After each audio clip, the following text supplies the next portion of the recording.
Alright, let's begin. Hi guys. Everything looks okay. Who's here? Mr. G, Andy, Amok, myself. Hi guys. Yeah, welcome to Saturday stream. So we're going to carry on with the game. It's been a while again. We've been missing the Saturday streams. I've been out twice, so top my wine up. I've actually started the wine already today. I have got 2 bottles, but that's what I'm on at the moment. I don't know if you can see that. It's quite hard to see. It's God, this screen really does put a lot of brightness out. So another Chardonnay. Hi Stoker. Oh, I got your. I'm looking at that screen. I shouldn't. I've actually got the chat up there now. So I got your assets, which I can show you now. It's these ones. Just close this down. Don't need that there.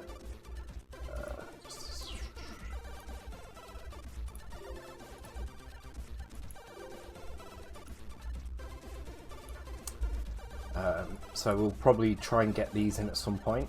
So we've got all the weights for the players. There's a throw animation for each of the weights that Stoker's done. There's a walk cycle for each player at each size, and an eat animation as well. So they're clothed again, yeah. We can unclose them. Oh no, it's not that one, is it? Oh, you have to do them individually. Yeah, naked player. Actually looks quite funny, especially the really big guy. Looks crazy. Yeah, I'm a bit of a party animal today.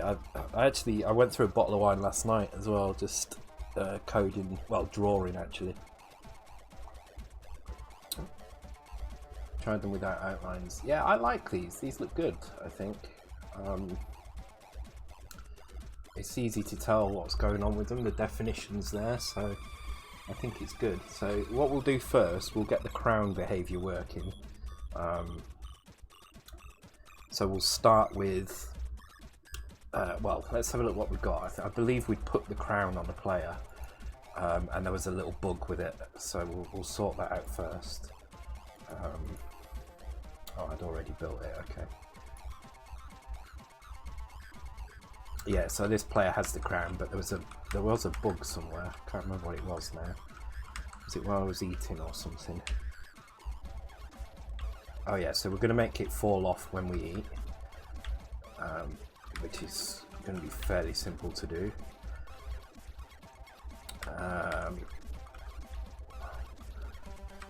Actually, I could have sworn there was a bug around the crown, but it looks like it's on okay. Oh, okay. There is an MSB bug with the crown. You can see when I cross that line, the crown disappears and appears over this side. So we need to fix that, which we'll do in a minute. And then we'll work on making the crown fall on the floor and be collectible as well. Let's just move this mic out of the way. It's in my way a little bit. You know, I'm going to move the stand back a bit. It's a bit too close to me. So apologies for the noise that this makes as I move it. I'll figure out how to undo it.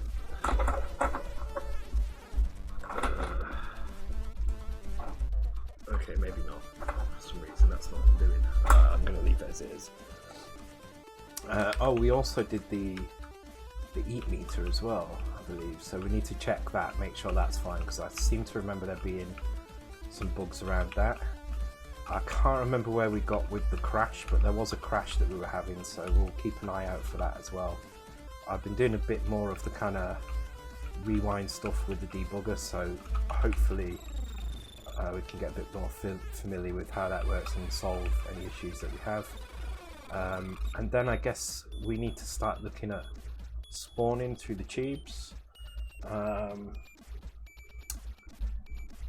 Spawning through the tubes and some kind of death routine, even if the player just kind of falls off the screen for now, just something so that we can actually get hurt. And we also need to think about the floor as well, but I think we're not going to manage to do all of that in one sitting, but we can do a good portion of it, I think. Thank you for the host, Andy. I don't know why the host isn't showing up as an alert. strange. I did set my activity feed up on my my chat on this side, but I'm not hearing host alerts. I think I might have broken the way hosting works, because Muxy seems to use hosting and raiding as the same thing, and I think I've only got it set up for raids.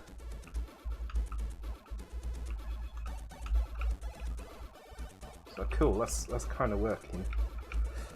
So yeah, we'll do that. Fluebits should be on, so hopefully you guys can connect with Fluebits fine. Hi Dr. Miz, welcome to the stream, dude. I'm going to turn my volume up just so I can hear alerts when they come in. Might be really loud. I can actually hear the SID music as well, which is nice. So yeah, that SID music, somebody just asked, Amok, that SID music that's, I can actually point to it there. That's a video ripped from YouTube. I can't remember which one. I think somebody posted a link. It's probably that link that someone's posted. Let's have a look. It starts with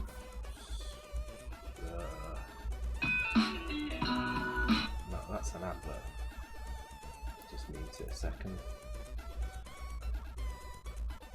I'm actually using Edge as well for my chat, because Edge is the only one that will that will go thin enough to put the chat to one side. Yeah, that is the right video. Yeah. I actually had to retrim my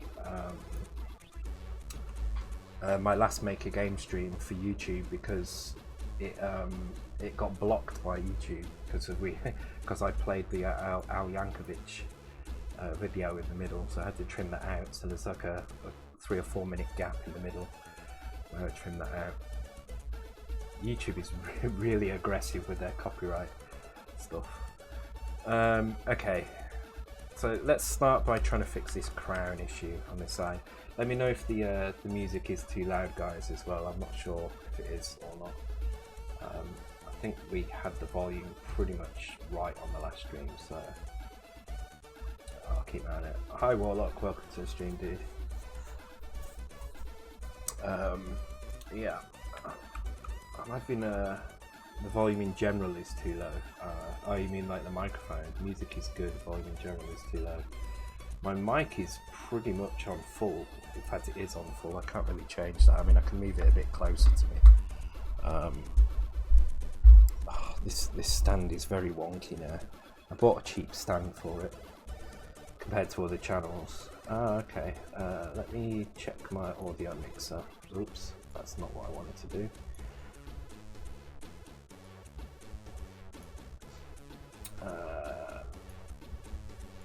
Actually, where are the settings first? Is it advanced audio properties? I'm quiet, music is fine. Okay. Volume, can I increase it like that maybe? I'm not sure what that does. Sounds a bit better now, closer. Yeah, I've moved it a little bit closer to me, so hopefully that's fine. Music is fine, but okay. Music is loud and TV needs turning up. I'll tell you what, let me just nudge the music down ever so slightly. To like there. Maybe the balance will sound a little bit better. I'm still getting used to OBS, to be honest. OBS needs a little bit more effort to do anything. Okay. Okay, so the problem we've got at the moment is the crown is disappearing over to that side, so let's figure out where on earth we did this. I can't even remember where we did the crown stuff, so knowing me, we probably just stuck it all in one file, which is really bad. Should have probably put it somewhere else. So let's have a look for crown. Player has crown, there we go.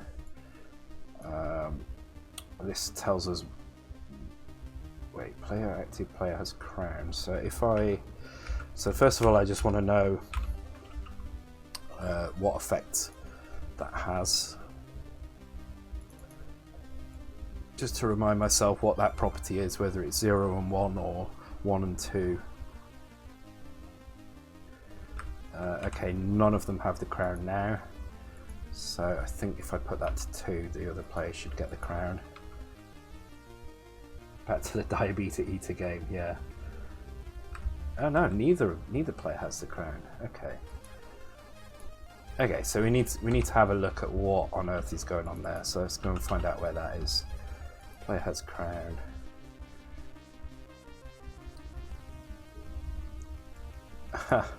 Oh yeah, comment from Hayes. I put it into the code because I thought it was a really nice thing to do. So okay, if the player has the crown,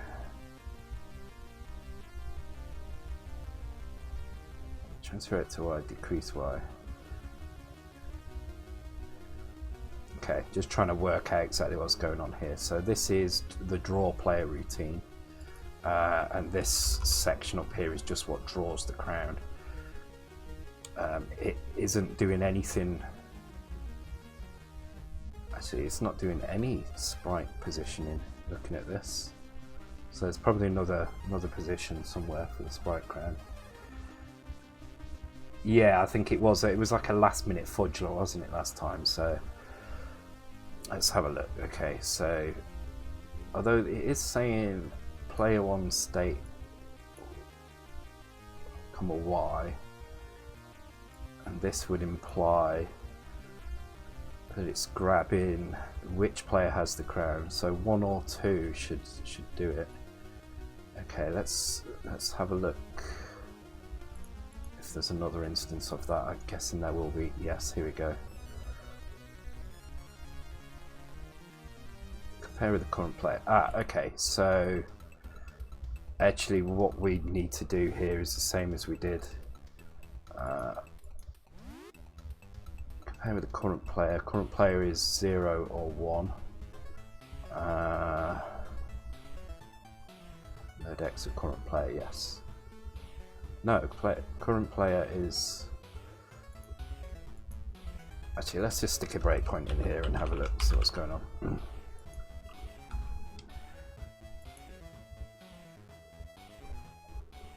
The wine's almost gone. The wine needs opening. Yeah, it's half down. I need more wine soon. Well, I'm going to put it there. This is now wine cam. Evening, Mad Beagle. So current player registers as actually it doesn't register as anything at the moment. Let's go and have a look. Oops. 2. So current player goes player 1 and player 2, not 0 and 1.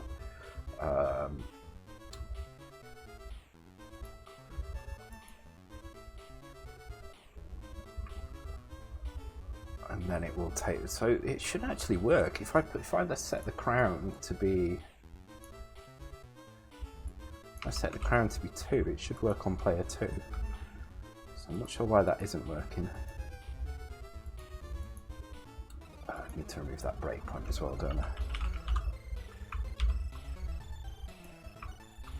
Just comment it out for now.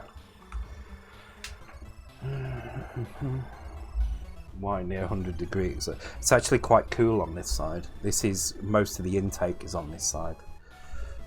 It's that side that's the bad side.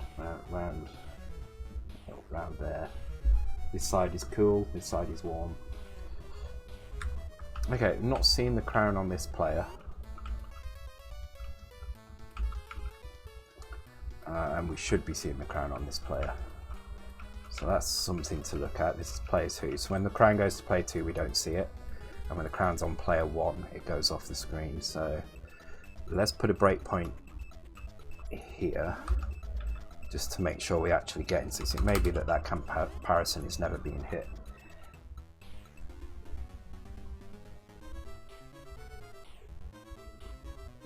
Oh, it is hitting it. It's definitely hitting it, so it's definitely getting into that piece of code.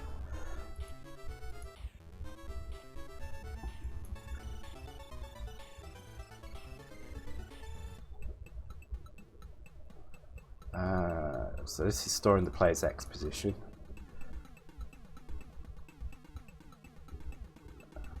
has crown, compare with current player.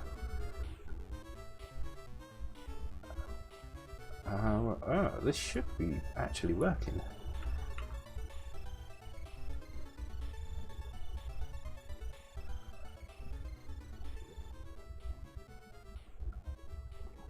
Yeah, this should be working. This is where it's storing it, so let's put a breakpoint in here. And put a breakpoint in the other store as well, which is this one here. It might be a sprite pointer thing, maybe. You decrease Y. Yeah, I do, but that's to... it shouldn't affect this. The decrease Y is for another part of it. It's definitely getting there. Let's have a look at the... Actually, let's run it in the debugger so we can see what's going on with the sprite.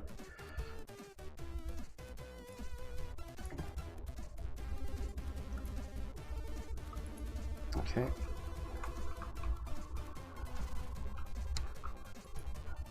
So the crown is here. The crown is actually off screen at this point.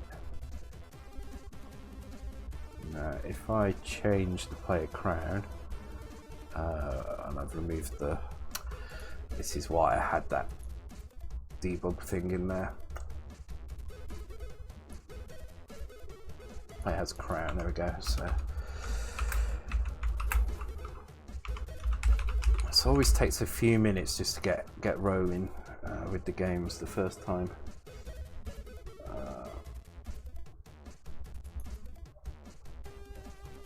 Let's close the debugger. I don't know, I've got the calculator open. Close that.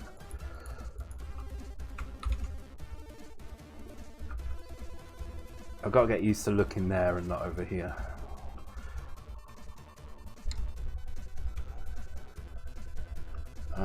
It's still up there for some reason.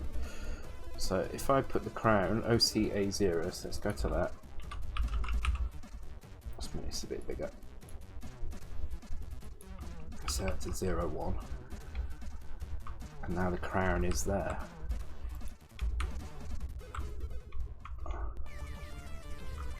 That's really weird. It gets to that piece of code and then it fails.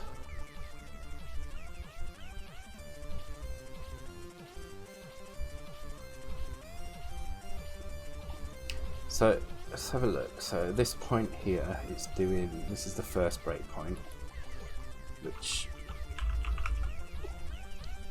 loads, what's it loading? It's loading the player X position. Wait. Oh, it's getting really long, this function. Okay, yeah, so this loads the player X position. Y is 1. So it's loading the non-fractional value of that player. Let's check it with 2. And we get to here, it's loading the non-fractional part of 01 of the player X position, which is correct. Step it through. Should store D00A, X, which is this one here. X plus 72.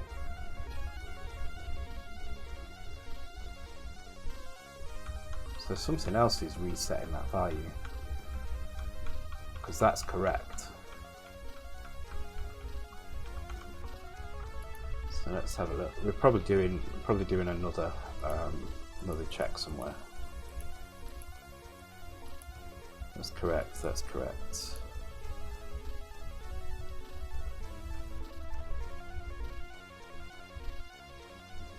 it comes to here. This is in draw player. Checks if the player has the crown. If it doesn't, it comes to here. Otherwise, it goes to here. Okay, so let's put a breakpoint here and make sure it's actually getting into this part.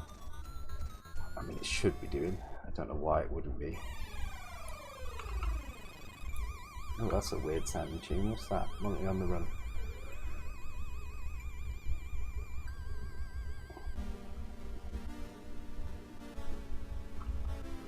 Y is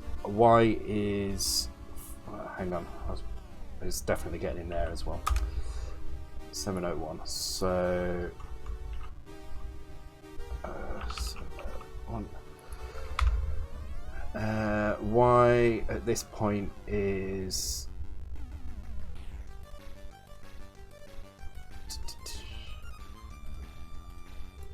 get rid of that breakpoint.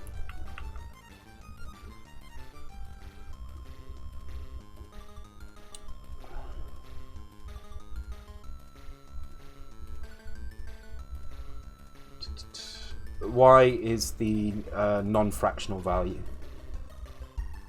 so the LSB of the position. So we use indirect index addressing because we've got 2 players. We've got 3 bytes that make up the player X position. So we're using 01 to get the LSB. X is actually the doubled value of the sprite lookup. Hence why it's shifted to the left.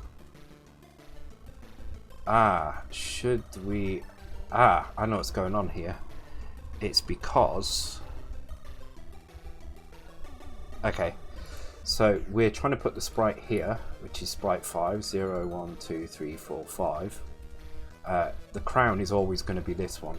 This is player 1, this is player 2. So we're using $X here to find player 1 or 2 for storing the player. However, we don't need to be storing player 1 or 2 for the crown. We just need to store it directly in that location, like so.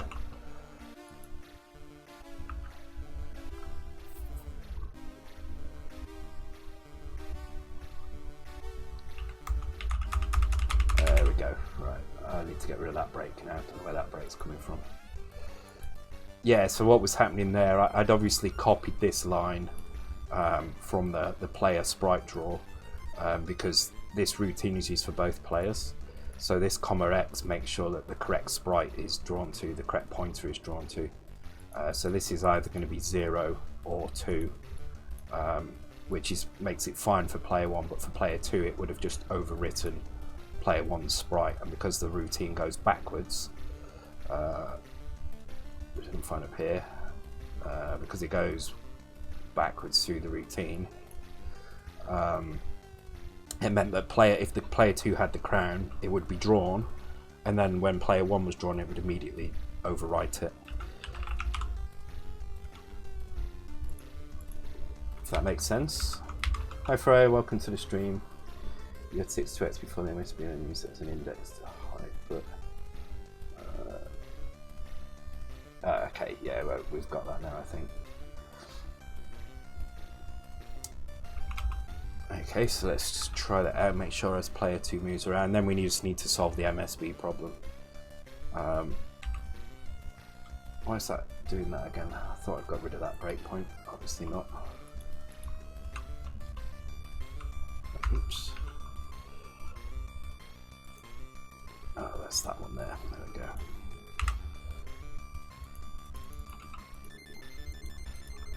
There should be like a run without breaks. That would be.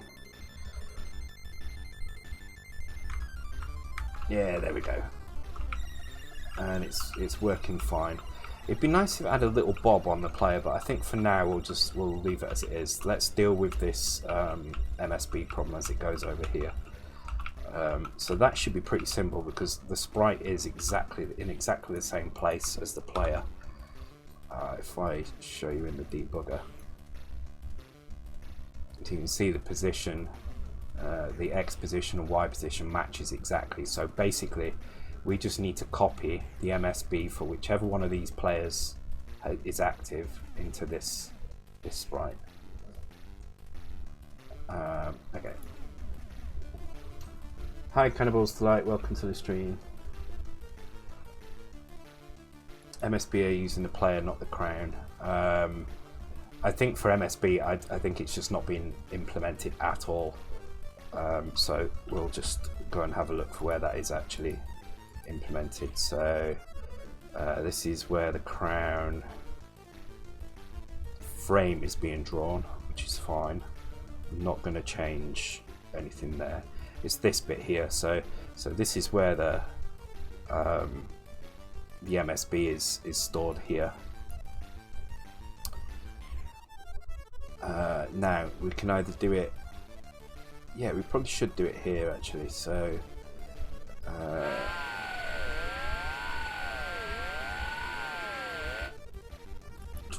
Let's think about this.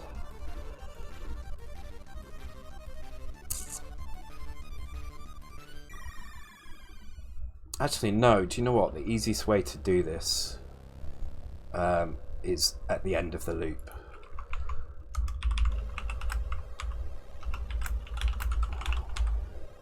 Rather than try and complicate this area a little bit too much, it's probably a bit easier than doing this. Hey Dom, welcome to the stream, dude.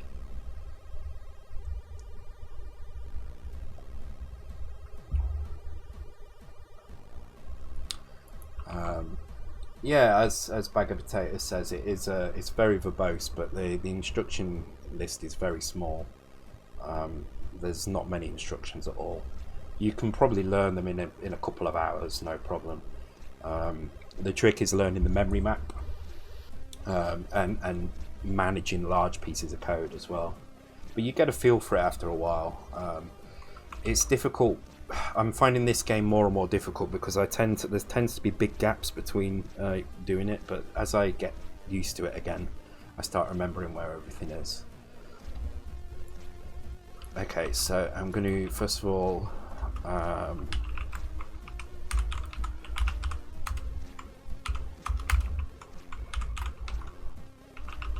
Actually, that's not true because the crown could be on the floor as well.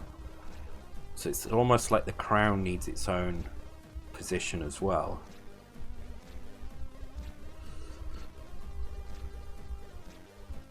Yes, that's exactly how we're going to do it. So we're going to refactor this ever so slightly. We're going to add a crown position in here.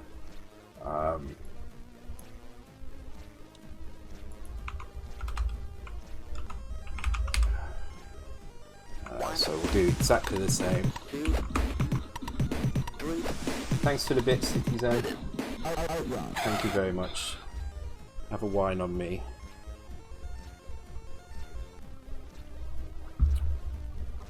Actually, I need to top that up. I have got another bottle of wine, so don't worry, I've got plenty of wine for the night.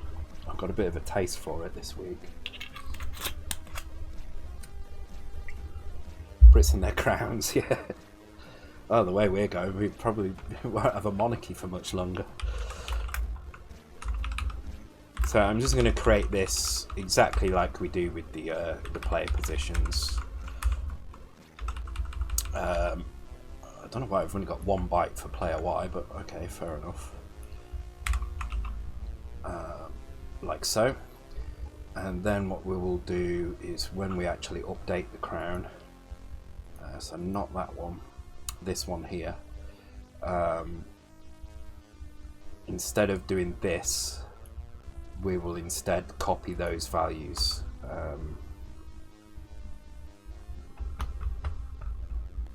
Actually, no. I think instead of copying those values, we'll have a routine which grabs those values at a later date. So let's not even do the crown stuff in here. Let's move it out of here.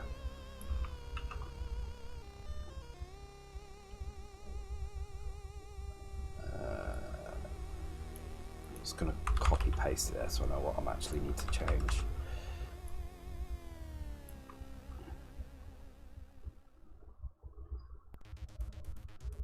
Yeah, there we go. Right, so just make sure that works.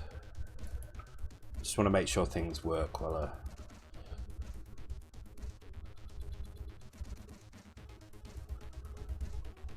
is this Jerome Tell? I can't see what it is actually. Savage. Okay, so the players are still working, that's good. So let's we've got our draw player routine. I feel like the crown needs to be another file just to prevent it getting kind of confused. So let's make a new file. things are getting kind of busy, so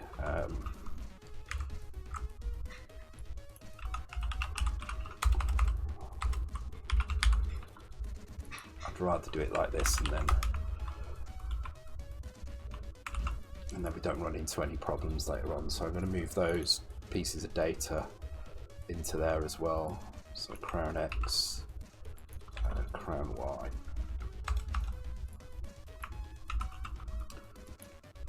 Need to start doing more of this, separating the concerns out a little bit. So we'll have a draw. What's my capitalization like in here? Eat counters, get rid of that, don't need that anymore. Okay, let's go for draw crown. And let's move player has crown. Let's move that into here.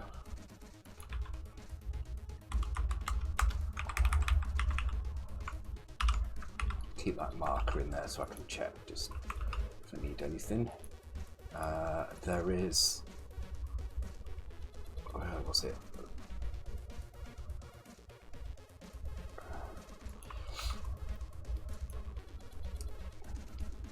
Crown sprite. This is in the draw player, so yeah, let's put this in our draw crown function. Hopefully that's it for player has crown in there. Yeah, it is. Okay.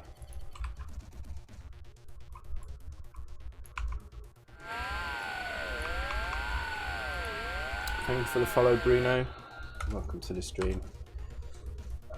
Yeah, we'll keep that note in. So first job is to enable crown if it is active. So the crown is only going to be available in 2-player mode, and it's only going to be available after the first level. Until the first level is over, no one has the crown. The crown's awarded at the end of the first level to whoever got the most points. So we need to import this file as well. It's in the player section, so let's do it under here, I guess.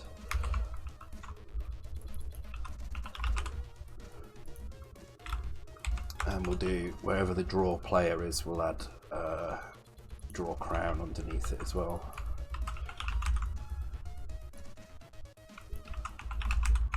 There we go. Sorry, scratching my elbow, probably right in the microphone.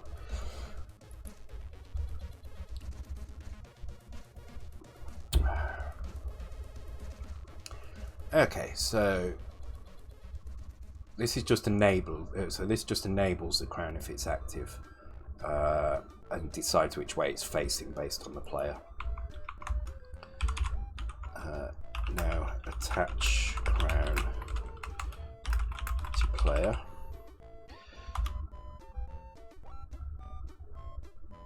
So actually, this should probably be branch it minus. So no crown would be a minus number. A crown but not attached to any player would be 0, which means it would be on the floor somewhere. Otherwise, it's attached to a player. So I'm going to do branch it minus here, and we can test these things out. So and no crown in that case would be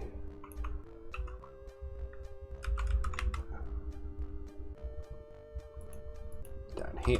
As there's no crown, we don't need to draw it, so we just turn off that sprite and exit. Otherwise, we turn on the sprite. The player has crown. Okay. Not on player.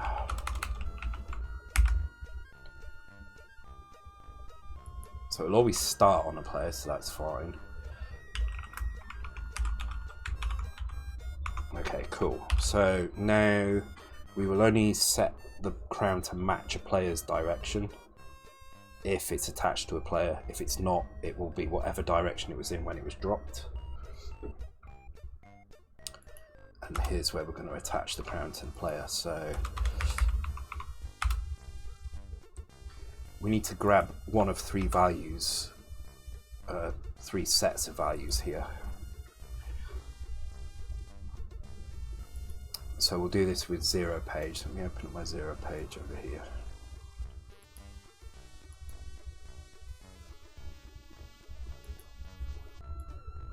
There we go.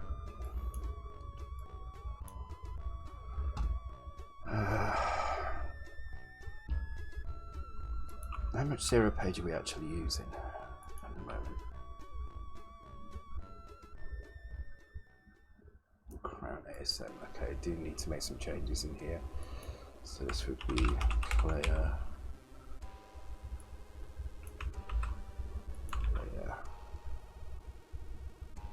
On crown.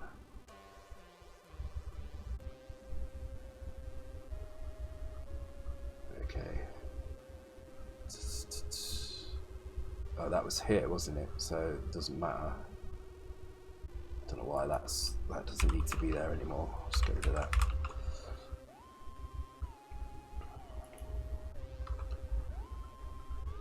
Okay, 0 page wise. Oh, we're barely using any, so I'm going to start actually using better names for things.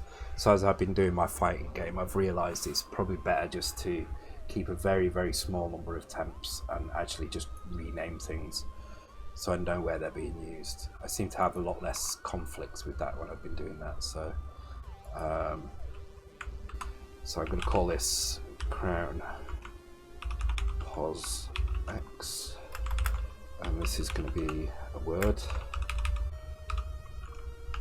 So a word is basically 2 bytes, and these are going to be pointers to my crown basically. So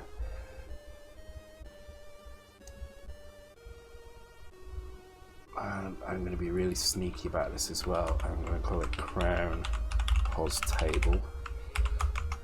And in this, I'm going to put 3 words, which are going to be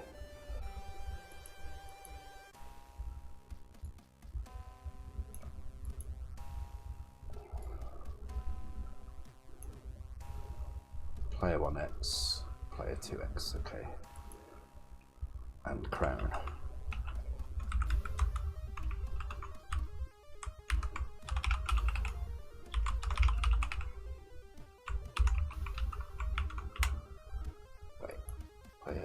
Player 1 underscore. I thought that looked weird.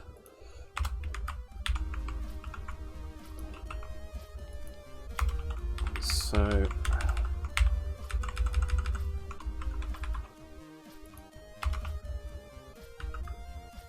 crow jewels of candy. Crown jewels of candy. That should be X, that should be 2, that should be 2, that should be Y, and that should be Y.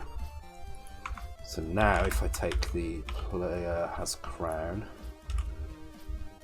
and I double that value, so I always have to think about that. My left and right is terrible. I can do all this code, but I still can't tell my left from my right without thinking about it hard. Start talking about your crown jewels. Okay, so player has crown. So double that, and then I can just transfer that to the X register. Yeah, it's fine because this is a standalone function. It doesn't care about what player it's on. It's being called from in the main loop here. How random is our random? Oh, we do actually use timers. Okay, that's good. I'm just thinking because I want to do the pipes fairly soon. So if we do the pipes, we need to have a decent random number generator. Okay, so if the player has a crown, well, it doesn't matter if the player has a crown. We'll get a value of 0, 1, or 2 here. If the value is minus, it will come straight to here and exit. So this will be 0, 1, or 2. I'm just going to put that in there as a reminder. And now it's doubled, so now I can look up stuff in here. So if I do crown pos table x, comma x, and store that at crown pos X. Put the +0 in here. I say this all the time, but I do like to put +0 and +1 in here, so I know that there's a pair somewhere for these things. If I see a +0, it usually means that I'm doing a 16-bit value, and there'll be another +1 somewhere that matches it. I know it means nothing. +0 doesn't need to be there at all, but the +1 does. So okay, so and then I load the Y value and store that. So now I have the location of the crown, and this is going to be attached to either the player, or it's going to be on the floor, or mid-air. It could still be falling.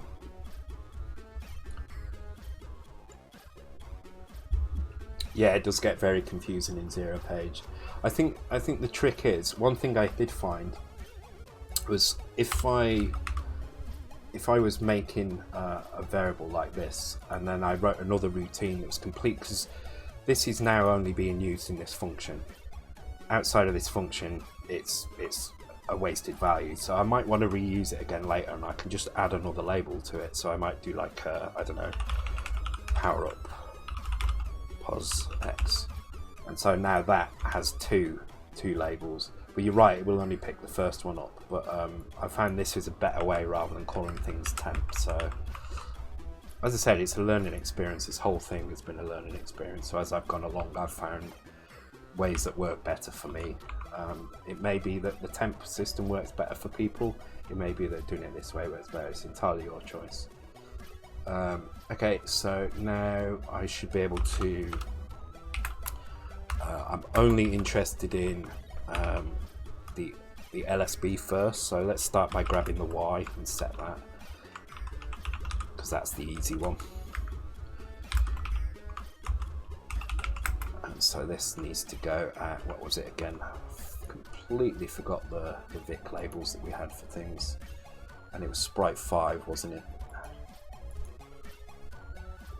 Sprite 5, right, there we go. Vic.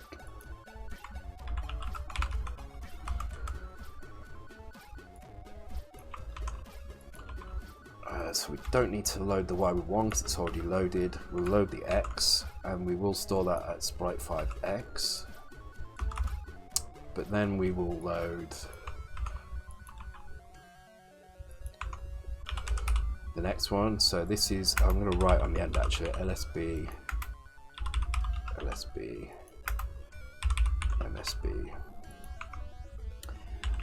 Bunch equal, no, MSB.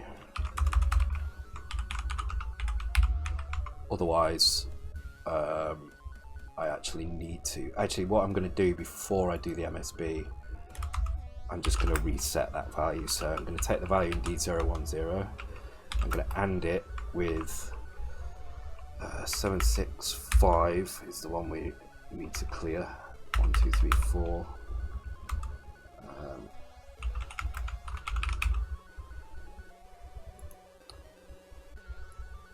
And if it is set,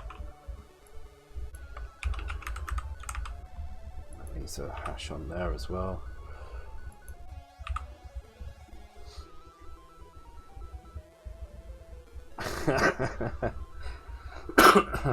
That's kind of funny. Non-embarrassing members of the royal family. Yeah, you'll run out very quickly. Also, I've been having a problem today with something freezing Sublime. I'm not sure what it is. But something keeps freezing Sublime, and it's only temporary, and then it goes away like that. But it's still very frustrating. 1, 2, 3, 4, 5. Cool. I think that's it. So what this is doing, it's grabbing the position from a table. So depending on who has the crown, whether it's the player crown is set to 0, which means no player has got it, which means it's whatever we set in this value up here, which actually we should set a value in here. Let's just set a value like that, somewhere in the middle of the screen. It uses a lookup table to grab those things, so it can put it into 0 page, and then it reads those least significant bytes, stores them in the sprite X and Y, it resets the MSB here, and then increments it here as well. I mean, I could do something like this here instead, which would save a few cycles, and put this here like that. So there we go. Buy a license, perhaps. No, never going to buy a license for Sublime. I'm a cheapskate like that. If they let you use it, I'm going to keep using it. So it's like WinRAR. Has anybody ever paid for WinRAR? Okay, so neither player has the crown here, but it doesn't appear either. So let's just have a look, make sure this function is being called. Player has crown by 2, so player has crown should be working at this point. Let's put a breakpoint in here just to make sure we're getting to that point.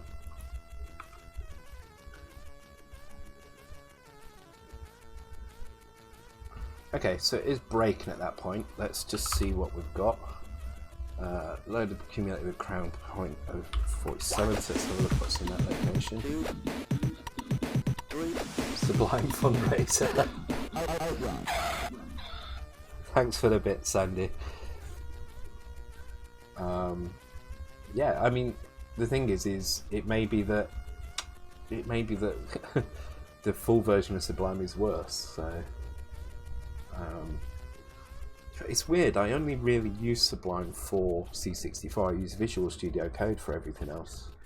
But for some reason, I just find it easier to use Sublime than Visual Studio Code for C64 stuff anyway. So it's saying OCA7, so let's go and have a look at OCA7. Oh, we don't actually have anything on the screen at this point. Now we do. Okay, so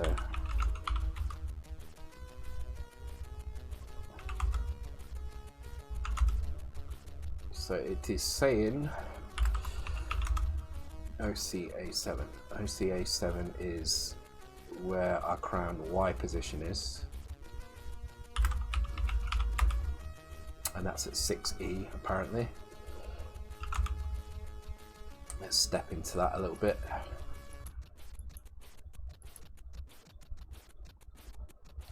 So let's have a look at 45, and that is saying OCA3.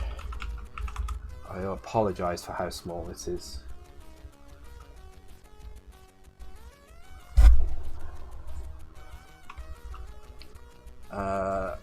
And that is saying that our X position should be there. So we should be seeing it. We should be seeing that sprite. So let's go and have a look in the debugger.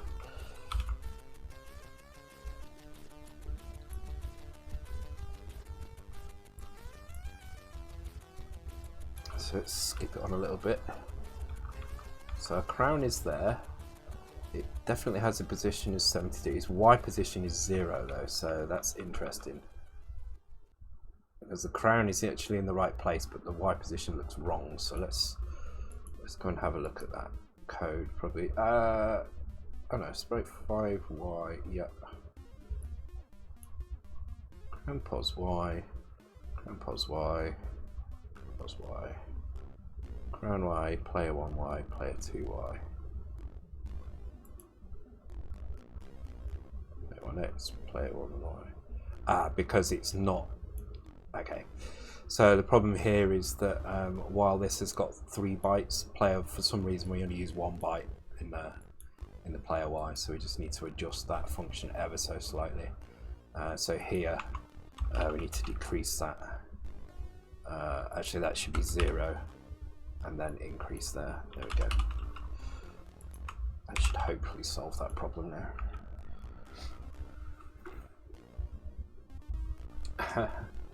SpritePad is still among the best simple utilities out there, and they're ancient. Yeah, and the new Thalamus version of Charpad looks really, really good.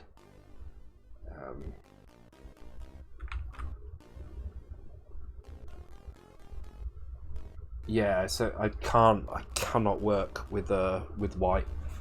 with a white screen. It's too much for me. I don't know why. Just run that in the debugger.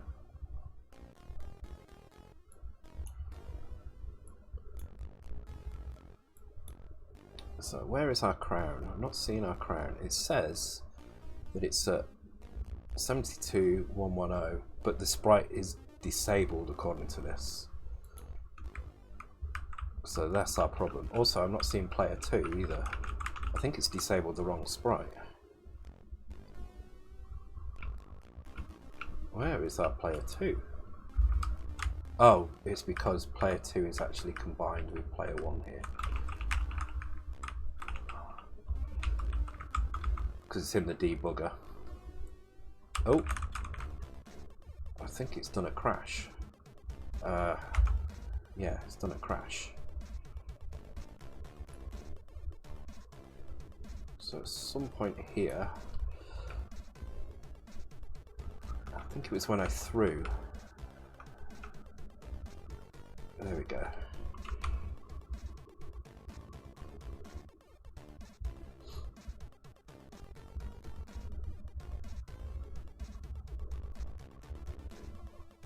You can see the HUD went a funny colour.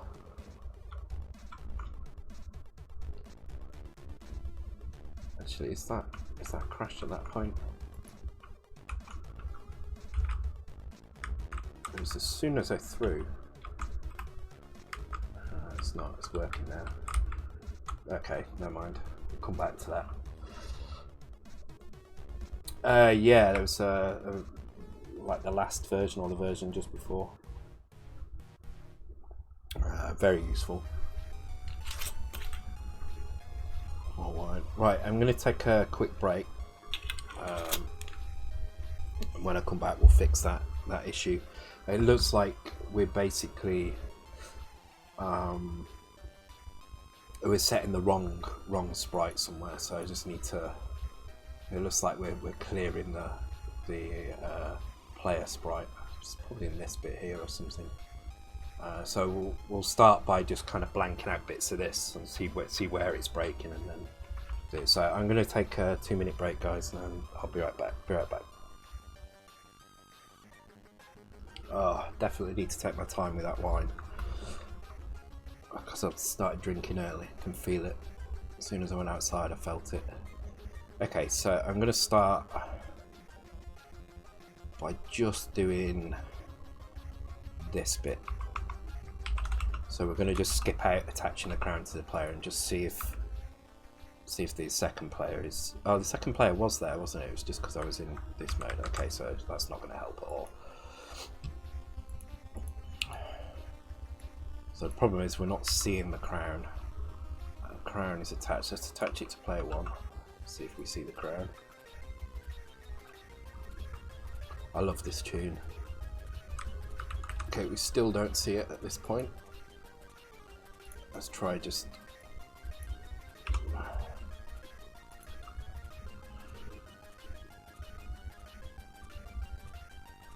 Okay, we're not seeing the crown at all, so something is not applying properly. Set it back to a player. Okay. So we're definitely setting the pointer because we can see that in the debugger. Let me run the debugger again. I wish the debugger would remember what size I have it at. So you can see the crown here, but it's not shown. It says it's disabled, which it's not. Is there an easy way to make Fassembler assemble from the main file? So you can change. So you could, in your settings in here,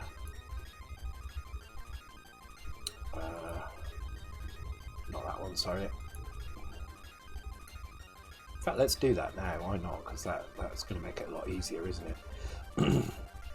So in the set, oh, I can't press the same one again. Preferences. Right, this one. So in here, you could have it launch. It's a Kickass compile build file base name dot file extension.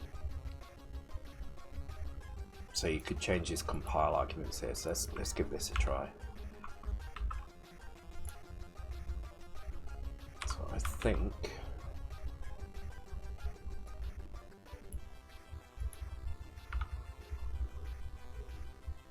so this is what it's going to build. But if I change this to just put what was it called? Start.asm. Save that. Just come into here. Hopefully now. No. Input file start.asm doesn't exist. Oh, that's because I need to actually get my base path. So where's my base path?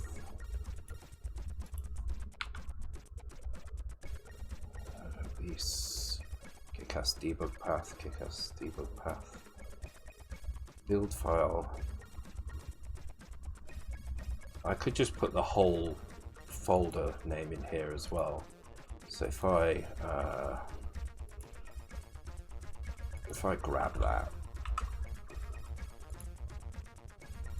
well, obviously this is only going to work for this file. So I'm not going to change it because it's going to break for other builds. But yeah, you could mess around with these settings and do it, but I'm not going to change it because I'll probably end up breaking my build. So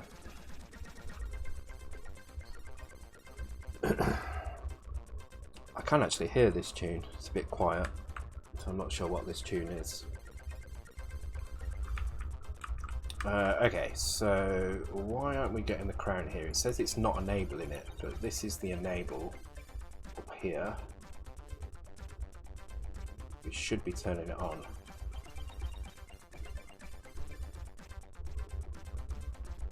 Zero, 1, 2, 3, 4, 5. Let's put a breakpoint in there and run that in the debugger.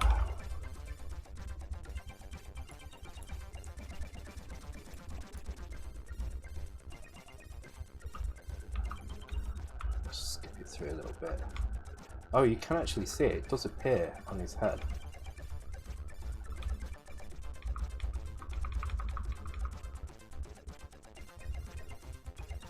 See, it's there. And then it's... Oh, do you know what I bet it is? I bet you at the end of this function. Yeah, no crown, then we disable there, so...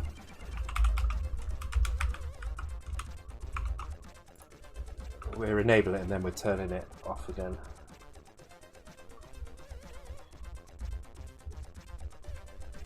What are the little icons in the HUD for? Which icons? The little crosses, they're it's for lives. That. Yeah, One Man and Destroyed is a great tune. Although I know it as the Invader Load tune rather than One Man and Destroyed, because that's where I used to listen to it more than anything. Yeah, so these icons here are lives. It's just I just put something in there. We'll change this to something else. Okay, cool. So we've got the crown working there. Let's check it works over this side of the screen, which it does, which is great. I actually kind of like the slight disconnect, the fact that the crown is very static. It kind of makes, you can tell it's something that's not attached. It's not part of the player sprite. So I kind of like that. Yeah, there's probably a way, Mad Beagle. You just need to find a way to get your root folder. There's probably like a build file root or something like that, or project root. Have a look through the it won't be Kickassembler, it will be the Sublime environment variables. Yeah, I used to get the Mastertronic games that had that on. I can't even remember what game it was that I had, but I had a game that had that on, and I think I played the Space Invaders more than I played anything else.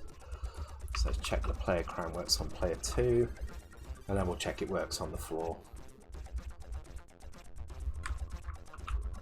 player 2. And that's all good, that all works over there. Cool. And now we need to make sure that it works when it's not attached to a player. So when it's on 0. And then we'll do it with no. Okay, so it draws something, but it's the wrong something. So that's this bit here that sets the sprites.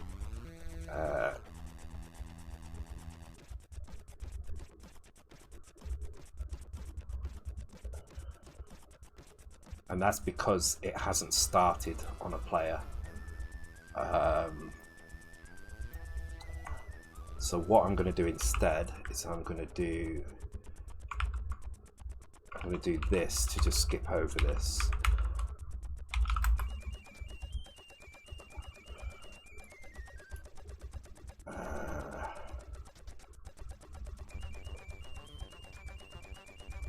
No. Do you know what I'm going to do? I'm going to keep that in there and have an init up here. So we're having an init function, and the init function is going to be to set things like this up. So the first thing it's going to do is it's going to ensure that if it's not attached to a player, it should always be attached to a player when it starts. It's unlikely that it's ever not going to be attached to a player. In fact, it won't be not attached, it definitely will be attached to a player, but I'm going to create an init function anyway because we may want to initialize some values in here anyway. So we've got all our inits here, so we initialize a random, initialize enemies here. So look at that mishmash of capitalization and wording here. So I'm going to call that initialize just to make it match.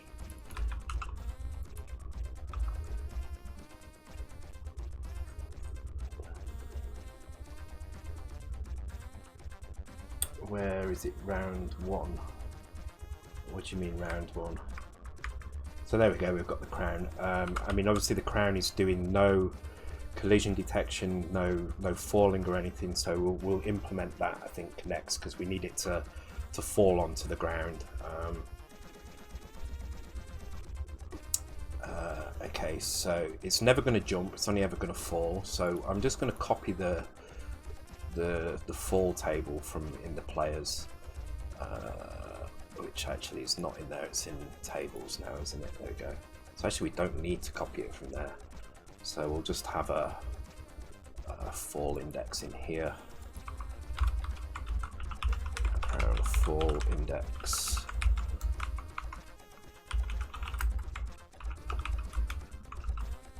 And basically this is just going to pick a value from here and apply it to the crown Y until it hits the floor. So we need some collision as well, so we could do with an update. Do we have an update function for the players? We have player jump and fall, so we'll have a crown fall like that. Crown fall, isn't that a game? I'm sure crown fall is a game actually.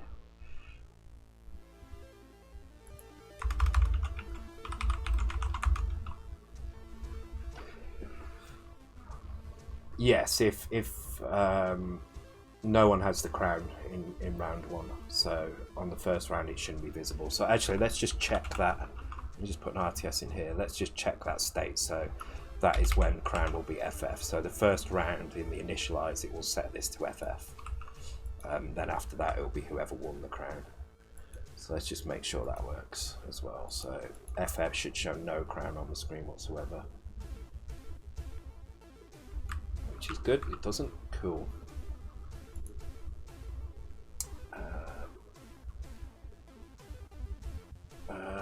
Okay, so we're going to do crown fall now. So to do the crown fall, we need to check its collision. We do have a get collision function, which we probably should refactor out of here. Maybe not that one, but get collision point might be a good one. No, because it's grabbing from player 1. Okay.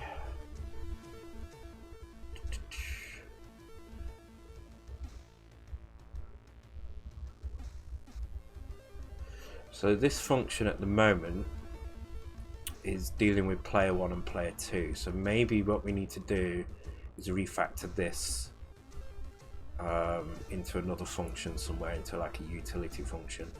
We do have a utils in here, which just has get character at the moment. So let's have a go at that. Do you know what though? I really need to go to the toilet. I should have gone when I went for a break. So I'm going to take a quick 2 minutes, guys. I'll be right back. Sorry about this. That's what I get for drinking too early. 9:45 AM. But it's 9:45 AM on a Sunday, so it's fine, right? It's evening somewhere.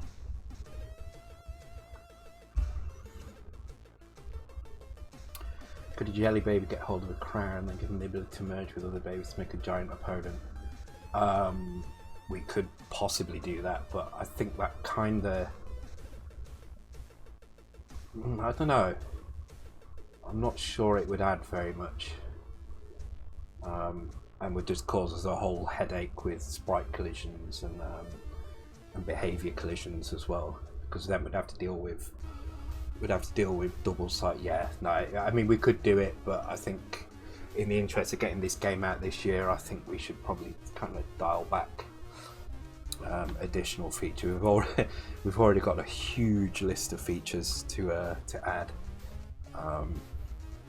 So yeah, I think we'll leave that. Sorry. Okay, let's have a look. So we've got player X and a player Y, which is these values here. I'm going to change this to collision point vector 1 and collision point vector 2. I'm going to create these in 0 page.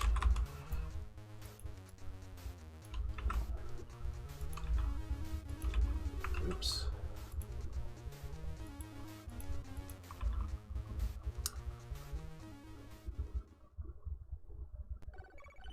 That sets up the player. Okay, so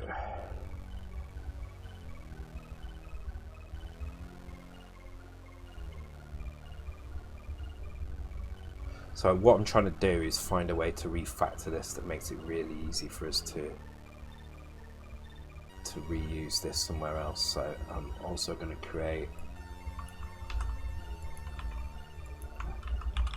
collision point position.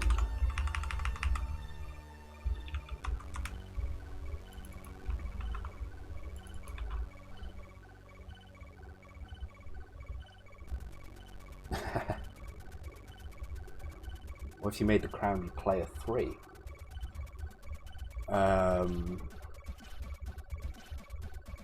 What do you mean?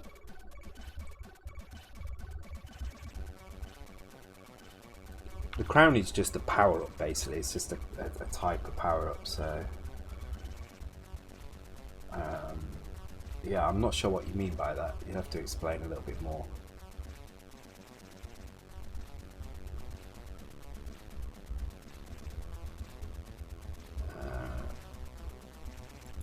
Okay, let's make...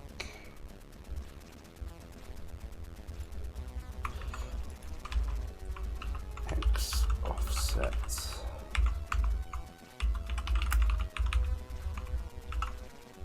Y offset.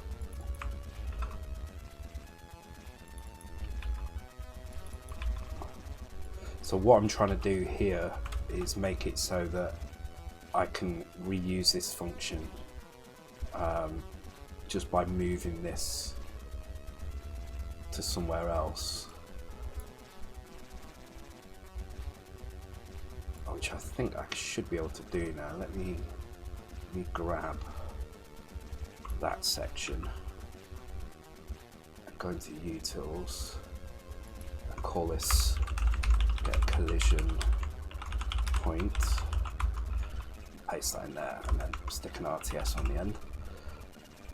So now I just need to convert these things. So point vector 1 was player X, I believe. Point vector 1, yeah. So player X, all those get converted to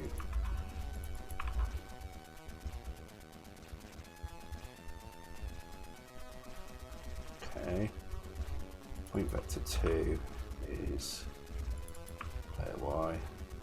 So this is probably, I'll just leave them called that for now, it's fine. Play position is this one.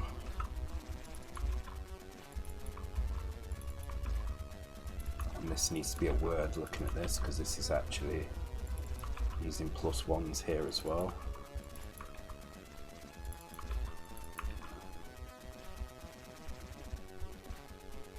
So let's make that a word.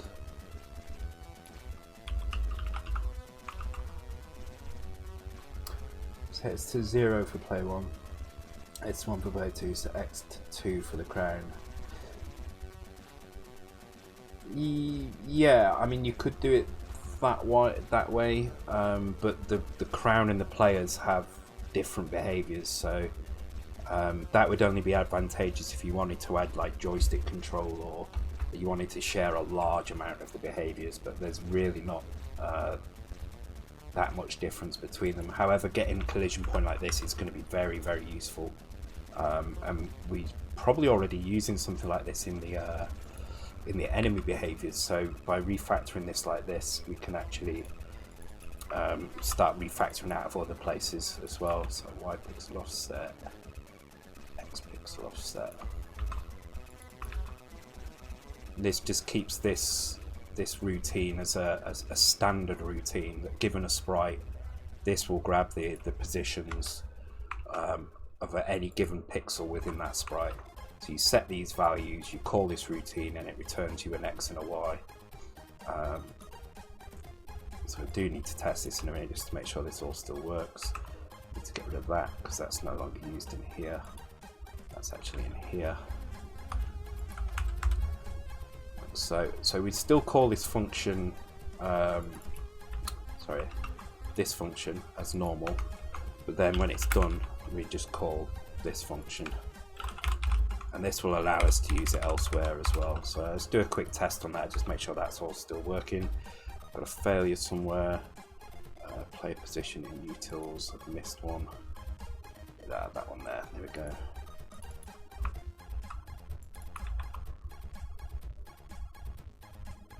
I think that's everything. Reusing the player. So yeah, that's why I'm kind of refactoring this out, to reuse them, because the problem is here we could launch this with another value in here and add another routine in here, but really this is the player file, and we've got the crown file here as well. I'm trying to separate the concerns well enough, but yeah, I get how you would use it like that. But I think rather than complicate it, it's just kind of refactor as many of these reusable routines as possible out into separate functions and use them that way instead. Because we can also use it for the let's see if this is all still working. Yep, still colliding perfectly with things. We can still use it for the enemies as well, so the enemies are also using collision lookups.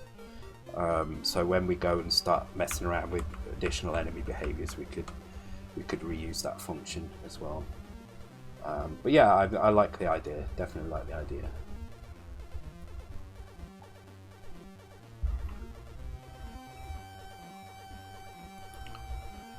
I mean, this is essentially going to do the same thing anyway.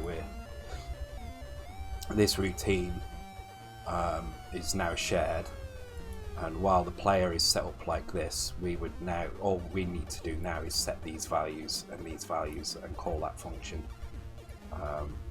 here. So in fact, I'm going to do that now. So if I just call that function there, so that gets us a collision point. We're only interested in one collision point, and that collision point is the base of the crown, somewhere in the middle of the crown. Doesn't have to be super accurate. Good night, Dom. Thanks for joining. I need to catch up with more of your streams, Dom. I've been missing out on them a little bit recently. I think I caught one very briefly the other day. But yeah, I do need to catch up on more of yours. But thanks for coming along, Dom. Okay. So, right, where's my little link? There it is.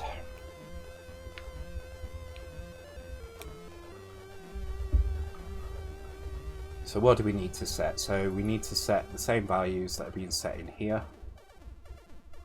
In here for the player. So we need a player position and a pixel offset. So we need to set these two values up here. I'm actually going to change the name of these to point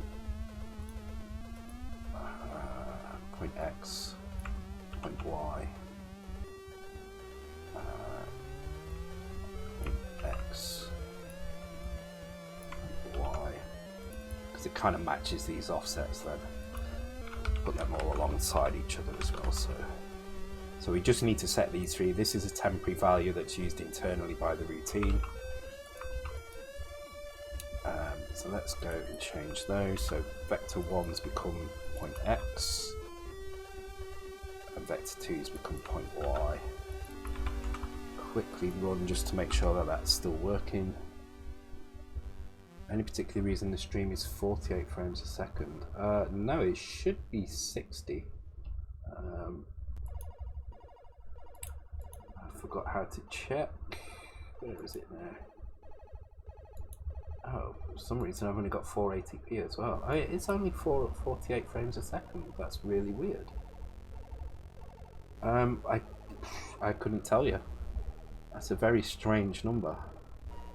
Yeah, I don't know why it's doing that. I normally set it to 60 frames a second, so I haven't changed anything.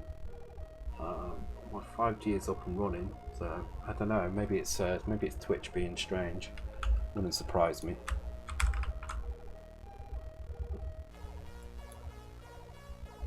But yeah, I haven't changed anything, so I'm not sure why that's doing that. So let's put the crown just in midair. Yeah, it's 1080p 48 for me as well. I couldn't tell you why. So it's a really weird one. It says that's the source frame rate as well. Let me check my desktop frame rate. Oh. No, I'm at 144, so it's not my frame rate. It's not my refresh rate. So I'm not sure what that's doing.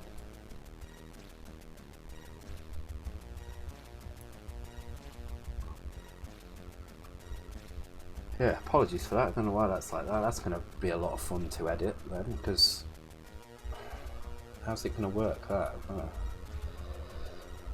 I've been having a lot of issues actually recently with Premiere, so I'm thinking to just start going back to Shotcut as well, because I find Adobe Premiere a little bit kind of.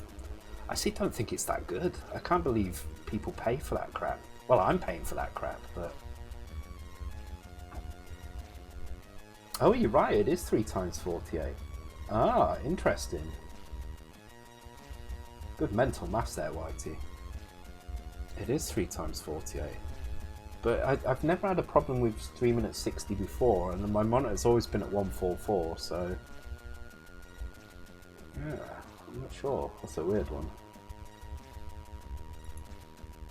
As long as it's better than 30, that's fine by me. I'd like to stream at 4K 60 if I could, but unfortunately Twitch won't allow anything above 1080p, so... Okay, so we need to load some values up. So let's start by just grabbing the X and the Y. Collision point X and collision point Y. So it's just going to have a look at that routine. Collision point X is...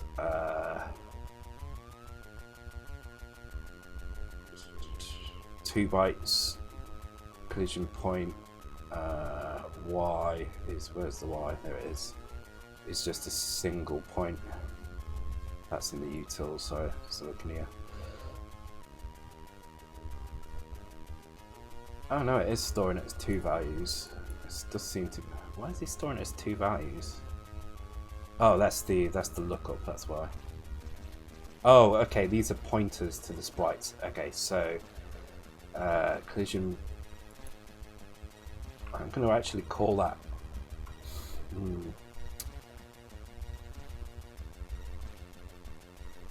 Oh shit, okay, hang on, let's think about this. So let's load in player X.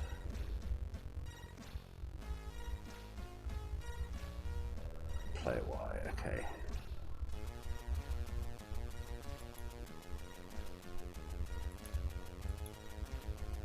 So we need to get the crown X and the crown Y. I think what we should be doing here as well. Oh, it's the same thing, isn't it? Still need to do exactly the same thing here, which I feel like this should maybe be. We've got the crown pos X, we've got the crown pos Y. That's all set up here. Then it does all of this. Then it comes to here. Crown pos X and crown pos Y are still set, so I'm going to actually do that here. So we'll get rid of the fall at the start.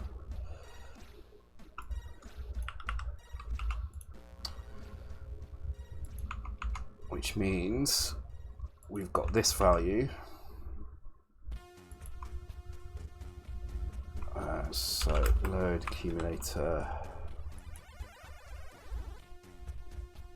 crown pos X. Hang on, let's just think about this.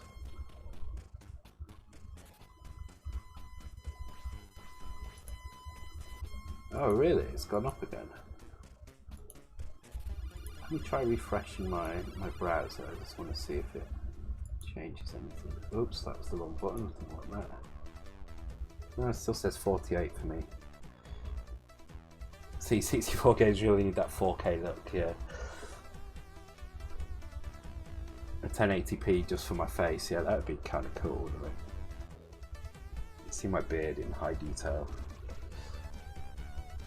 Okay, I'm losing my way with this a little bit. Okay, so when we install player X, we're pointing to the location of those values. So yes, I need to load crown pos X and store that in collision point X. I'm going to put the +0 in there so I know I'm getting a 16-bit value. So I need to do the same for Y.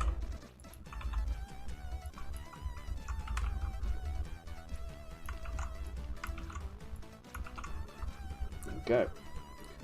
And now we need our offset as well. So it's these two values here. So we need to look at the sprites. Let's load. Go, which one was it now? Oh, it's this one, okay. We do have a sprite that way, which I guess is the frame it should be. If it's not on a player, it should be this frame until it's picked up. So let's convert it to this frame. Let's nudge it to the middle, which is difficult because it's offset. That'll do. That is frame. Well, this was 46. No, 47, 48. So this would be 57, 58. So this would be 5E, 5F. No, 6, 7. Yeah, so 5E, 5F. Okay, so in this bit here.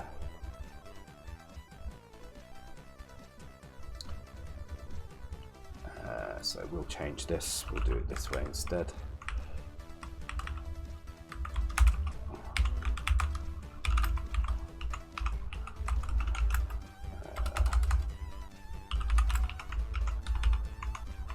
Like so, and that actually means we don't need to do that anymore. So let's quickly run that, just make sure that actually works. So we should see a horizontal crown now.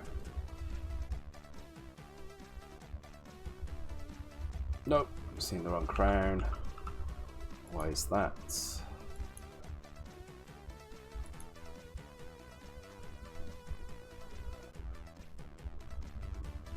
Oh, so that should be branching from not equal. If it is equal, do this. Okay.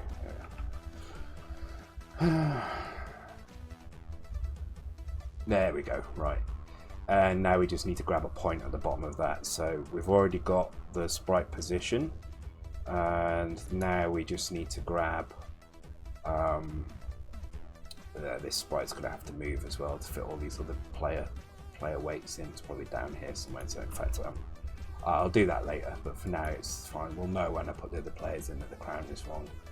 So we want 3, 4, 5, 6, 7-ish. So say 14 and 7 for the offsets.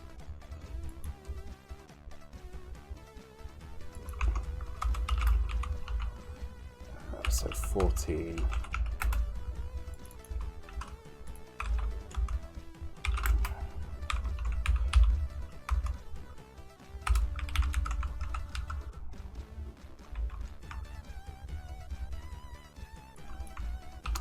So, and then this will return as an X and a Y. And the way that works in our collision routine, so we look here, get collision point, get character at, so we can call this function way up, so get collision point, get character at, okay.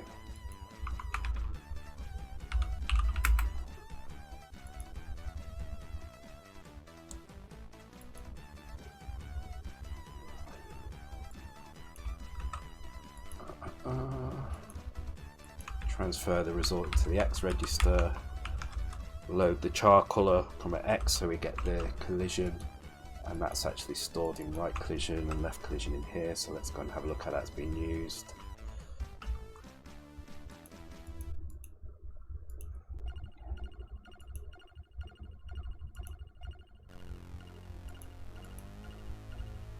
It's not being used in there apparently. Well, it has to be being used in there.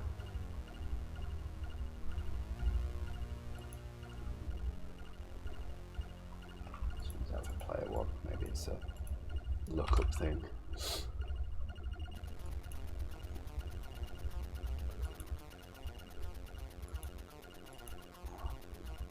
There we go. And with collision solid, so that collision is actually in here. This is not the best place for it. We should probably move that as well. Probably into utils actually. So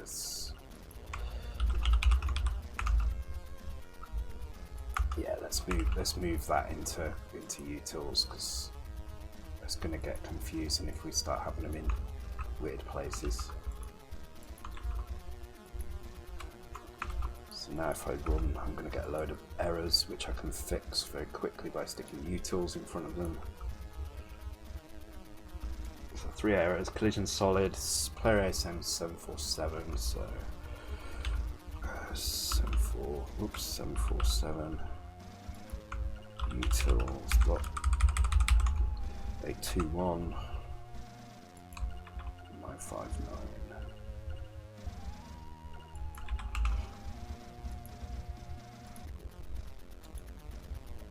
And for now, what I'm going to do, I'm just going to put some very basic movement in here. So if it's equal, don't do anything. Otherwise, what I'm going to do is I'm just going to increment. Oh, actually,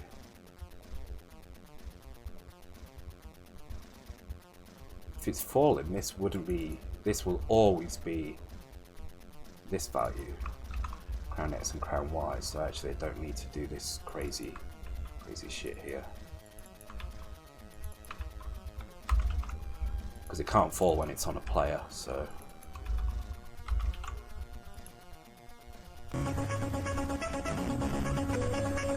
Hayes, I love that alert, but it's got very low sound quality. Hi Hayes, hi everyone, it's come along with Hayes. How's it going? Did you complete TIE Fighter in the end, or whatever? Which was it, TIE Fighter? I can't remember which one it was you were playing, the DOS one. How did that go? Late raid. Yeah, it's 10 past 11. You've been playing quite a while. So that's 6-hour stream.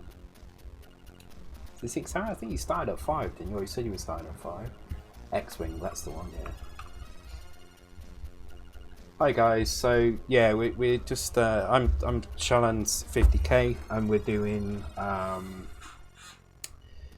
doing Commodore 64 dev. So this is a game we started probably round about June, I would say, maybe a little bit earlier. Last year we've been doing a little bit on every stream. We've done 21 streams so far. And yeah, we're just working on a game together.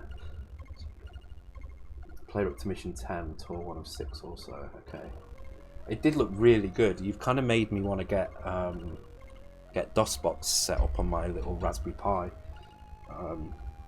It's cool, but yeah, I guess as you said, you can use GOG, you can use good old games to do it. So maybe I don't need that, but I like the idea of having it all on the DOSBox stuff as well. Yeah, that's true. It'd be a bit easier to play, wouldn't it? Although the Raspberry Pi is powerful. I mean, it's certainly powerful enough to run old DOS games, but it's, I mean, emulation-wise, so yeah, I guess it probably is easier. It would be cool to play that though, definitely. Okay, so I'm just going to increment this value just by 1. So this is going to be a very, very shitty fall routine, but it should just be enough to see if the collision is actually working correctly. Player collision colorable not available, or projectiles. Okay, yeah, so we need to go and change all these now to use utils. Line 257. Okay.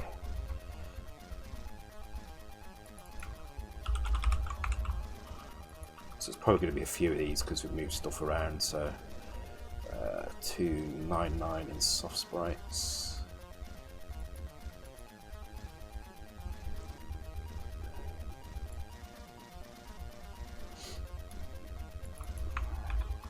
Oops.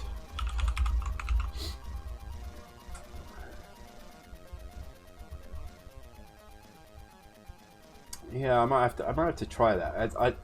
I like the idea of having it all on the Raspberry Pi, but saying that, I do have a flight stick somewhere. Where is my flight stick actually?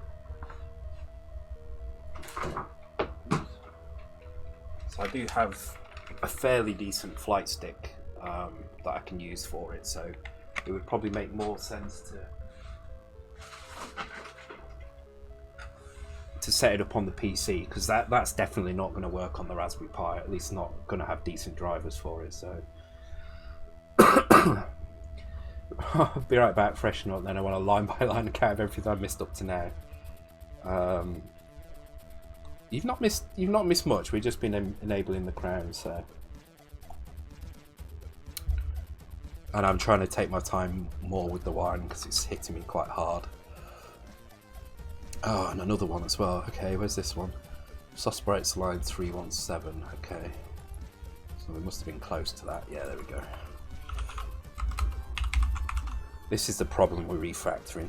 This happens a lot. And another one, also in soft sprite 335. Do you know what? I'm just going to do a search for it. What was it? Layer dot collision.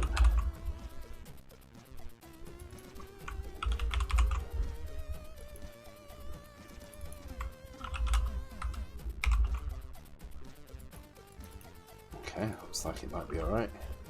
No, we've got another one, this time in start, really? Oh no, in behaviours, okay. Thank you for the follow, Skip Natty. Welcome to the stream.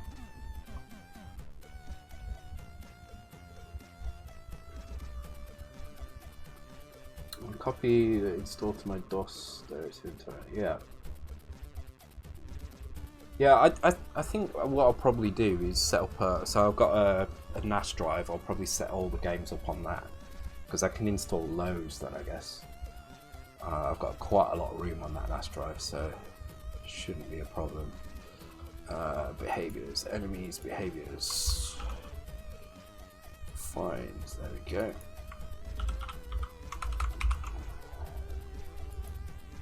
Yeah, see, we've got a get enemy collision function here. I reckon we can change that. I'm not going to do it now. We'll do it when we revisit the enemies and start adding new behaviors and new enemies in. We'll look at kind of streamlining that a little bit.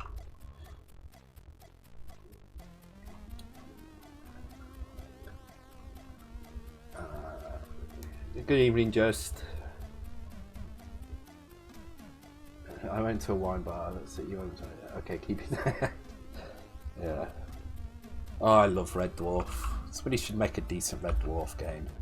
A Red Dwarf RPG. That would be amazing, wouldn't it? Oh, I'd play the shit out of that game. Enemy macros. Okay. God, there's loads of these. It's what happens when you refactor. I could just do a search and replace through the whole thing. If it fails again, I'm just going to do a search and replace on the whole. Oh, typically it works now. Was there ever a Red Dwarf game? No, I don't think there was. Which is a real shame, because... Is that my PC up top? Yes, that is my PC. I can just about see it there. Portal themed kind of mega computer. Yeah, stop saying make games. Yes, .cosmos. Play it, Skip Natty. If you've not played it, play it. I'm really proud of it. It's my my pride and joy, that game. And I really didn't expect it to do as well as it did, but it seems to have been really, really well received. So just reskin .cosmos into Lister. Do you know what? That would probably work. But I think to really do Red Dwarf justice, it would need to be an MMO. It would need to be, well, if not an MMO, an RPG of some kind. There's a hologram negging. Yeah, it would. You'd need. How would it work best? Kind of like Borderlands. You imagine Borderlands, but set in the Red Dwarf universe. That would be incredible. Okay, this crown isn't falling, so let's go and have a look at what the hell is going on there. So this is the routine. Let's see what happens at this point and jump into things here. So we're going to run it in the debugger so we can actually see what's going on.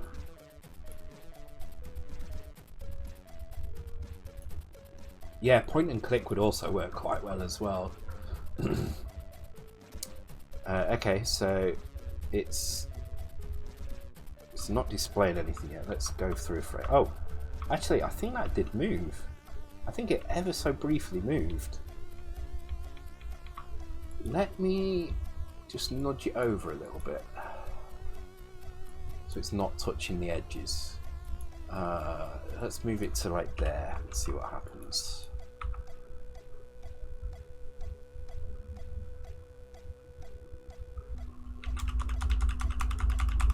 No, it's still not falling.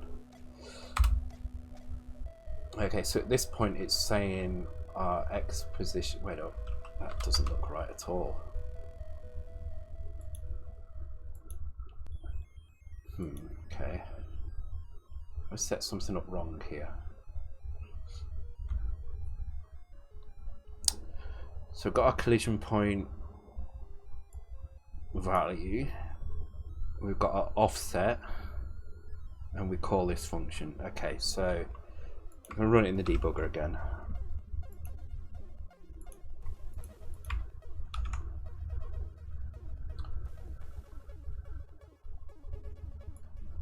I feel like Red Dwarf would be an absolutely amazing game, but it could also be a very terrible game because it's one of those games. It's one of those kind of franchises that is, as much as the British people love it, and it's kind of, it is well known outside Britain is still kind of a cult, kind of niche thing, and I don't think it would have. I don't think it would have the kind of the power to command a kind of big studio to make it, and so I think it would probably end up being like a really kind of dodgy indie game and not be that great. So, oh, there is a game of it. Oh, okay, let's have a look. Starship Titanic, yeah. Who was that? No, who did Starship Titanic? Wasn't that a Douglas Adams thing? Oh, Red Dwarf mobile game. Ah, see. That just looks like a cash-in. That looks like they've hired somebody. They've taken some shots. It does look RPG kind of though. Let's have a look on the Play Store. It's not found on the Play Store. Okay, fair enough. Okay. I don't know. I think if you got a really good studio behind it, it could be amazing. So, yeah, Douglas Adams. I thought so. Yeah, Starship Titanic was great.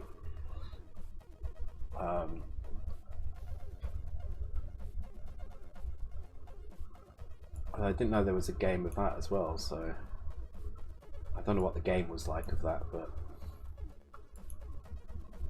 Okay, what was I doing? Oh yes, so in here, I just want to advance it a little bit.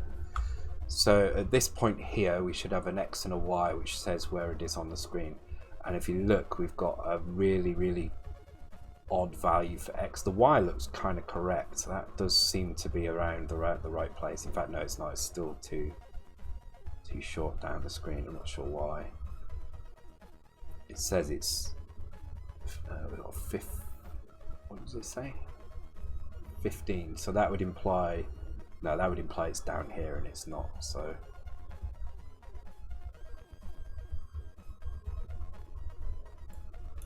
oh yeah, I mean, I'd like to play on the C64 as well, but I would love to do. I would love to see a proper AAA version of Red Dwarf done.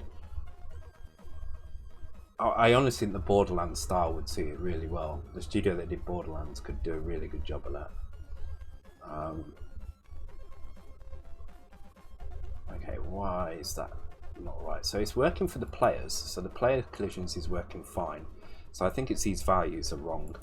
I'm just trying to understand what these values do. So this is, we're passing in a pointer to these locations. So let's go and have a look. Yes, because we have to. Oh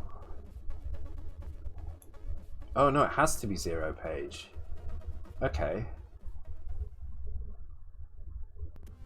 Oh no, it's 0 pages. We're storing it in 0 page here. Yep.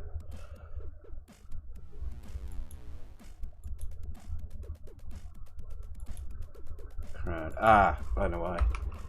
Because we shouldn't be taking the. I think we shouldn't be taking the fractional value from it. Collision point. Oh, we're not actually. I was reading the next one, so it wasn't that. Okay, let's stick a breakpoint here. See what these values are in these locations here. So, yeah, okay. In fact, I'm going to stick a breakpoint here, so I can step through it all.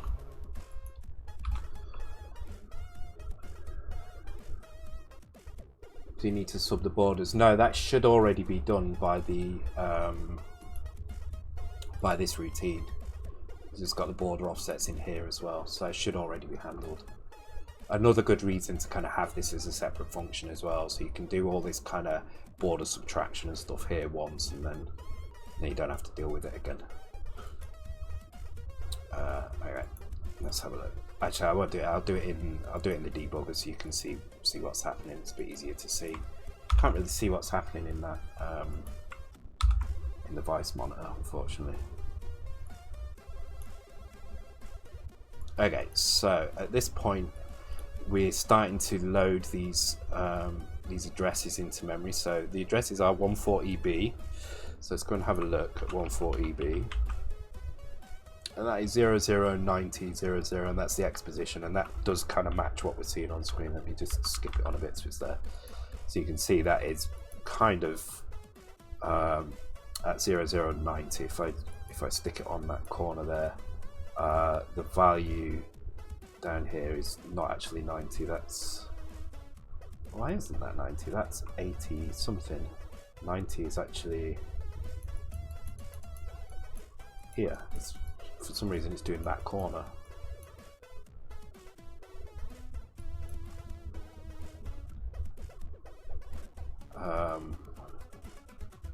Okay. I'm not sure why that's doing that. Maybe we don't need to sub the borders. Maybe it's the opposite problem. But anyway, that value kind of looks correct. So let's just. Still not figured out how to get this to unlock. Sometimes it works, sometimes it doesn't. There we go.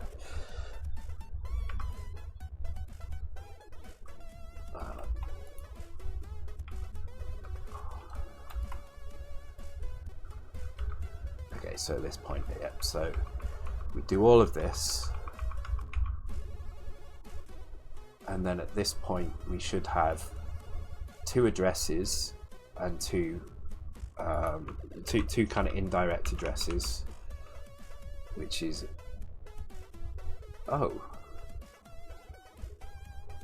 yeah, that's wrong.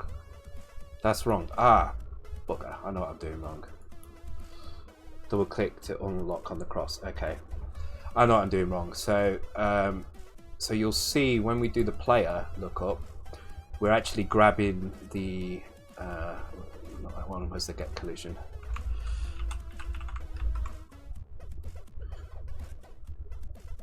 In here, we're actually grabbing the address of it, and unfortunately I've made the mistake in here of not grabbing the address but grabbing the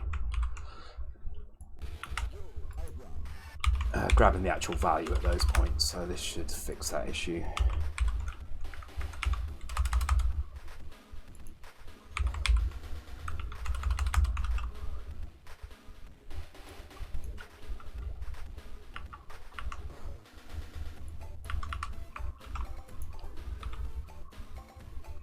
Good night, Sinloud. Thanks for coming along.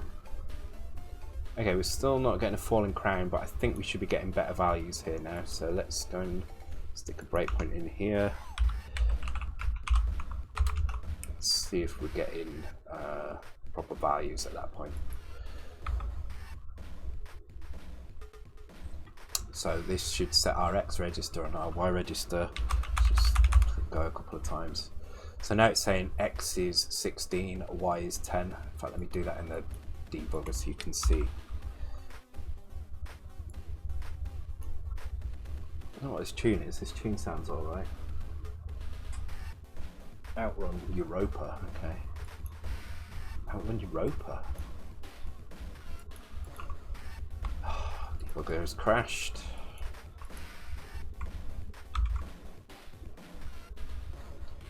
Yep, I've even immortalized that idea in the code as well.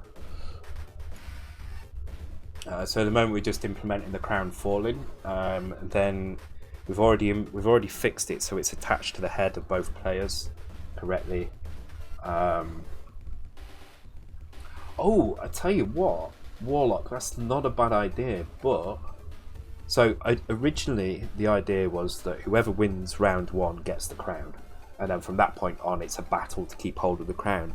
But we do have these pipes that spawn, so it could be that sometime during round 1, there's a chance that the crown would spawn, and then it's a race to go and get that. So if the crown isn't available, if the crown isn't currently on the screen, you could have a suggestion. A random chance. Sorry, I'm reading the text at the same time. You could have a random chance that the crown appears in one of the spawn points, which would be a really cool feature, I think. Okay, so this is saying that the crown is at position 10 in hex, which is here, and 10 and 10 down, which is here. So that's actually pretty spot on. That's exactly where it is.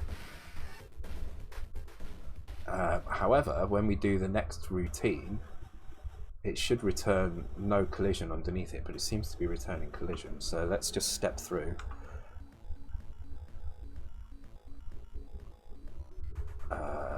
Shit, I didn't want that, did I? This is going to now go through this whole thing. There we go.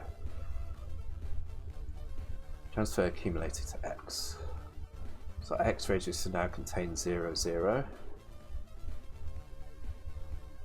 Oh, load accumulator with something called. Oh, right, this is our colors. So 0 is our blank space. So 808C. Oops, I've just crashed the computer because I've written into a random address in lower page.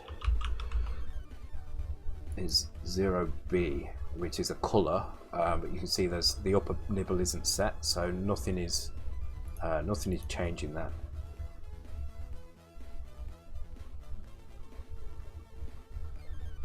So we compare it with that. If it's oh, I think I'm just doing it incorrectly in here. So I'm comparing if against solid. If it was solid, then it would not be equal. So this is just me getting my not equal and equal mixed up.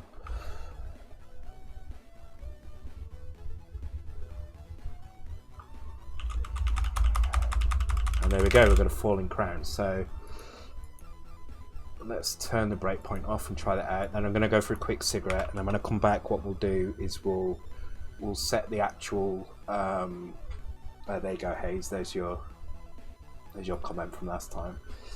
We will set the fall rate to be non-constant and actually be a kind of a pseudo sine wave, so it falls properly. And also when it hits the ground to snap to the correct value, so it doesn't kind of fall halfway through the ground. Hi Colt45, welcome to the stream, dude. So let's just give that a quick test. Hopefully that falls to the ground. Yeah, there we go. It's only moving 1 pixel at a time at the moment, so when I come back we'll change that. I'm just going to try nudging it ever so slightly to one side. So we're only using 1 single pixel for collision, which is in the middle here. So if I move it a few, it should clip through that, but it should still land on this bottom platform. So I'm going to try that just before I go. So let's move it back 8 pixels.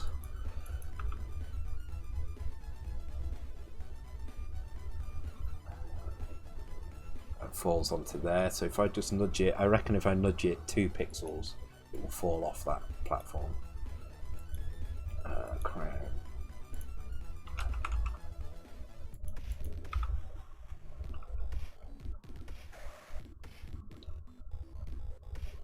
There we go, falls onto that one.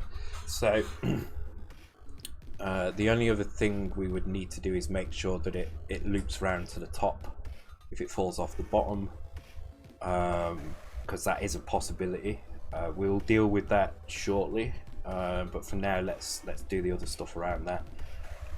We also need to make sure that when we start implementing the pickup routines, that you can't pick it up if you're currently in an eat animation. So when you go into the eat animation, which do it from here, if I'm stood on, if I have the crown and I go into an eat animation, I'm going to drop the crown, and it's going to drop at my feet here like that. So we need to make sure that you can't pick it up until you finish eating. So most of the time you will eat and then you'll immediately pick the crown up again, which is correct. That's what we want.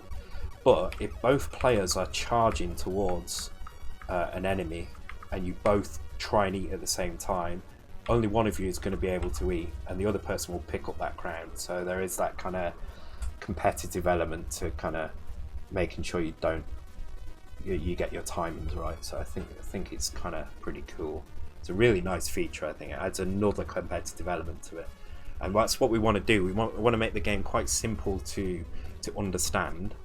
A simple game to play, simple game to complete levels, a simple game to even play on 2 players, but with as many intricacies as we can that don't really take away from the gameplay, but just add other ways to kind of screw the other player over, and add a better competitive element to it. So Crank up the volume to the SID when you go for a sig. Alright, give me a second. Let's try that. Let's stick it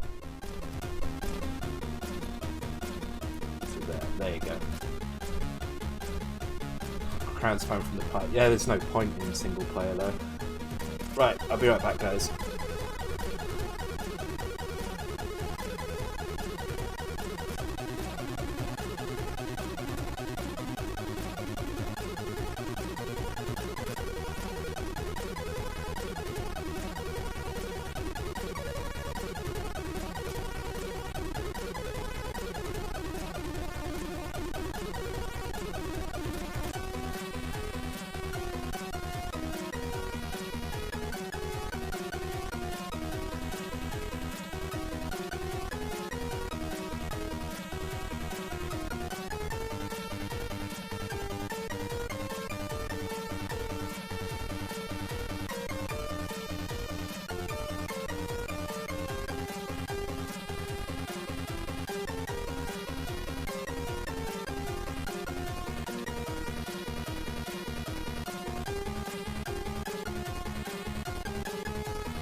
Back. Let's get this volume down a bit.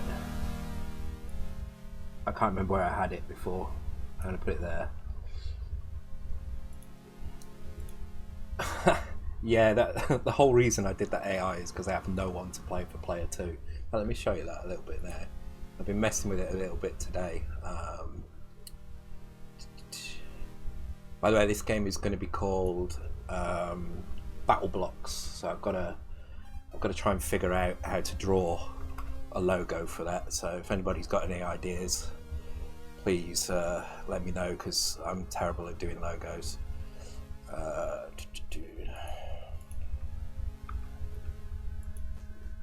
want this load.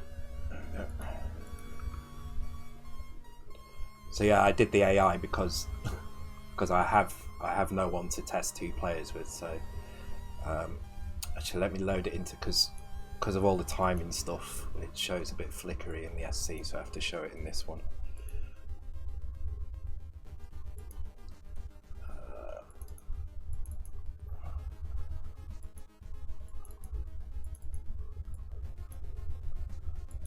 There we go.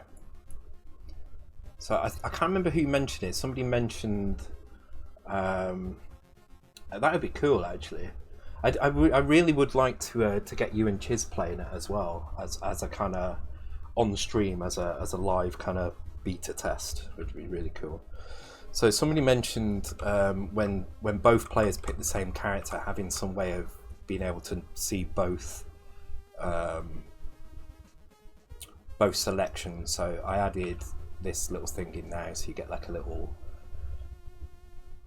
flashing border, and you can lock one player in, and that works kind of nice. So I also added this kind of green crap around it as well to make it look a bit nicer.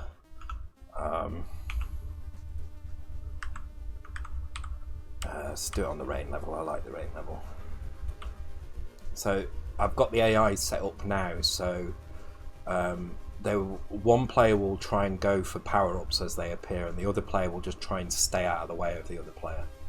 So this is two AIs. There's no when the power-up appears. So this character in the corner is for the next power-up.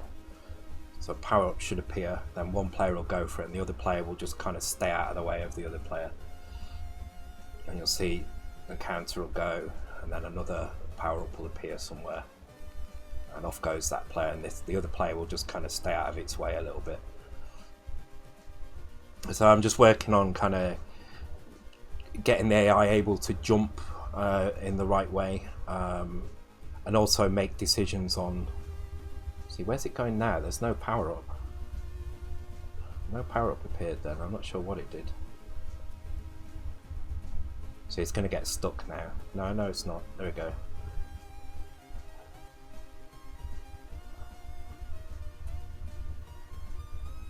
But it is kind of, it's using some nice little tricks. But I might do one of my Dissect streams on how to implement that that kind of routine, because it's actually surprisingly quick and simple to do, and it actually has a lot of power. It makes it look like there's a lot of thought going into the processes. Yeah, it probably did spawn directly on the player. Yeah, you're right. They may have just picked it up because it spawns on the node point. So, but it's cool because it's got there's weights between the nodes, and the weights they start off as 2. So every connection costs 2 to travel to it. So it'll always try and pick the shortest route to where it wants to go. But if you get in its way, if you block it, then it will increase the weight of that connection, what it tried to do. So if it tries to go from node 2 to 3 and you stand in the middle, it will try once, and if it fails, it will increase the weight of that, and then it will try and go a different way. Would be cool to have a rolling demo when the title screen times out. Yep, that's the plan. That's the plan, because the AI is designed to just take over control of a joystick. It's not doing anything other than just controlling the joystick. So it's really easy for me to just turn AI on for both players and have it fight, basically. But I'm going to work on the fighting AI this week, and hopefully have something that I can actually play and start balancing the moves out. I've got to do all the special moves as well. So there's a power bar. I've turned it off now. You probably saw underneath the health bar there's a little kind of coloured power bar, and that fills up. So every time you do a hit, you get 1 notch in the bar. Every time you block a hit, you get a notch in the bar. If you do a hit and it gets blocked, you don't get a point. The enemy gets a point.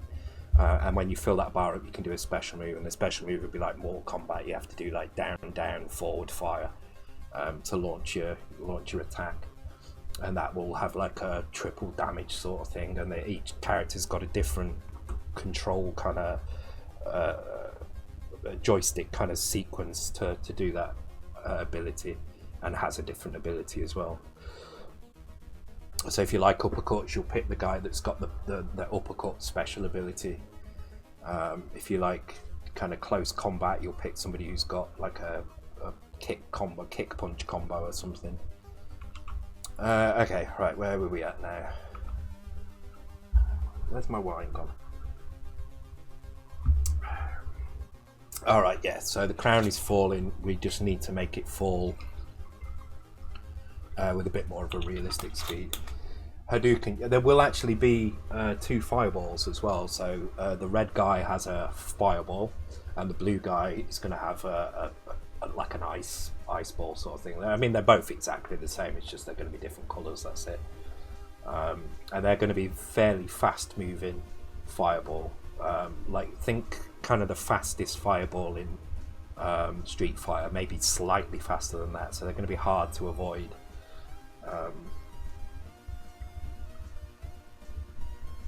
I used to love when a game had press F1 for player 1 and same for player 2, so you can just watch the computer play. Yeah, so if you just leave it idle, it should go into a battle, and it'll probably play out about 30 seconds of a battle. You won't see the entire battle.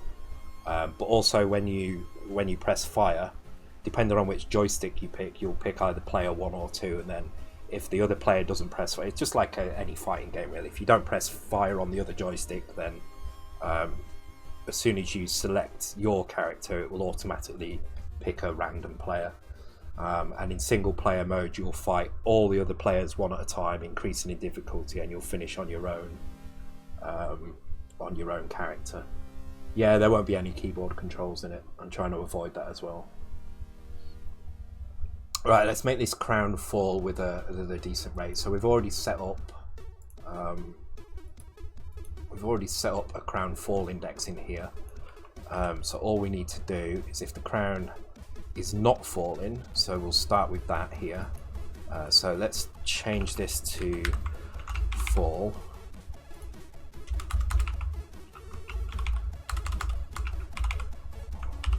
Change this to fall complete.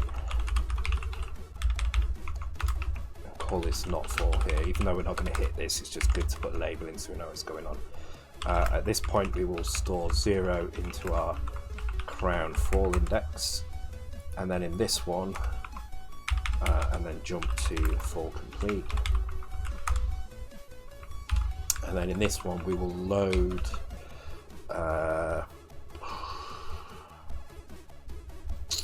let's load X with it. Crown fall index,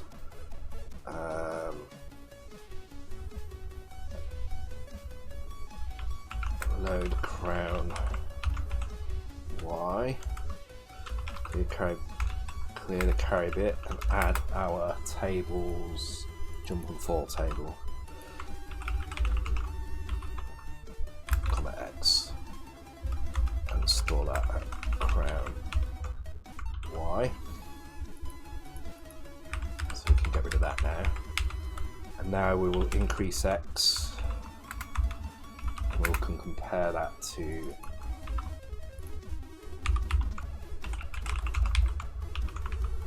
oops.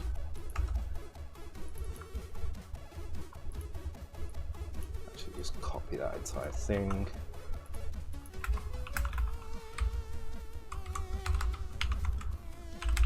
If we're not at that value, we just skip. Otherwise, we will load X. Oh, well, actually, we will just decrease X again. Store X crown fall index. There we go.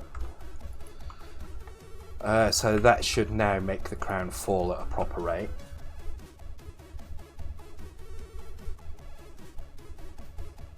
Although it stopped a bit early there, I'm not sure why. Let's have a look at that again.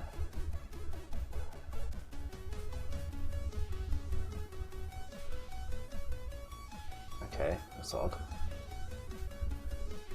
Because when we were just increasing that, oh, I know why. It's because we need to go backwards instead. So actually what we're going to do,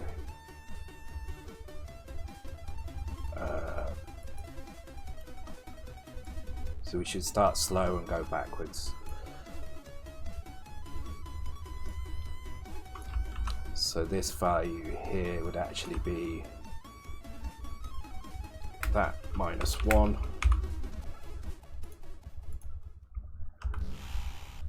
and then this would decrease, which means we don't need this.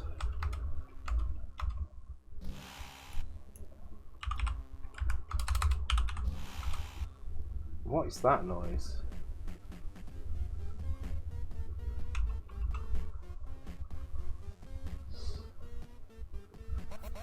Hey Kappa Mangoes, can the C64 up to Sector 2 button joystick? Yes it can, definitely.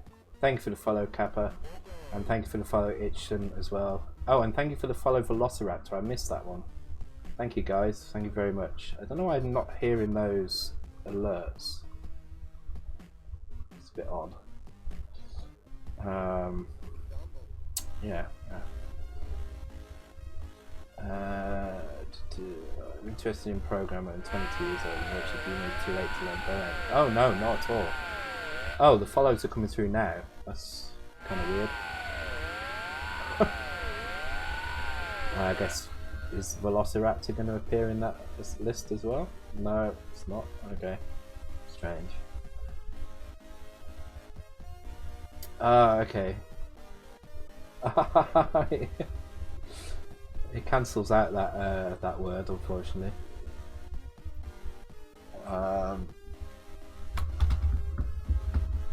What did Andy say? So the A software only breaks the game on the DS. Oh, really? So you'd have to do load D019 and. Ah, okay. I didn't know that. That must be a kernel issue then. I think I've actually got a GS kernel in my chipset somewhere.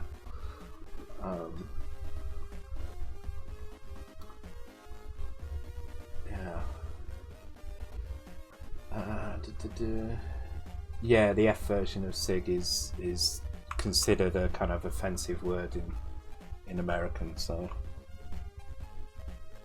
smoking a fag means a whole different thing in American.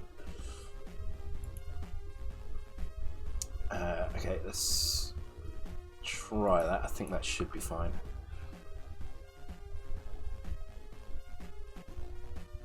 Yeah, there we go. It fell a bit quick though. That was really fast. So, but to be honest, it probably should fall fairly fast. It doesn't. Yeah, I think that's fine actually.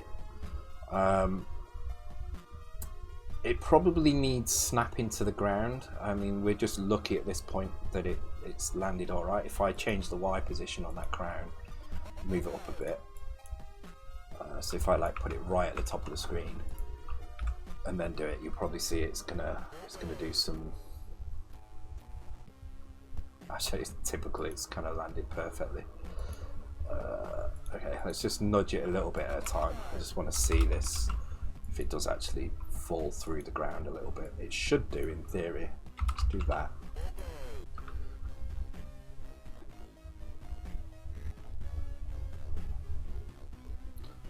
And typically it's not doing.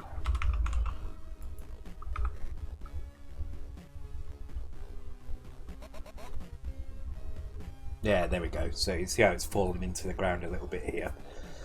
So what we can do, we can just kind of we can check that value and make sure it snaps to the ground. So if we just go into let's run it in the debugger, because then we can see its exact position.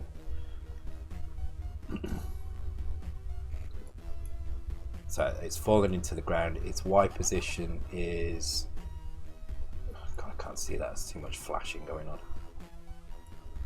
Let's just lock that. There we go. Its Y position is 206, which is, so it's like 3 pixels over, but it's, so what would we need to do? We'd need to round that and then add 3, I guess. So if we do that in here, so when it's not falling, so in here, in this not fall section here, we just grab the crown Y, and again, there we go, it's locked up. It's really weird. I don't know what it is that's causing the lockup, but something causes a lockup. I need to figure out what that is because I don't like that happening on my machine. It's only been happening today as well, so yeah. As Stoker was saying that it should do something if the thingies pick it up, but yeah. I've got to say I do like having the chat on this screen instead of having to look over here. I'm not doing that quite as much anymore. I'm looking over there, so it's kind of nice. So let's have a look at the value 206. Let's stick it in a calculator because that's the easiest way to do this. Right, so 206 in hexadecimal is CE. So what we want to do is we want to round that down to C8. So we're gonna AND it with F8. And then we're gonna, so it's gone about 3 frames too far in, so that would imply we need to add 3 here instead. So we can just use that to do it. And that should snap it to the floor now. That's just the Windows calculator. Just put it in programmer mode and just use the Windows calc. There we go, snapped perfectly to the floor now. And now, no matter what value I put in here, so there was 4 values, so 30 to 33 should all snap to the same point. So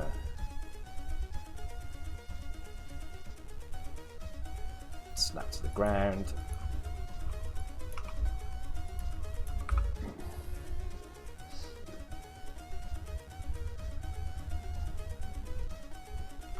Why did my machine start locking up like that just before it melted?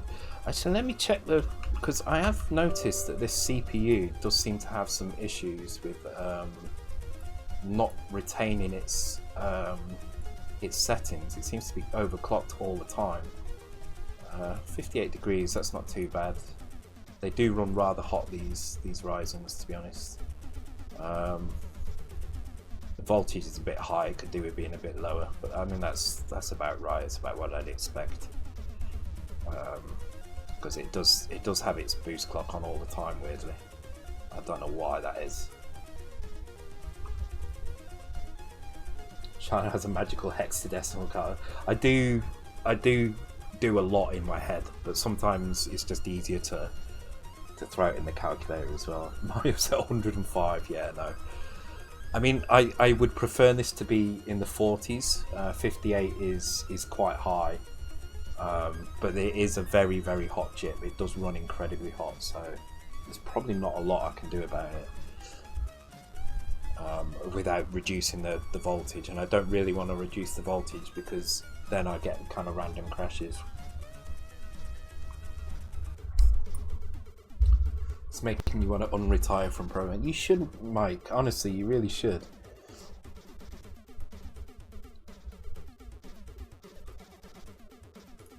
Your games are good fun. I think you should do more. You're good at it. You put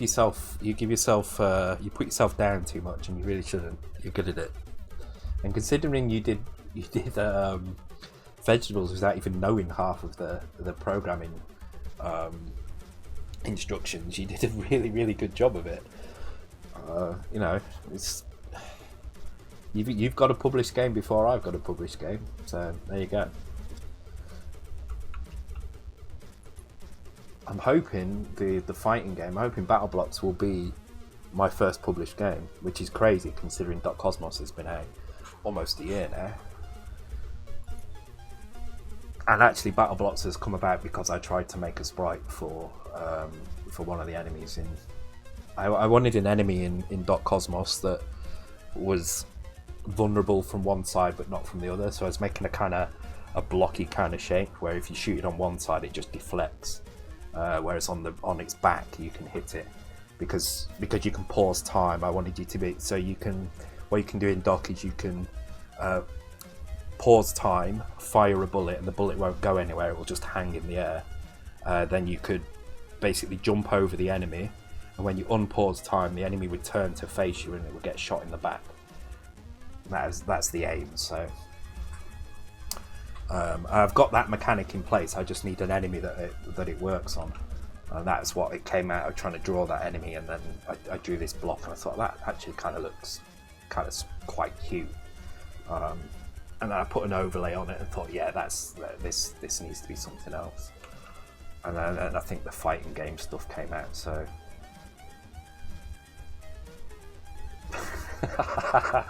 Oh, that's harsh, Hayes. That's harsh.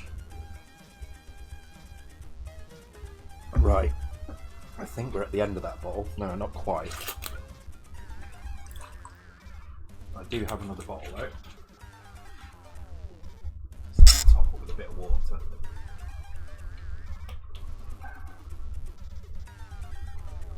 It's good to keep refreshed. Oop, that's not unscrewed properly at all.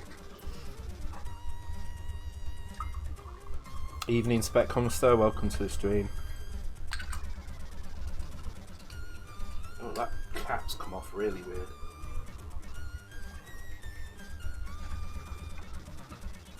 Cockatoni MILF.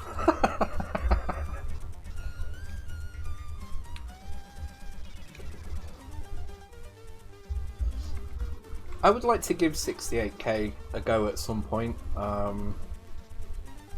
As I mentioned on Thursday when somebody said, have you thought of doing the Commander X16? It's not even about the instructions, it's not about the language, it's about the limitations, and I love the limitations on the Commodore. There's something kind of cool about having such strict limitations, but doing this sort of thing with it and working out how to do demos. Do I build games full time? It depends what you mean. So my day-to-day job is tech lead, kind of.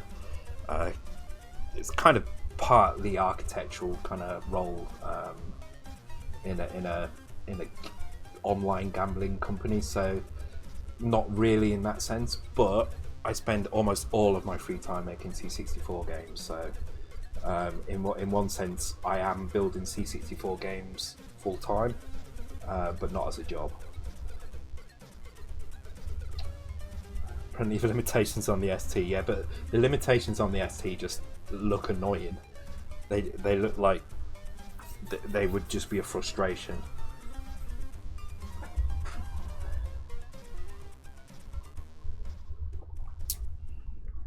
Program games through oscilloscopes only if you like limitations. Yeah, not that kind of limitations. Although I would like to have a go at the Vectrex actually. That would be kind of cool. Okay, right, so we've now got the crown falling. That's good. So we've got the crown. We need to be able to pick it up now. So let's go with that section next. So we need a sprite collision routine. Now we already have. Actually, we don't have a sprite collision routine, do we? We have sprite to background, but we don't have sprite to sprite collision at all.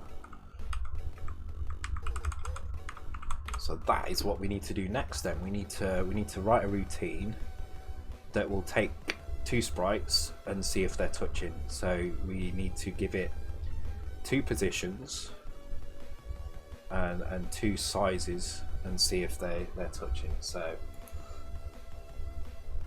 this is where this comes in handy, because we can reuse these because we put them in the util function and we know that this is where these are being used. We can kind of reuse these values. So what I'm going to do is create a function called let's think, what would we call this function?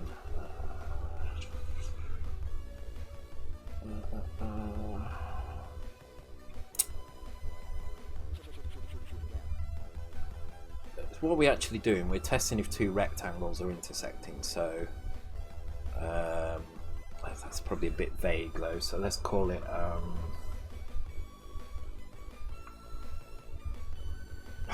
let's call it just check or get sprite collision. Let's just go nice and simple. Collision, because we're not doing one. So let's define it with let's put a little block of comments here just to define what we're going to do. So we're going to pass in so given two sprite X, Y positions, So we will need extra ones here for these. And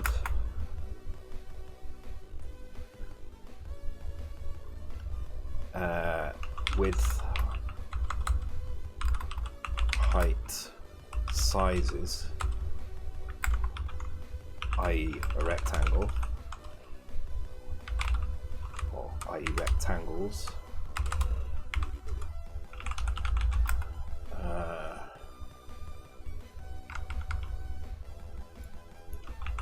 sets carry flag if overlapping, clears if not. So I quite often use the carry flag as a way of kind of returning a boolean from a function, because it's easy to test as soon as you come out, so you can just kind of you can quickly return that, return the carry flag set, and then you can do a branch carry set to test for that really quickly. Hardest thing about programming is thinking up labels. Yeah, it really is. You know, I spend a lot of time doing this sometimes. Okay, so let's create some aliases here. So let's have sprite1x.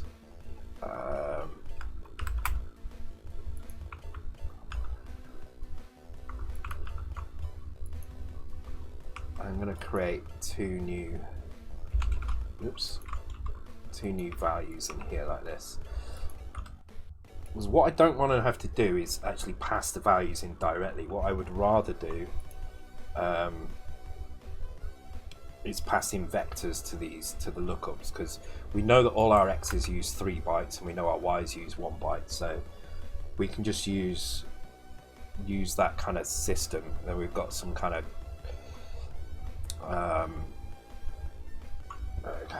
what's the word, kind of cohesion between, well, not cohesion, what's those,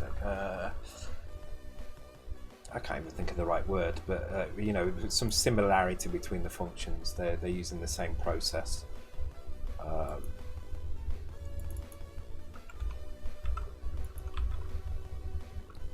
So these will be our sprite x and y's, and these are just pointers to these. So these aren't going to be the actual values, these are going to point to an area of memory which contain these values. So that's our sprite x and y's. Then we need widths and heights. So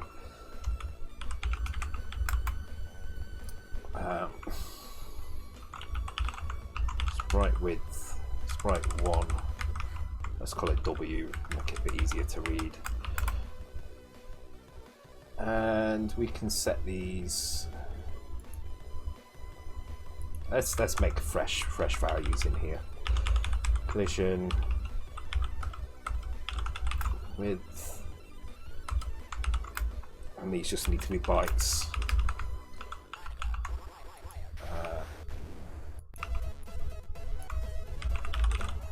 Oops.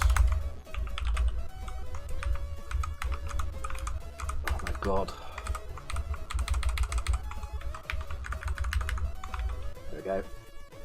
Height and width. She's just shouting letterboxes and run away.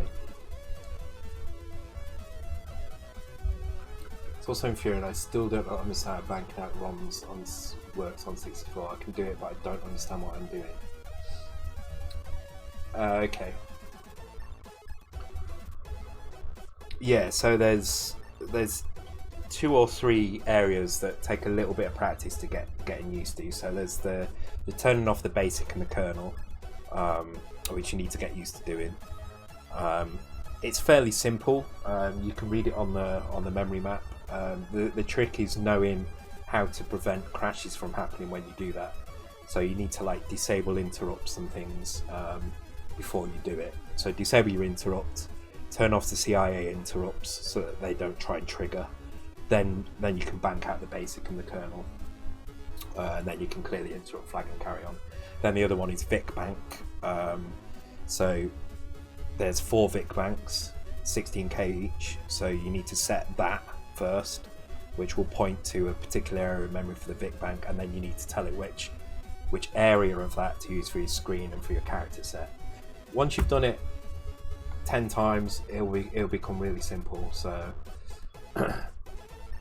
I would say try to avoid using the macros. I've seen loads of people use macros that you pass in a memory address and another memory address for screen and character ROM, but they don't really understand what's going on underneath, or they've done it once but they've never really thought about it.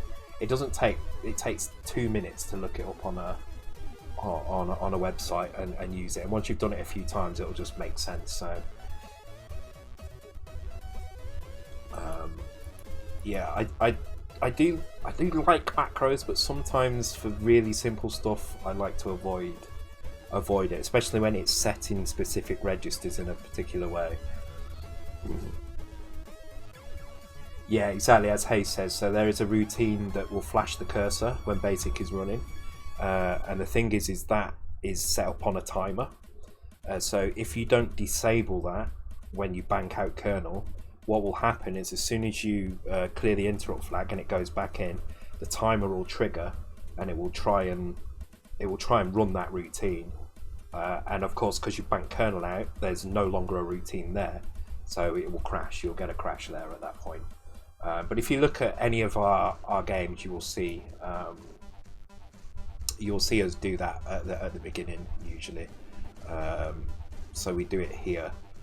We actually set the IRQs up first, but basically before you do this, what you want to do, and this is kind of handled in here, is you want to stop any interrupts from happening, and then you want to disable the CIA interrupts, which is just 3 lines, sorry, which is that. So storing that value in these 2 locations just basically cancels any interrupts that are about to happen on that. And then because you bank the kernel out here, as soon as you do this, as soon as you do that, the kernel is no longer going to be triggering these because you've already cancelled those. Because the kernel's banked out, it won't try and trigger them again. So also it depends what you're going to do as well. So if the only reason you need to bank both out or bank any out is for memory. So if you can write a game that fits into basic area, so 0800 to 9FFFF and C000 to CFFF, then you don't need to bank out basic and kernel. Only if you want to expand beyond that, or you want to use more of the 0 page. So if you don't bank either out, then you don't have very many 0 page registers. But you can bank out just basic, for instance, and still have all the kernel routines. Then you don't have to worry about doing those CIA things, because it really doesn't matter. And that will give you a contiguous piece of memory from 0800 up to CFFFF, with kernel being at E0100 onwards and IO RAM being at D000, which is fine. I mean, as long as you don't use the last VIC bank, you're absolutely fine. You can do that quite easily. Turning off basic will free up about half of 0 page RAM, and you still have access to the kernel routine. So if you want to do storing state and restoring state for IRQs, for instance, you don't have to do that, push the accumulator onto the stack, store X, and you don't have to do all that. You can just do so normally you will see me doing something like this at the beginning of a IRQ. I'll push the accumulator onto the stack, then I'll transfer X to the accumulator and push that onto the stack, and I'll transfer Y to the accumulator and push that onto the stack, and then at the very end I will do the reverse. I will do this, pull the accumulator, put it into Y, pull the accumulator, put it into X, pull the accumulator, and then I've got Y, and then I'll do a return from interrupt. So instead of doing all of that, if you keep kernel banked in, you can just do this, and that's it. Your kernel, your interrupt routines will automatically store everything. This will automatically restore everything. You just have to use slightly different vectors. I think it's 0314 and 0315 to store your kind of address.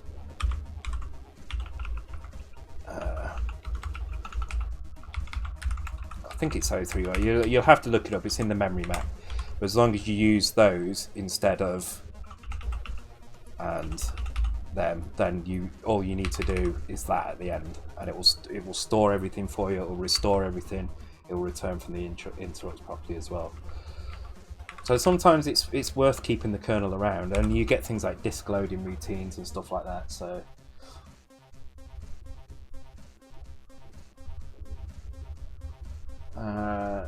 Vic Sprite Charter is where I struggle. Yeah, the Vic is a funny one, and you'll get used to it after a while. It will start to make sense, but it does take a little while before it kind of really sinks in. Okay, forgot what we were doing now. I got carried away chatting about stuff.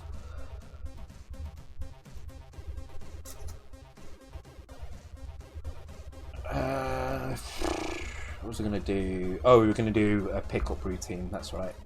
Okay, so sprite width, we've got this one. Sprite 2 width would be that one. Sprite 1 height, Sprite 2 height.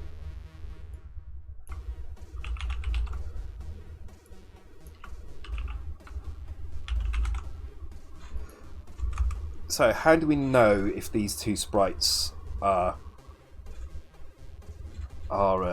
within range? So basically what we need to do, if you imagine, let's think about just the X position for now. So if you imagine a sprite starts here, and it's 24 wide, right?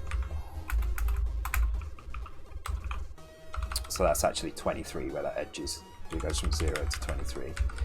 So for another sprite to be inside that, it would need to be, let's just tab that over a bit, and let's do this with tabs so it fits neatly. So for another sprite to fit within that, it would have to be at least, well actually this is just outside it. Oh no, this would overlap actually, yeah. So we'd have to go from an X position of minus 23 to an X position of 23.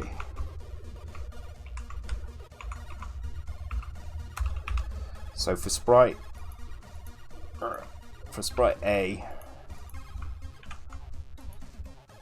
for sprite B to be intersecting sprite A, then its X position needs to be minus 23. Well, actually, it would be the width here, minus from minus the width to plus the width. So if we think of this as W1 and W2, so this is our width 1, and so for these to intersect, this would have to be minus W2 because it's the width of this one, and this position here would have to be W1. So the condition we're looking at is we're intersecting on the X if Bx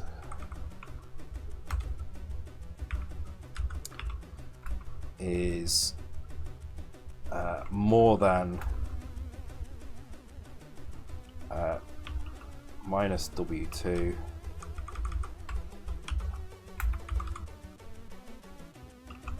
like that. So this is the condition we're trying to create now.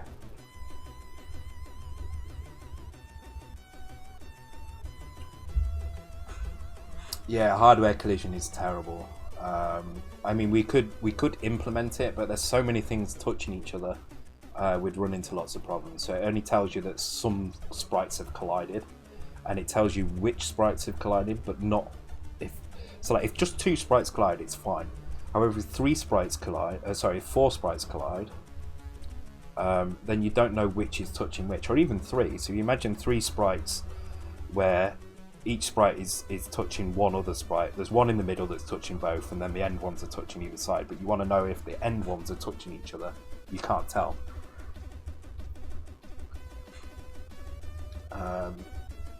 Okay, so what we're looking for is that the position of Bx or sorry, the difference between the positions of these two is more than, actually this should be, yeah, so it is more than minus this value, and it's less than W1. Now obviously this is tricky, right? So what we can do is we can say if bx plus W2 is more than 0 and it's less than, like that. So now we have a function that's a bit easier to check because we're checking against a 0, so this is much quicker. Invisible touch up, all touch is good. Oh no, we're missing here. Okay. Trying to see what's going on here. Ah, okay, yeah. That was a routine, set track, blah blah blah blah blah. Okay, alright. So I don't know. It's kind of hard to explain, but it's basically just comes down to rearranging these kind of relationships with comparisons. Again, you get a bit of practice with these over time. So basically, we had this function, and we want to simplify it. So the easiest way to simplify it is to add W2 to all sides. So we add W2 here. We add W2 here, and we add W2 here, which brings us to 0. So now what we need to do is calculate the difference between A and B, which will give us this value here, and then we need to add the width of sprite2, and then compare that value. If it's more than 0 and it's less than sprite1 plus sprite2 width, then we've hit. So we'll test the X position first, and then if that works, we will go and do the same thing for the Y position. I'm just gonna comment that out actually while I do this next bit. I'm kind of desperately needing the toilet as well, so I think, well, oh, I missed a follow again. Why didn't I hear that? That's really annoying. Well, thank you for Riverlocks for the follow. I'm sorry I missed that. I didn't get the alert again. I'm kind of getting a little bit annoyed with Muxy alerts. It doesn't seem to be working very well, so I don't know if I missed it or it just didn't appear, but I apologise for that. Thank you for the follow and welcome to the stream, dude. Okay, I'm going to take a really quick break now. In fact, I might as well have my cigarette break now as well. So it's a slightly early break. I'll be back in 3 or 4 minutes, and we'll implement this in 6502 and hopefully get sprite collision working, and we can start picking up the crown and dropping the crown and all that funky stuff. So, alright, back in a minute, guys. Back. And that's a very interesting comment to come back to. Moss side as well. Oh, don't want to be a Moss side dressed in eyeliner.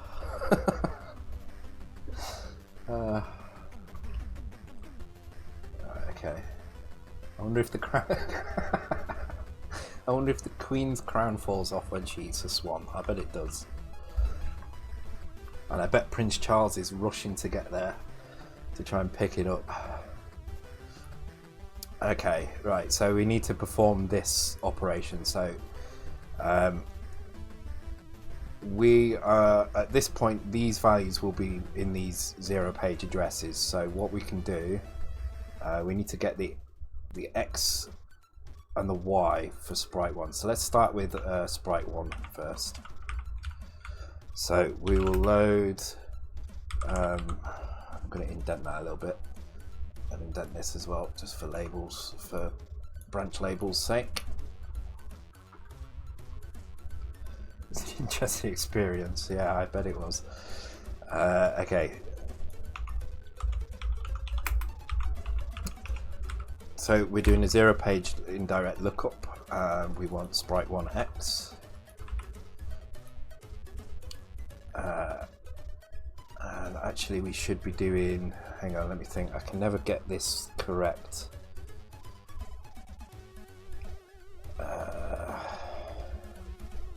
Subtraction, 16-bit subtraction always confuses me. So we should be getting the upper value first. Is that right? Hang on, let me think about this. So we take... No, start with the lower value, then subtract the upper value. Okay. Okay, so we have sprite 1. We're trying to get the difference between sprite 1 and 2. So we're going to take sprite 2.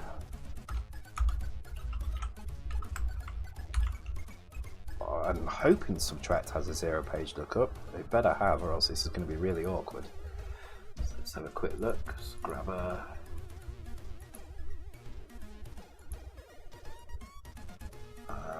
subtract. Oh, what is going on? Subtract does indeed. Okay, has yeah, indirect 0-page. Okay, good. That's a relief. To request he plays Airwolf. No, Airwolf, no. Airwolf is painful.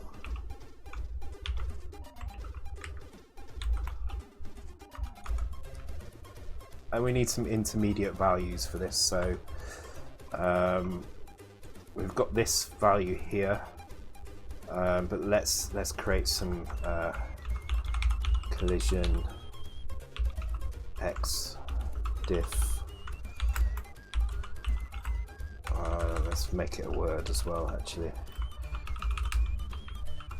and collision y diff. And this can be a byte because we only need 1 byte for that.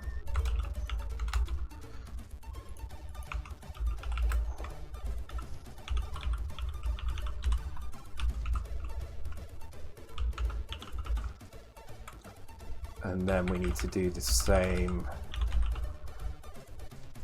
Actually, this doesn't feel. This feels wrong. So if I have, hang on, let me think about this, right? If I have an x value and another x value, and I subtract those. Oh no, that's right, because the carry, but yeah, no, okay, that's right, fine. I always struggle with addition is fine, but subtraction I seem to struggle with.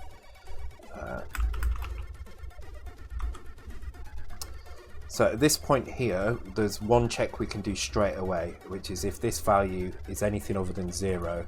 So if it's not 0, no collision. And we'll create a no collision down here.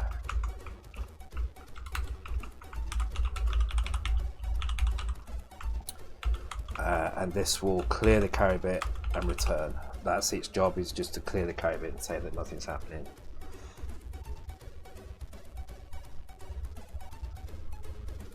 After all the shit you gave that poor programmer.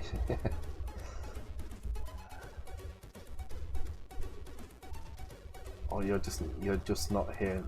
They aren't. It isn't because I'm just not hearing them. Okay. And I got a follow. Thank you for the follow, Dr. Respect. Why am I not hearing them? I need to turn my sound up a bit. I'll turn my sound right up. Hopefully, I hear them. 3K runs over to Hazy's house and hugs Chili. God.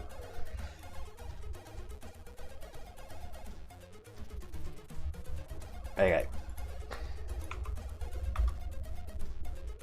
So at this point, if the upper byte of this is set, so if this is like that, then obviously the difference between them is 256 or more. So there's no collision at that point.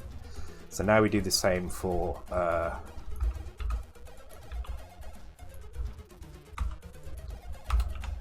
For the y,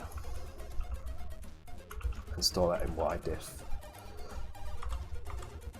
Cool. So now we have two values. So we have we're only gonna concern ourselves with the x for now. We'll test the x. We'll come back to the y when we've confirmed that the x works. The y is just the same as the x. It's just with height instead of width. So now we need to take this value. Which is this one here.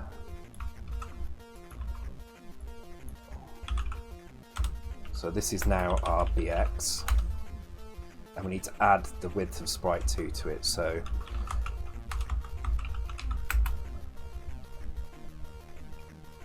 sprite 2 width, and if this is, so this needs to be more than 0, so if it's less than 0 then there's no collision. So we'll say if it's minus, no collision.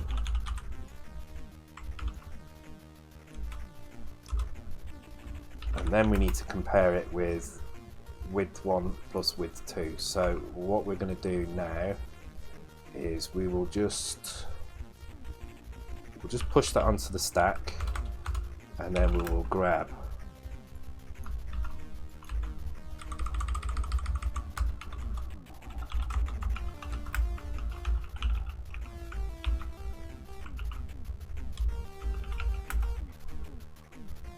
God, we need a temp as well. We can use this.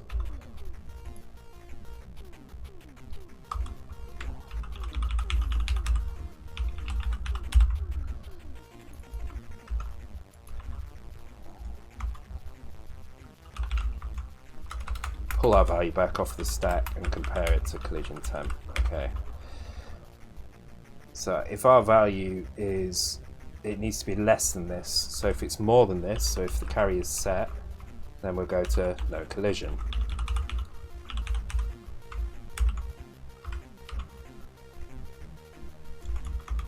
Otherwise, we'll have a routine here called collision, and we're just going to fall through to this for now, which will set the carry bit in return. But what we're also going to do here, just for testing, is we're just going to increase the border color like that. So now we need to set these values. So I'm going to grab that, and then our crown. Okay, we need a hiccup. We're going to set these values. And we need to call that from somewhere. So I think we can probably do it in the draw crown function. If there is no crown, then we go here. Otherwise, there is a crown. Jump to subroutine fall. And fall. Wait, if the should only do fall if it isn't already on a player. So maybe that fall needs to be somewhere else.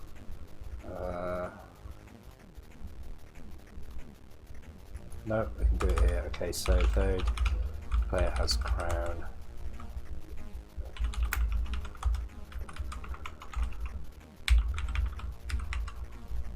Put a little note there. Only fall if player doesn't have crown.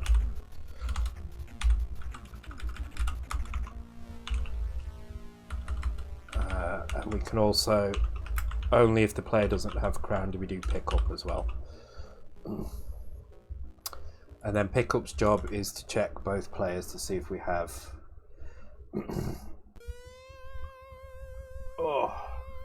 to see if the players are touching. So I have 5 gin and tonics before my general studies exam.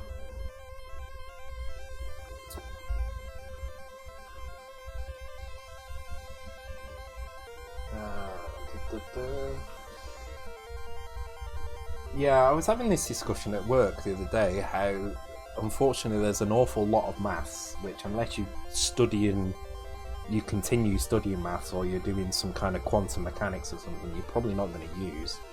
I think all you really need is trigonometry and linear algebra, and that's enough to do most programming jobs. I mean, obviously knowing more advanced mathematics can help you kind of work out more efficient algorithms and stuff, but if you know trigonometry and linear algebra, you know enough really to do what you need to do. If you're doing 3D maths, if you're doing 3D programming, then obviously a little bit more helps, like knowing how to do matrix multiplications, vector kind of additions, and dot and cross products and stuff. In fact, it was in Discord we were having this chat.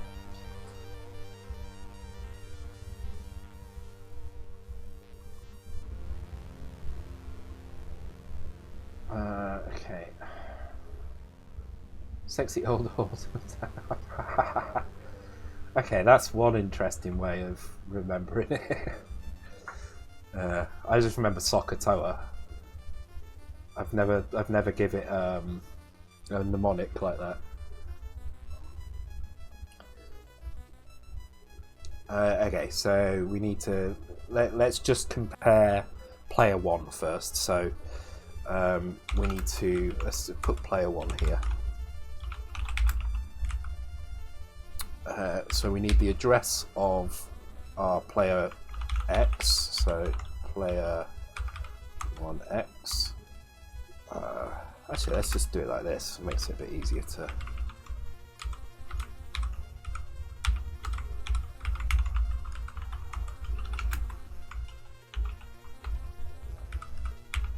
Oops, Sprite 1X store X at Sprite X plus 1.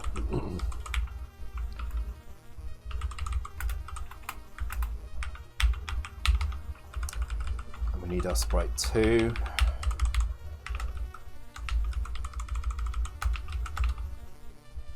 And then we need our width and our height. Actually, no, this is going to check if player 1. Well, actually, for the purposes of testing, we will test player 1 against player 2 because I think that's quite a good test.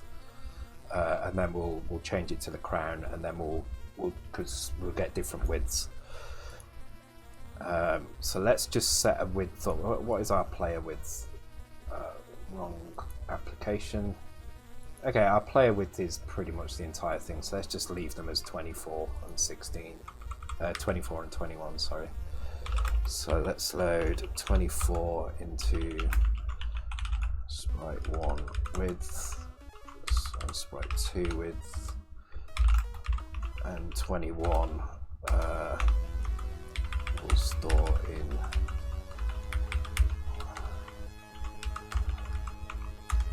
and then we'll jump to that routine, which is get sprite collision.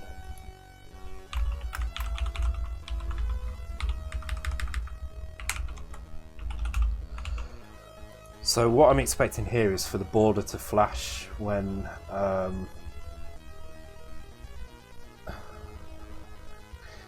sorry, I'm getting dragged into the crazy chat. We're expecting our border to flash when the players overlap at this point, because we're just testing a generic routine here. So okay, I forgot a plus in here somewhere. No collision. There we go. And once this routine works, we can apply it to the crown. Okay, we saw. Oh no, we did. So.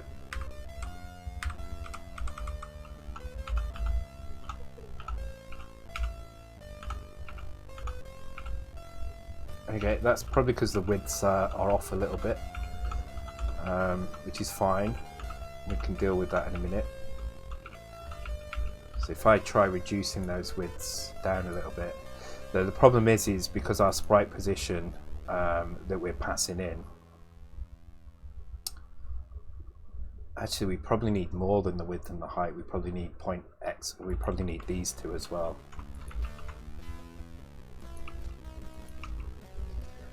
Frustrating. This function's getting quite big, but so the reason for this is because when we test the sprites, we're testing from, and again the wrong application, we're testing from this top corner here. So even if we set the width to be the width of the actual internal sprite, it's actually going to be testing from here to here, not from here to here like we want. So we're going to pass in an offset as well, so it can deal with those. So let's do that now. Sprite 1, I'll call it X off. Sprite 2, X off. Sprite 1, Y off. Sprite 2, Y off. That would be these ones.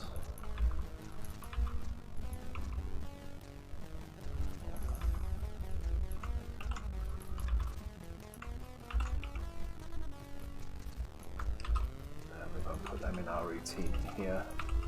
So this is, again, this is a good reason why you would do this all in one function. It's nice to know proper coders do collision detection with trial and error just like me. Oh yeah, I mean you kind of have to. But this is a useful function. I mean this is essentially telling you if two rectangles overlap, so this allows you to do a little bit more. You can use it for kind of hit zones as well, so you might have like a trigger point. So we will use it for the exit button switch as well, to see if the player is on the exit button switch. So it does a little bit more than just the sprite positions as well, even though it's labeled as sprite collision in here.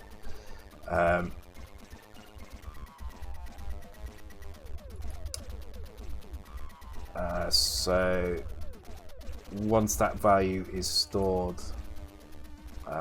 we can just add the offset in here. It's probably the easiest way. Oh no, actually we can't. Hang on.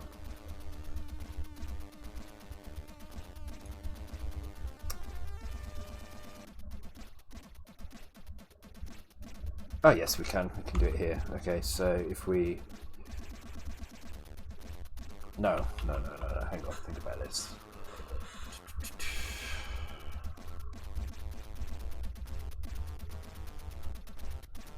So do the X first. So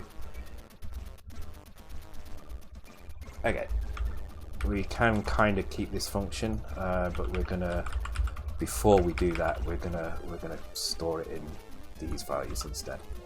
So we're gonna take our collision X difference here,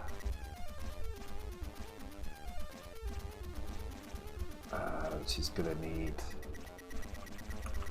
unfortunately it's going to need two fucking values in here. Which is, oh no, we've got two values in here. We've got a word. Okay. Oh no, it's not. We need two values. Damn it! I think there's got to be an easier way of doing this. So we subtract those two values together. So what we're trying to do is, let's get rid of this again. So we've got an x1 minus x2. However, what we really want is x1 plus x offset minus x1 offset minus x2 plus x2 offset.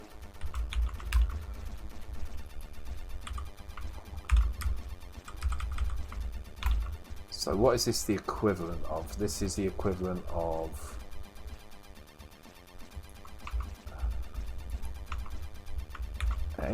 x1, I think this is right, x1 minus x2 plus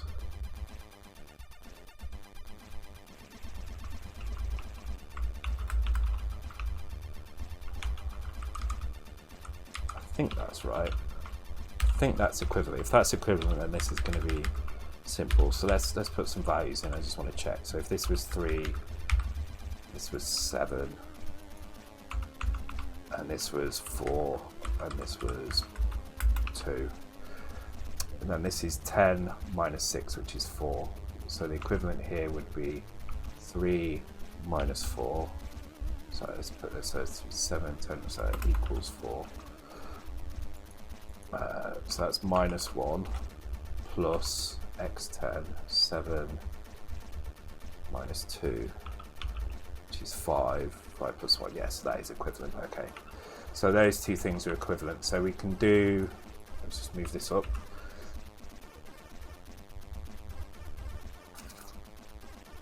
Where was our original? Yeah, so we can do our original calculation here, which is this bit. And then we just need to add the difference between the offsets as well. So that's now stored in here and here. So we can just load sprite1 offset. Do we need to clear the carry bit there? Yes, because we're subtracting, so we will need to. We can add the sprite2 offset. And now we clear the carry bit again, because it could be It shouldn't be set. You'd have to have very, very big sprite rectangles to have that overflow. We can add it to this and store it in there. And move this down to here.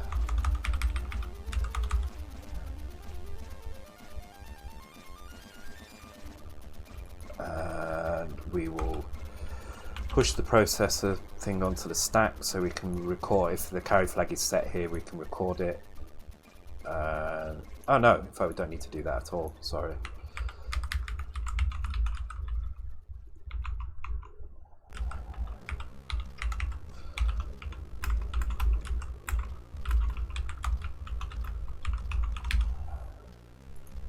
Okay, cool, that includes the offset now. Whew. Actually, let me get that back, so.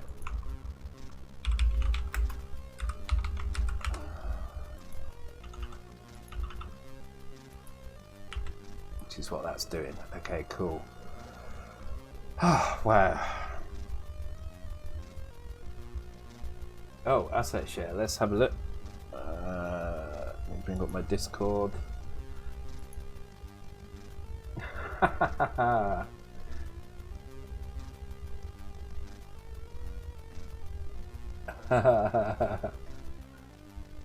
like that.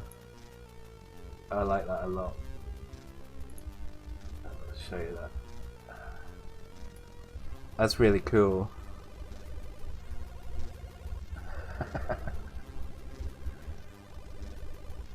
You can't tag shallow. That's really cool. I need to use that for something or other.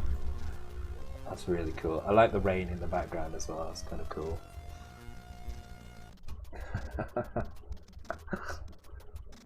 Oh man, that has to be some kind of avatar. I'm gonna change my my Discord. I'm gonna get rid of Clyde for the first time. That's gonna be my avatar. I love it. It's brilliant. Thank you, Stoker Mike. That's awesome.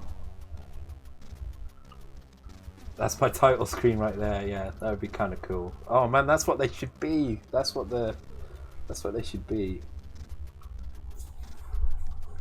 But yeah, that's definitely going to be my my avatar now. That's really cool. I like that. Damn, you're a good artist, Stoker. I wish I could draw like that. I really do. I just don't have the know-how to do it at all. But it's cool. I kind of want my little blocks to be like that. Yeah, replacing Clyde. Yeah. Actually, the Clyde I've got on my Twitch is a fan art as well from somewhere. I can't remember where it's from, but it is fan art as well.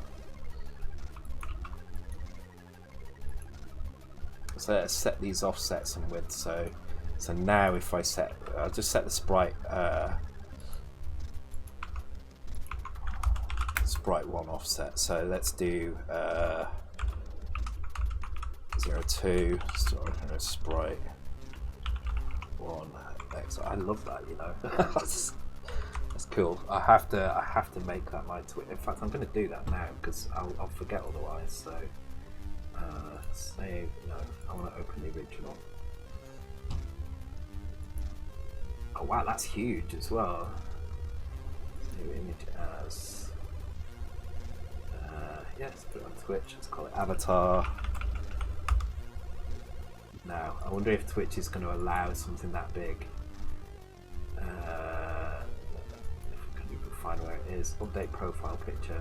Cannot exceed 10 megabytes. Okay, well, let's see. That wasn't that one. Where is it? Desktop. Twitch. Avatar. There we go. Rotate. Oh yes, perfect. Perfect. That should update now. Clyde did have a good run. That's he's been there since I started streaming, which was probably about June last year. So Okay, that's uploaded. I don't know if that has to be verified or something first, but it's there. Oh man, if I can get more, I kind of want that as an emote. Do you mind me making that into an emote, Stoker? Because if you don't mind, I will turn that into my next emote whenever I can get that. I don't know if I'm allowed to make another emote yet. Where do I find that out? Okay, cool. Thank you. Yeah, I don't know. I've really struggled with figuring out how this all works. Somewhere in here I have something that will allow me to make more affiliate, is that it? Emotes, there we go. We're gonna emote. Yeah, I've already got emotes. I don't know how to unlock more emotes. But when I do, that will be my next one for sure.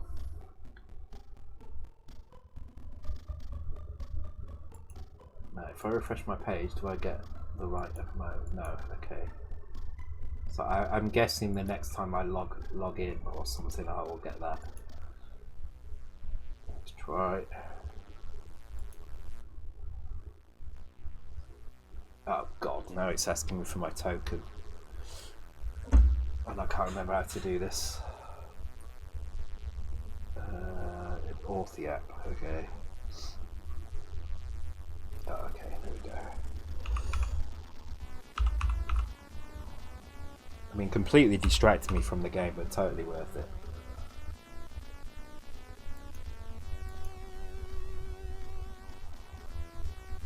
Yeah, it's not updated it yet. I'm sure it will update at some point, but it hasn't yet, so.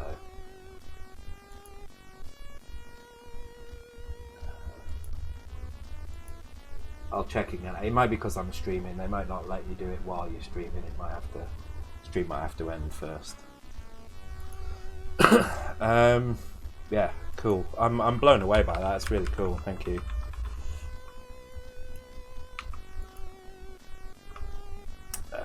We don't care about the height. Let's reduce the width down a little bit.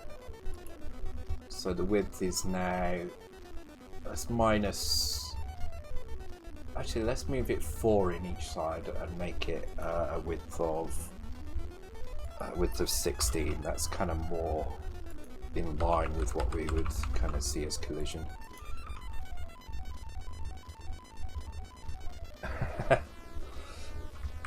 Yeah, me too, to be honest. Oh, it's not quite right. There's something, it's off a little bit. It's like it's shifted too much to one side. Okay, so let's have a look at that routine.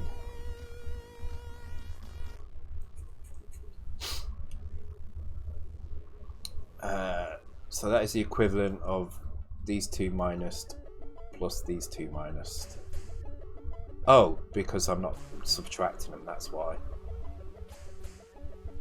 So x1 minus that, x1 off minus x2. Okay, that's why. This should be subtracted like that, and then that should be clear carry bit.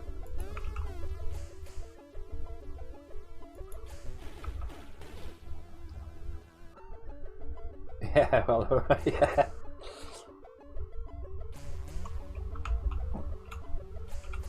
That seems to be spot on. Let's just move this guy over to the other side.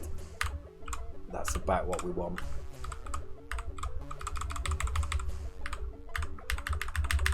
Cool. Chat shit in chat, yeah. I should get a Chiswicked style chat leaderboard. No, maybe I shouldn't actually. That was hilarious when he first put that on. You guys were just chatting the longest sentences you could think of with the least amount of content. Like super long sentences, super irrelevant content, just to get to the top of the leaderboard. And it was hilarious. I love Chizzy's streams, they're hilarious. I like calling him Chris as well. You have to call him Chris whenever you see him.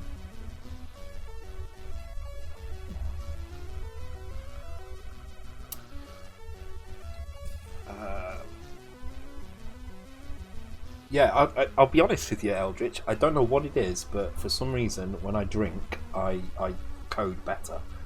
It seems to help me focus, and I don't know why. Because it makes no sense. It makes absolutely no sense. I should be worse. I mean, I do reach a point where it's too much, generally when I hit the tequila, but I can kind of just about get by,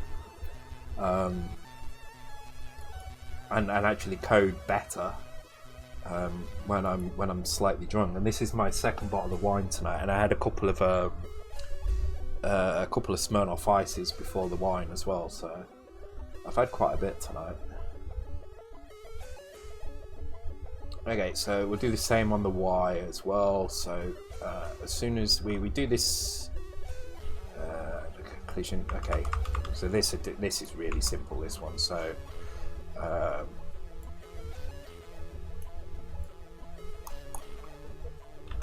we do this one here. So we load Y off, add collision Y diff, store it here. There we go. And so now we have the same in the Y position as well. So now let's check that out with the crown. So instead of doing player 2 here, what we'll do is we'll set up the crown first. So let's move this up to the top, and we'll say up here define crown dimensions. And instead of pointing it to player 2x, we'll point it to crown x up here and crown y. Crown x.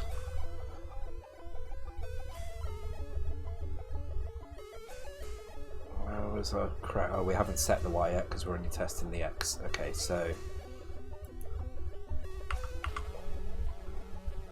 let's set sprite to crown or offset. So this is our x offset into the crown, which is now this one here. So this is actually 6 across. So let's set an offset of 6, and our crown width is 3, 6, 7, 14. So we want a crown width, so this one here.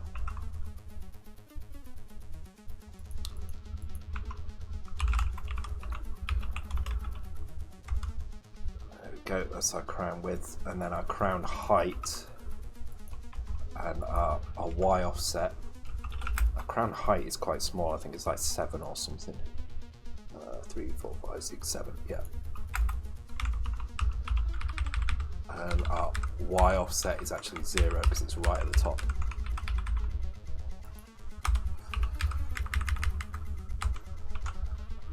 So that is our crown defined. So now we can test it against each of the players.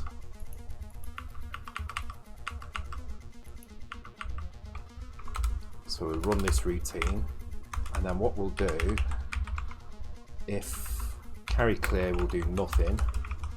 Otherwise, we'll increment. This is player 1, and I can't remember where the hell player 1 is. So let's just cancel it out a second. Just run it in there.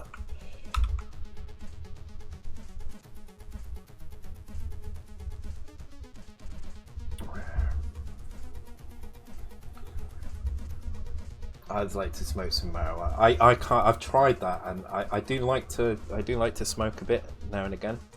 But I can't code when I do that. I just can't. I think because I don't smoke it enough. I think if I smoked it more often, it would be all right. But the problem is because I don't smoke it very often. When I do, I tend to get very stoned and I can't do anything. So.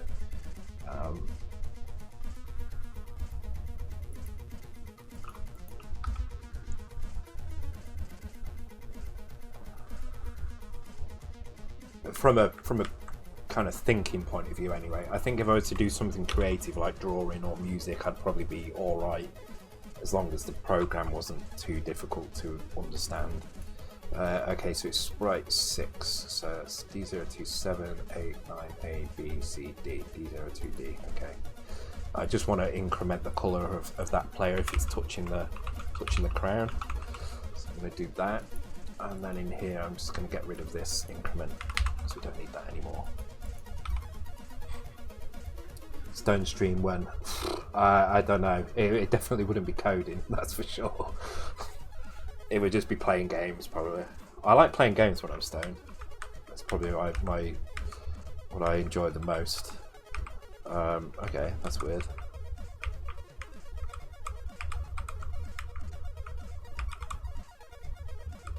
Okay, the Y is well off. Let's just do a test on the X again. So let's actually it is only testing the X. No, it's not. It's testing the Y as well. Okay.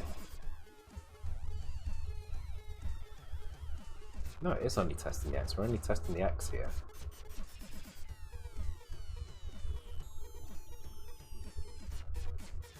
Okay, that's strange. Let's move the crown into a slightly better position.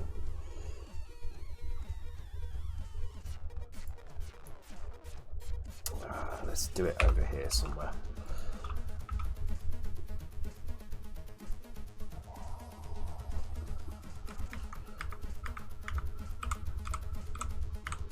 There is a very small point where it's actually hitting it. There you go. And then the rest of the time it's not.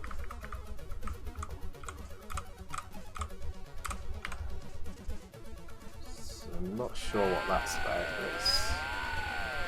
We had it right on this player here.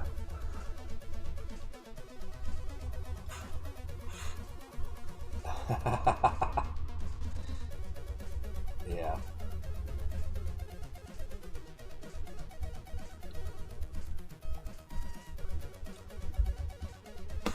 Yeah, I mean, I would like to do it. I would definitely like to do it, but there's absolutely no way. Oh.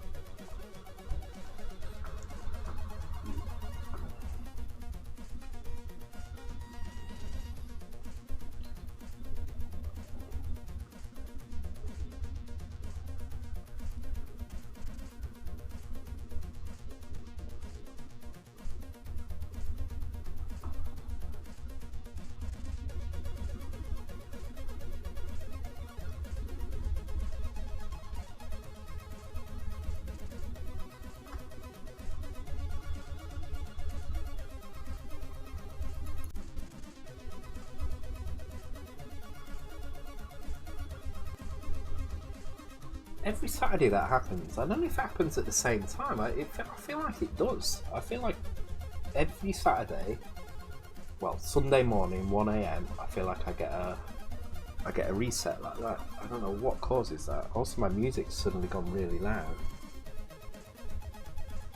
Thank you for the follow, or Hant.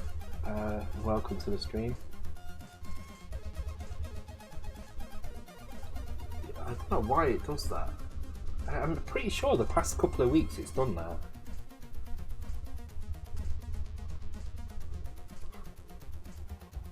Yeah, that's really weird.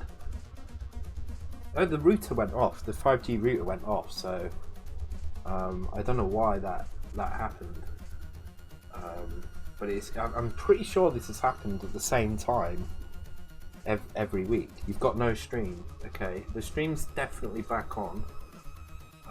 Let me just refresh my page. Yeah, the stream's definitely back on. It goes 60 frames a second again as well.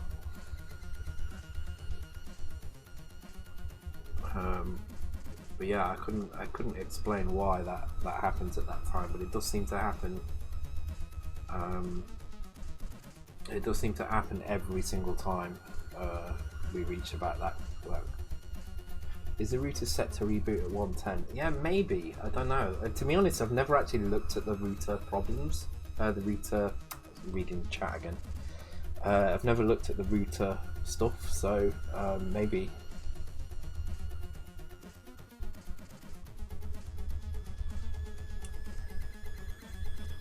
When you're on a Cheryl reboot, yeah, maybe it does. I might have to look into that because it does seem to be about the same time every week, so maybe it is. What is sold in Washington State have a lot of people whose lives are messed up for. Yeah, I mean, I I'm glad I don't smoke it like I used to. When I was younger, I used to smoke it all the time, and it did kind of. I mean, I wasn't coding. I didn't have a coding job at the time. I was in some kind of dead end job, so maybe that was kind of why I never really kind of excelled. I had a follow just before the stream. Yes, I had Orhan. Yeah, I thanked Orhan. Thank you for the follow. I can see, the weird thing is I can see it in my activity feed, but I'm not hearing the alerts for some reason. I am going to turn the alert volume up ever so slightly. I apologise if it comes on really loud, but I have got my volume up quite loud. I don't know why I'm not hearing them. I'm not a big fan of Muxy Alert, to be honest. I might have to I thanked him when the stream was off. Okay, yeah, thank you for the follow, Orhan. Yeah, I don't know what everybody else uses, but I'm using Muxy Alert and I'm not that impressed with it, even though it took me bloody ages to set all the fancy alerts up with it, so I may have to go through it again at some point. Okay, so I've got an issue where this sprite is only detecting collision in a very, very small area. I mean, which is kind of fine because I have to walk through it, but it's not what I want. It's not, the behavior isn't what I expect from that function, so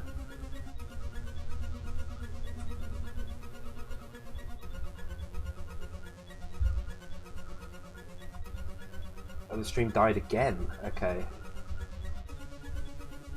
yeah, I've got quite a lot of dropped frames at the moment, network drop frames, so I don't know what's going on there.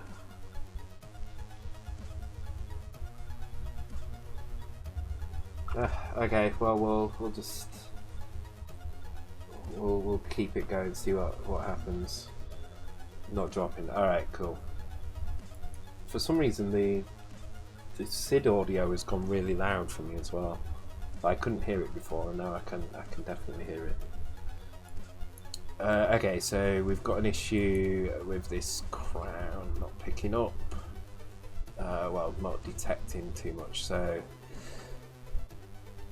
sprite 2 offset 6. So we're not really bothered about the Y at the moment because it's not actually being checked. We're only checking the width and the height. The width is 14, the offset is 6. So maybe this is actually 3 because it's multicolour. I don't think that's the case though, but let's try it.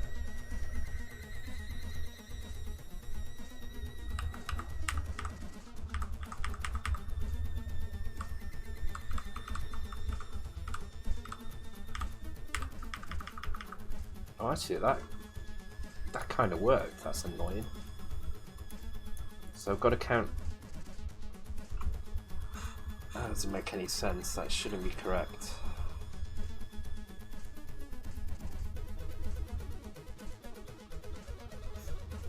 Well, I know that if I mess around with these values, it's kind of a bit of a trial and error thing here. What the fuck? Oh dear. You guys, man.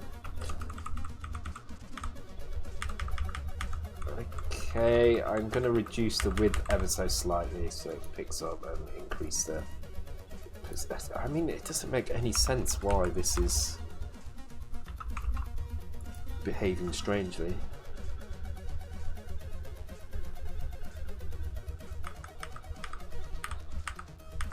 See, now it's too small. It's like that value. What's going on there? There's something odd going on. So certain values of this. Is it the offset? Maybe.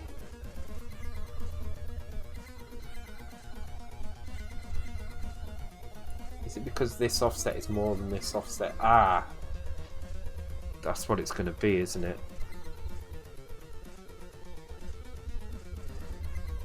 Because if this offset goes less... Ah, right, okay, I get it. So we're doing some subtraction of the offsets here. The end result of this could be that the final value is a negative value. Then we're add it. Well, it shouldn't matter because we're adding the difference on again.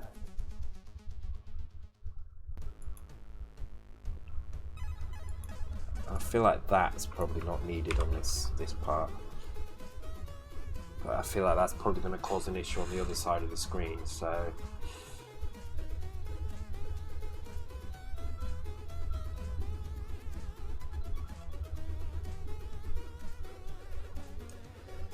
Okay, let's think about this, right? So if the value at this point is -1, which it could be, so if the difference between these is 1 but in the negative axis, then when we add the difference on here, the carry flag is cleared, but then it's going to be set at this point.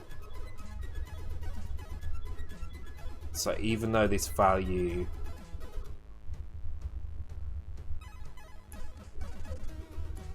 maybe this should actually be, yeah, this is a problem, because if this is -1, then when we do this add, this value is going to set the carry flag. So at this point the carry flag is set, which means when we do this one, it's going to actually add 1. So now the collision is not going to trigger because this has been set to 1.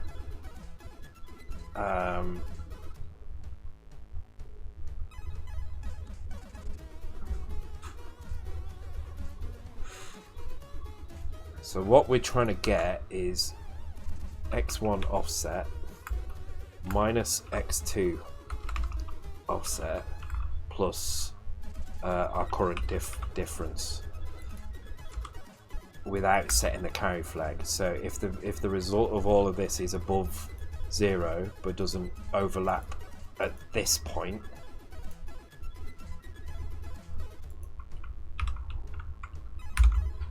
oh man, this is tricky.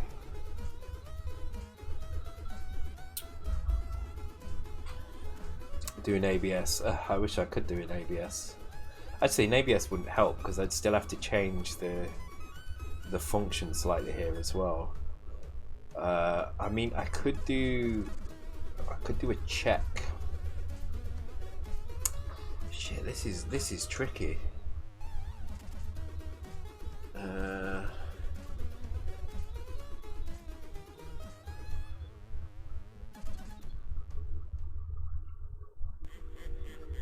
So what will happen is the carry flag would end up clear at this point.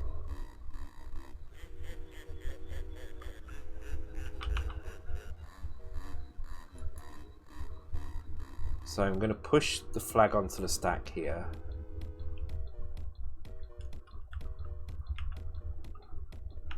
And I'm going to pull here. And if the carry flag is clear, then I know that that hasn't been updated.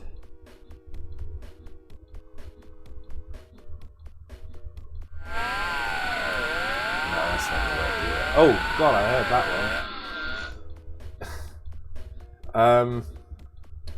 Welcome to the stream, Big Fatty Cock. Oh dear. Delightful name. And thank you for the host, Andy, as well. For some reason, the hosts aren't showing up in my feed as well.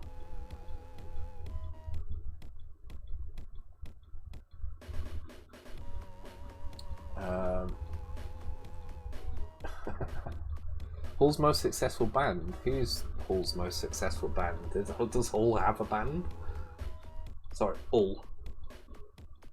Have we done PLP on stream before? No, I don't think we have. I'll explain that as well now, actually, while I try and figure this out. So we've done push accumulator and we've done pull accumulator on stream. We use that for pushing values from the accumulator onto the stack. It's usually paired with, you know, things like this. Transfer X to the accumulator and transfer accumulator back to X. We use it in the IRQ routines to restore values from the X register, and it just basically takes the value in the accumulator and pushes it onto the stack. But two other stack routines that we probably haven't touched on are PHP and PLP. PHP is nothing to do with the language PHP. It literally means push the processor state onto the flag, onto the stack. So imagine you've got a carry flag which is clear and a 0 flag which is also clear, right? So the value, the last two flags are there. the carry was clear, the zeros flag was clear, and then you do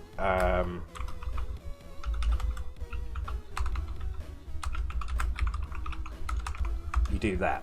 So at this point, what's going to happen is the carry flag is clear, so it's just going to add 1 to this. So now the value in the accumulator becomes 0, but that means that the 0 flag becomes 1, and also the carry flag becomes 1 because it's overlapped here.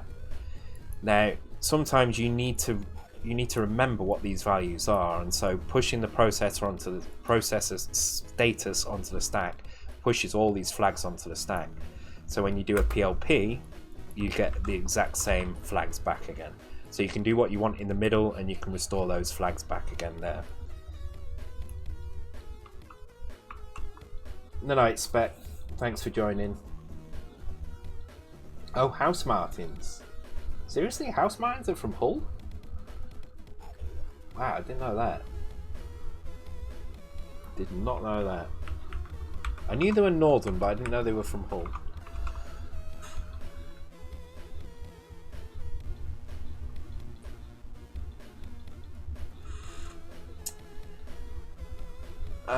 Okay, so we need to figure out how to prevent this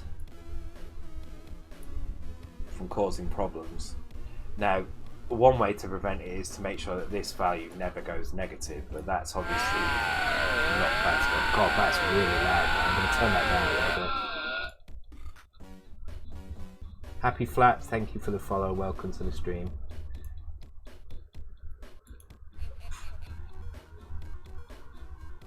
Seriously? Fat Boys. Okay, you blow my mind there. So Fatboy Slim was in House Martin, really?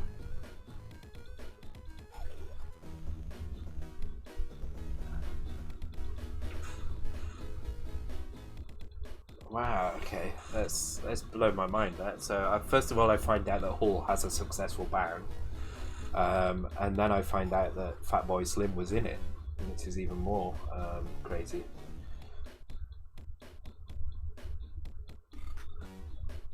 Just Boy Slim, or just Boy. Surely Fatboy Slim is just Boy. Okay, well, we need to figure out how we're going to deal with this. So,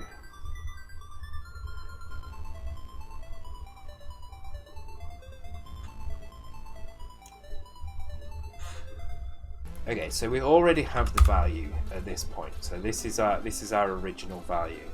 This is the value we want to add to it. Let's get rid of that PHP. So this is now either a positive or a negative value.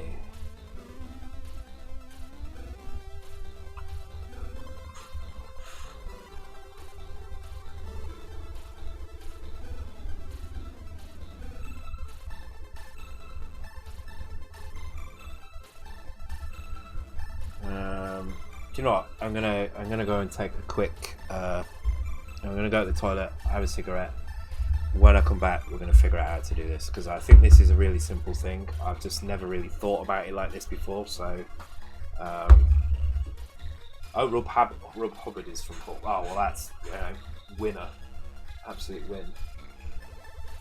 All right, cool. I'm going to take a quick break, guys. I'll be back in 2 or 3 minutes, and we'll figure out this bloody maths problem once and for all.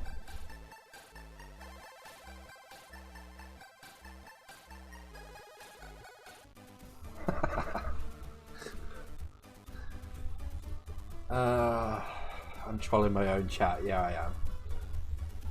Right, I've actually solved the problem while I was having a cigarette. It's really simple as well. I feel stupid for not figuring it out. Just need more wine, that's what it is. So I'm going to do this for about another hour, and then I think I'm going to play Rainbow Islands after this. And I'm not sure which version to play. The Commodore one pissed me off because it crashed when I was doing quite well, so I might play one of the maybe the arcade version or the Amiga version. So I've got to stay streaming until I finish my wine at least anyway. So Hayes is awake. Normally he does fall asleep and then wakes up when he hears Parasol Stars music or similar. So the problem is here that we've already got the difference between these two sprites. So we need to do the check here, because if the difference is huge, then we can skip. And that means we don't need to do this bit at all.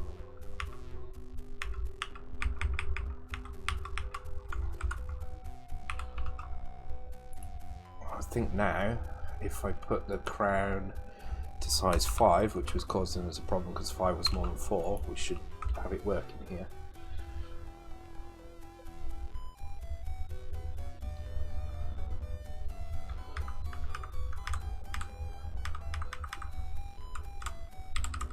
Perfect.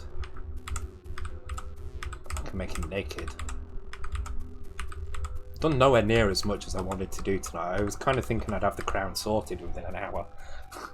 It's turned out to be a bit of a pain in the ass, but never mind. It's all good. This game is going to take forever to finish. I just know it. I'm going to have like 3 games released before this is finished, but whatever. Okay, right. So with that fixed, we can now do the Y check as well, because at the moment this is also going to work if I'm on another platform beneath it. Bad influence and a distraction. No, I enjoy this. This is all very good. I really enjoy doing this. So see, it's still checking down here because we're not checking the Y at all. So we need to do the same on the Y. We've already set up the height for the crown, we've already set up the height for the player, so we just need to do the Y check down here as well. So we're doing okay, that's grabbing the values, so get X. Okay, so let's put this in here so we know what's going on. To be honest though, some of this has been refactoring, and having these utility functions is going to prove very, very useful later on. I'm pretty sure these could be optimized to be a lot quicker, but we're pretty good on raster time. So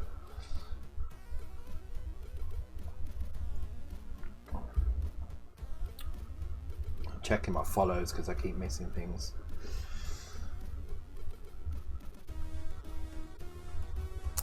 Okay, it's all good. Right. So this is checking for collision on the X, so we just need to do the same to check collision on the Y. Check X collision.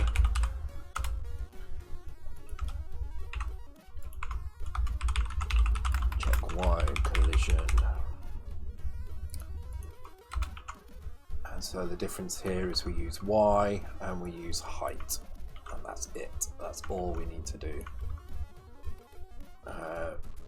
We're using the temporary value in 0 page. We've only added 20 or so registers, 20 or so memory addresses for that, so that should be fine. Okay, so let's check that. So hopefully now we should only get the flash on player 1 when he's over the crown, and we're not getting it at all now. Oh, bloody hell.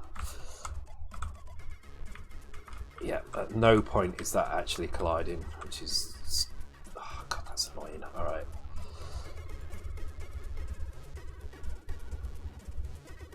So let's have a look at collision Y difference. Yep, this should all be fine.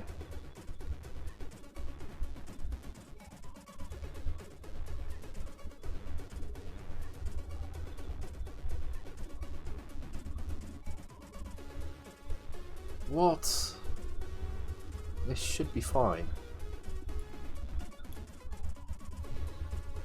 Problem is, doing maths once I've had this much wine starts to get really, really tricky.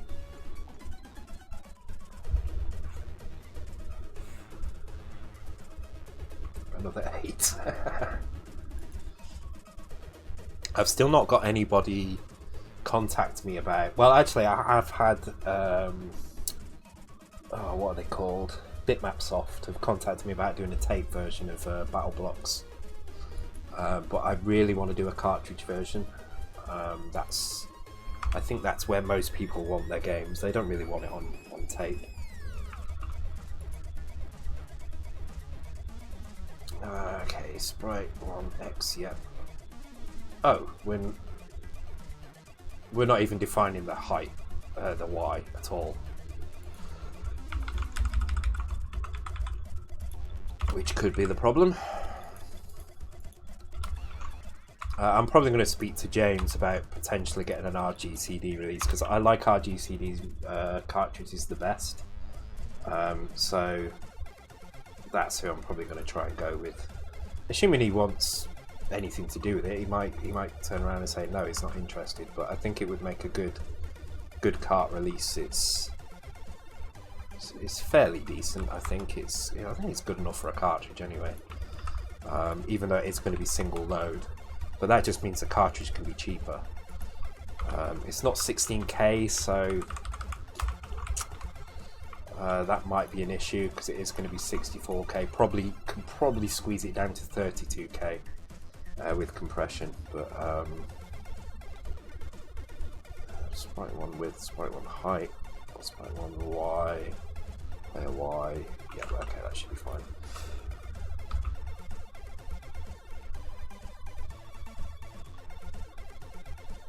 Hey, that's not bad, Mike. That's not bad at all. That is pretty good stats, man.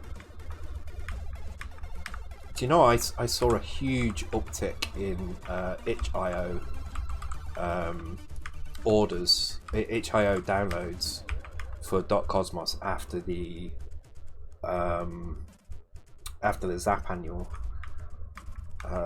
I've made more money since Christmas on itch.io than I did in all the time from March to Christmas, because people have just been buying it because of Zap 64. I imagine that's the only reason I can think of.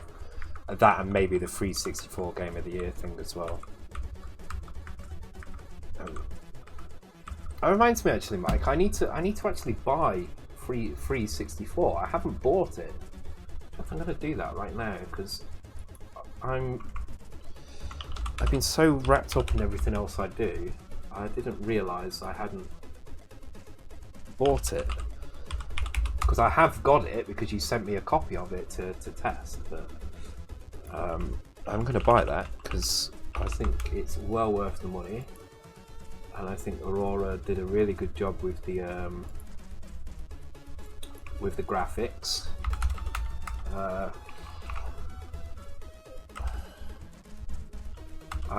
you know what? I'm gonna buy it for that amount.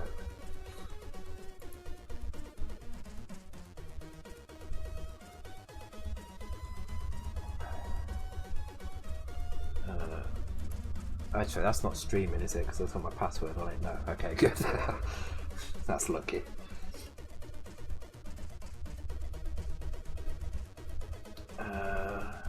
Oh, it's in dollars. Why is it in dollars? That's weird.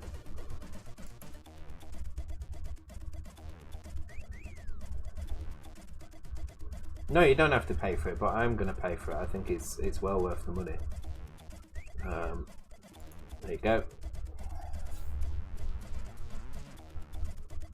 And I don't think anybody will have paid with that price before, so.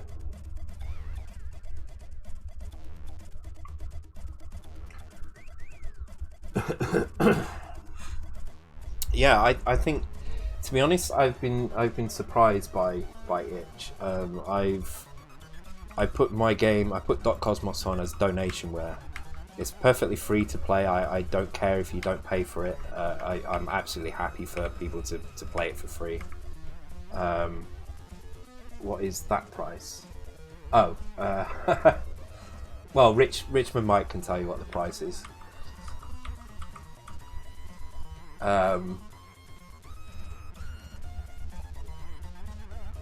Yeah, I've been shocked. The amount of people that have donated money for something they can get for free is just it's humbling. It really is. I mean, this is a 35-year-old system, and well, it's more than 35 years now, isn't it? It's almost 40 years. So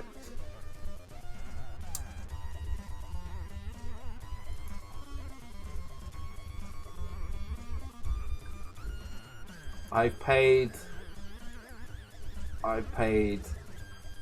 Oh, I'll tell you how much I paid. I paid.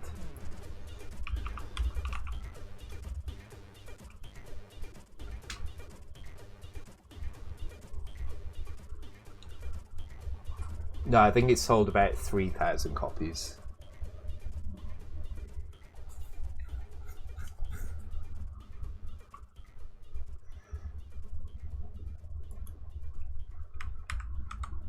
But still, I mean, 3,000 copies at Protovision prices as well, so that's quite a lot. Yeah, 3,000 is a lot. I mean, I've had, let's see how many I've had on. I mean, this is downloads, this isn't payments. I've had.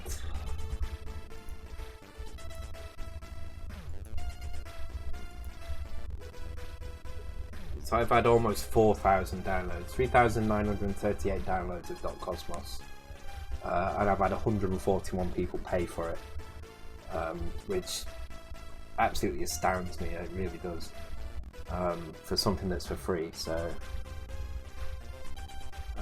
yeah, but yeah, 4,000 downloads.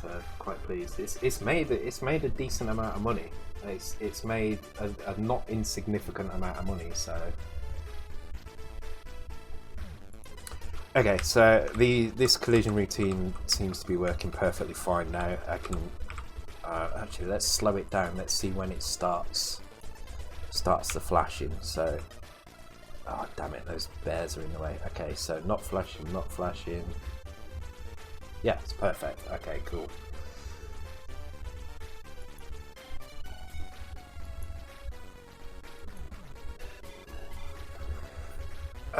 Okay, so in that case, instead of increasing here, what we can do is we can say load 1, player has crown. Right, so now we should be able to pick up that crown.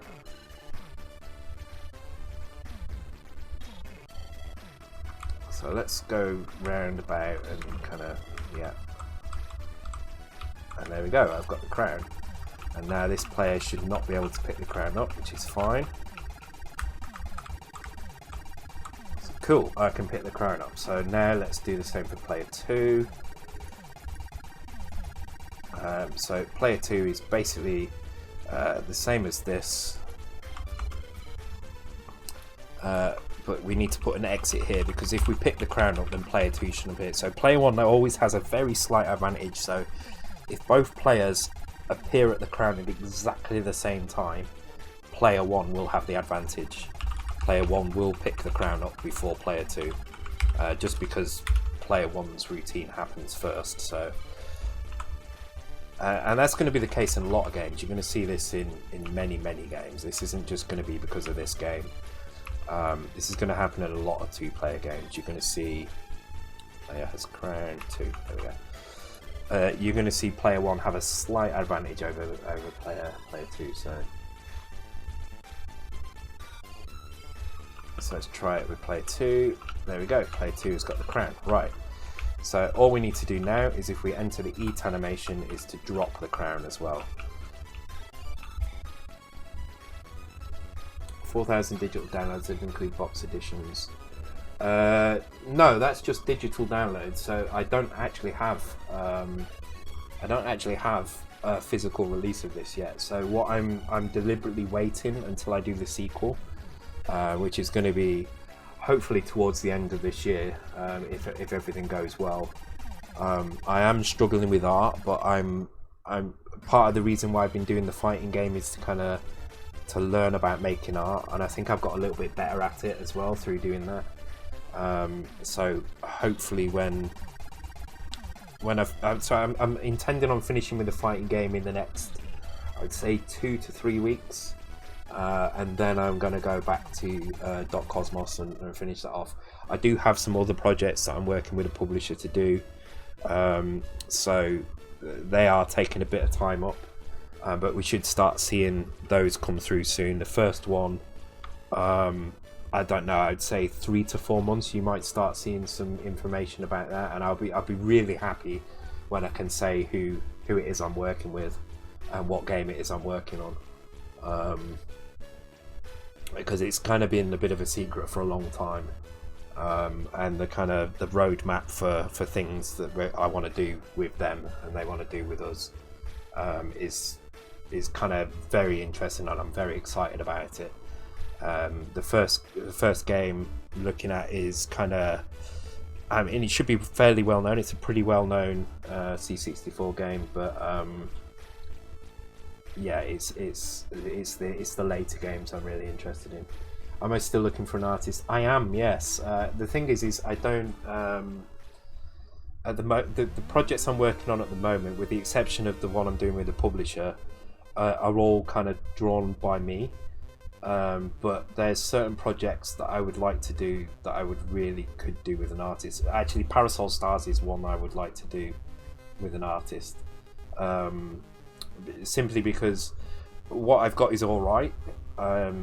It kind of functions, and it's most of the level 1 with the exception of the boss and a couple of the enemies, but there are so many levels in that game and so many enemies in that game. There's just no way I could do all of that. So I think when I go back to Parasol Stars, and it's unlikely to be this year unfortunately, then I will be looking for an artist to help out with that. Okay, so we can pick the crown up. Let's implement Hayes' thing. Call it Umbrella Stars, so no need for a license. Yeah. Yeah. So I mean, I may as well tell you guys. So I had been working with a publisher, the same publisher actually that I'm working with on other stuff, to try and get the original license from Taito for Parasol Stars, and unfortunately we've been unable to get that. There was a bit of back and forth between ourselves and Taito, and they just don't see the kind of the revenue from it, so they don't want to kind of they don't want to license it. However, that is not going to stop me. I'm going to do a bit of a zero page, although they're going to know who I am because I'm on the stream all the time. And I am going to release it. I am going to do it. And if they tell me to take it down, then what I will do is I will change the name. I will hire an artist to change the graphics, but keep the same premise of the game. The thing is, it's never going to make a load of money, and I don't intend on charging for it. It's going to be a free game. It's going to be like Mario. It's going to be a free game. So they don't really have a lot to kind of complain about. So I don't know. I definitely want to release it, and I want to release it as close to. Andy, you're too generous. So that's okay. So what do I need to do tomorrow? I need to buy Sublime Text, and I need to buy out Taito, which might be a bit difficult, but I'll give it a try. Yeah, it is a shame, Eldritch. I don't know what their problem with it was. I think it's because they're quite active at kind of re-releasing their old games on new consoles. So Bubble Bobble has just come out on the Switch. I mean, it's a different game, but it is still the Bubble Bobble universe. So maybe they're just holding on to it. Maybe they're working on something already. I don't know. I don't know the exact reason. They took a long time to get back as well. It's a shame. So. Oh, I've got music all of a sudden. What's that? Rambo. Okay. Yeah, I mean, that's probably what I'll end up doing. More luck is just kind of renaming it or something like that. But everybody will know it'll be Parasol Stars. I mean, even if I do end up renaming it, and it becomes something like Umbrella Summit or others, I don't know, or Brolly Beacons or something. I'm gonna still label some of the files on the disk Parasol Stars, so it's obvious what it's supposed to be. I think the Commodore 64 has got such a cool history with that game. I mean, it's the reason I started making it as well. That it's kind of a shame not to have it, and it would be really good publicity for Taito. I don't understand. Someone, yes, someone would make a hack to reinstate the original graphics. I'm pretty sure someone would use his cloud services to upload those versions somewhere. I don't know who that might be though.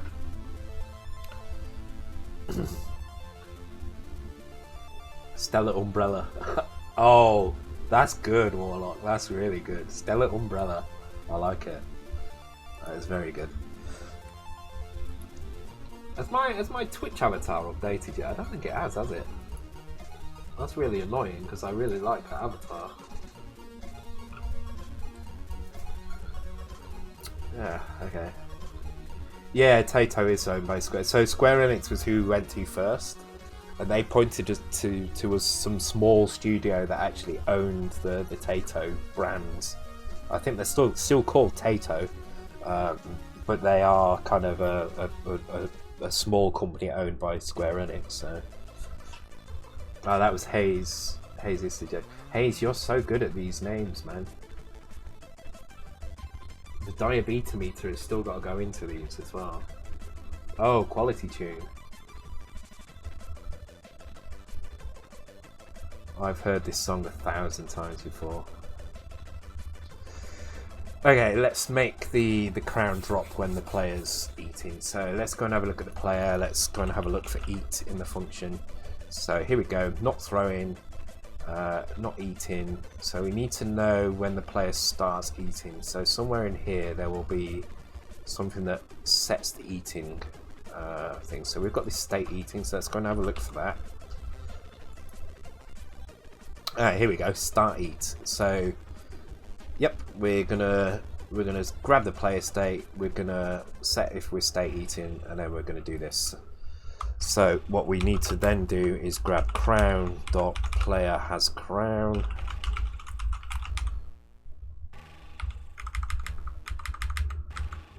Is the X register free here? It looks like it is, so I'm gonna load it into the X register. I'm gonna decrease it.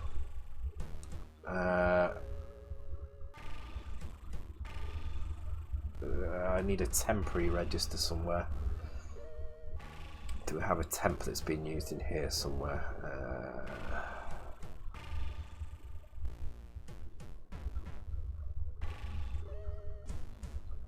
No, tell you what we'll do instead then.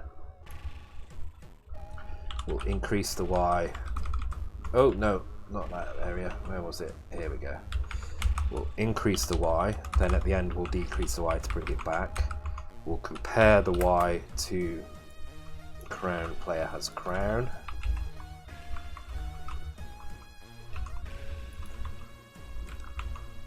Branch if it's not the same we go here, otherwise we're going to load the accumulator with 0 and we're going to store that in crown, player has crown.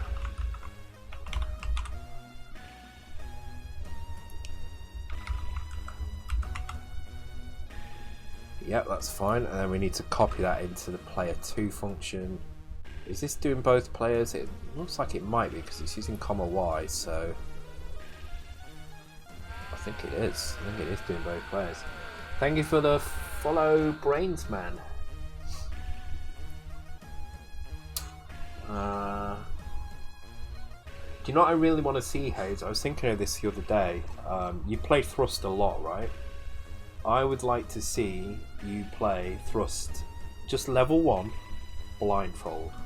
I've seen people play the entirety of Mario 3 from beginning to end blindfold. So if you could play the first level of Thrust blindfold, I'd be very impressed.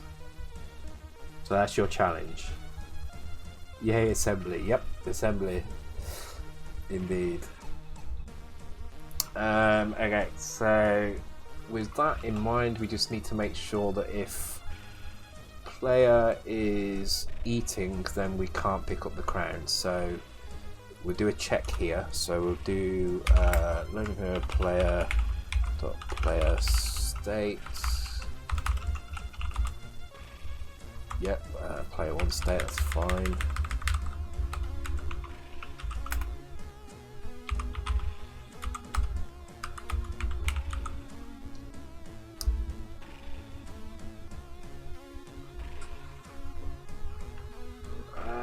am I missing there? What's that? It's not basic. No, it's not basic. This is 6502 assembly.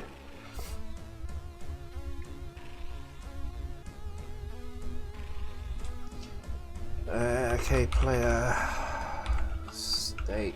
What was the player state again? Is it eating? State eating. There we go.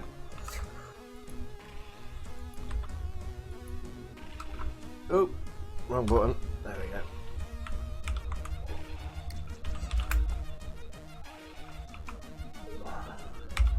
So if we're eating, we can't do anything. So we jump to the end here. Ooh, pardon me. We'll do the same here. Player 2. Right, so now what I need to try and do now is somehow, so I need to pick the crown up with this guy, then I need to go down here, then I need to sit this guy on top of him. So hopefully the crown will drop and player 2 will get it. So now I need to eat. Oh, and there's the crash. Damn it. Shit, okay. That's annoying. I need to figure out what that crash is. I'm pretty sure it's a behavior thing.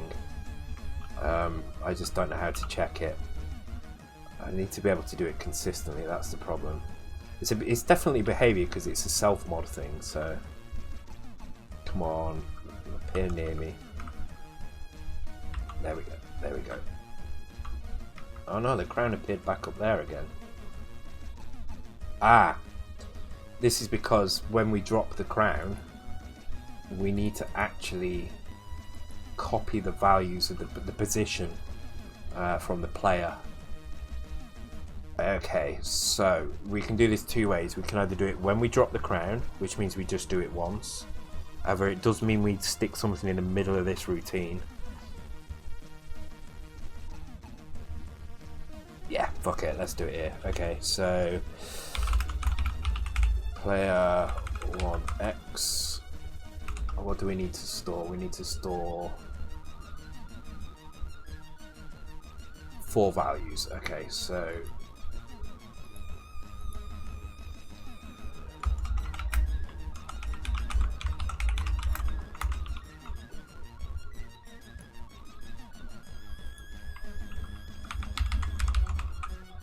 oops. See, 2, 3, 4. So this would be, let's get the plus zeros in here. I know you don't need the plus zeros, but as I've said 1,000 times before, it just makes it easier when you're looking at it to understand that it's all part of the same kind of routine.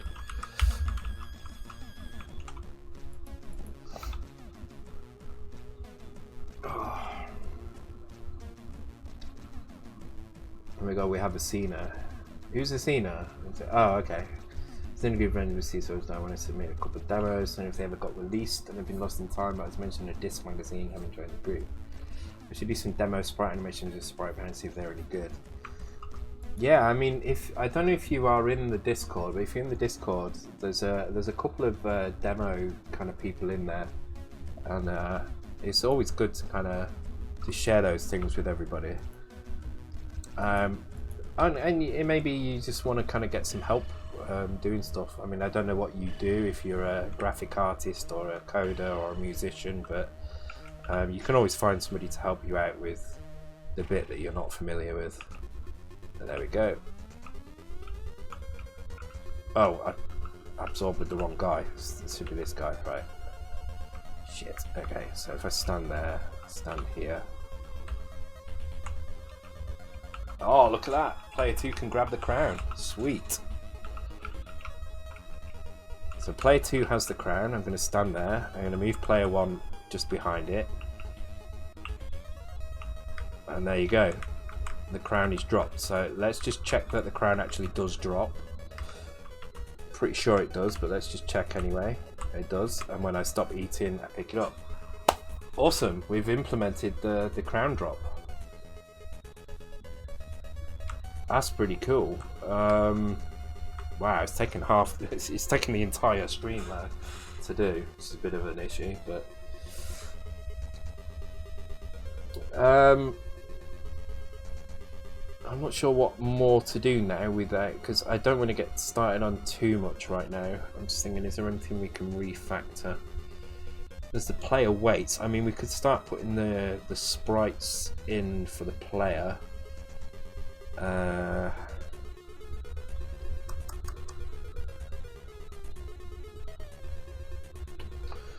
So one thing we need to do is we need to work on this bar, right? We need to probably make a list of what we need to do. God, I hate to say this, but maybe I need to make a list of tickets of things I need to do. Do we have player death from hitting enemies? No, we don't right now. So at the moment you can just stand on an enemy and nothing happens. So that should be something we need to do. I guess we could do that. That should be quite simple to do. We don't have a game over. Actually, we don't have a respawn mechanism either. No, I'd like to dedicate more time to that. I think that needs a whole thing. I think on the next stream, what I'd like to do is get these pipes working. So we'll create some spawn points on the map, and whenever there's less than the maximum number of enemies, which is 5, so there's 5 enemies. 5 enemy sprites, 2 player sprites, and a crown, which is 8 sprites. We're not even using a multiplexer here. We'll get the spawn points working, because then we can. Because in a moment now, if I kill that guy, I do like that crown drop. That's really good. And the thing is, I can drop it if I just go to eat. Although, why am I eating? I shouldn't be able to eat unless there's something there. Oh no, that's right. You should be able to eat. You can try and eat.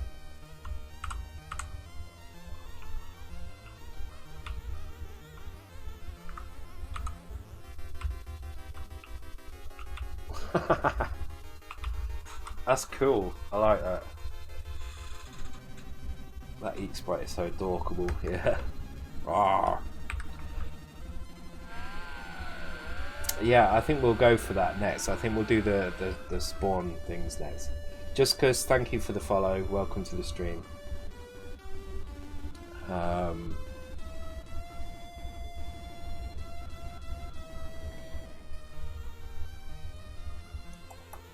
Yeah, I think we'll do that. So I think on the next stream we'll do these pipes. So we'll turn off the initial spawns, so there's no enemies on the screen. And we'll set up a routine which will then check if there's any enemies on the screen and randomly pick one of these pipes and do that. I mean, that could probably take a whole stream. It might even take 2 streams to do.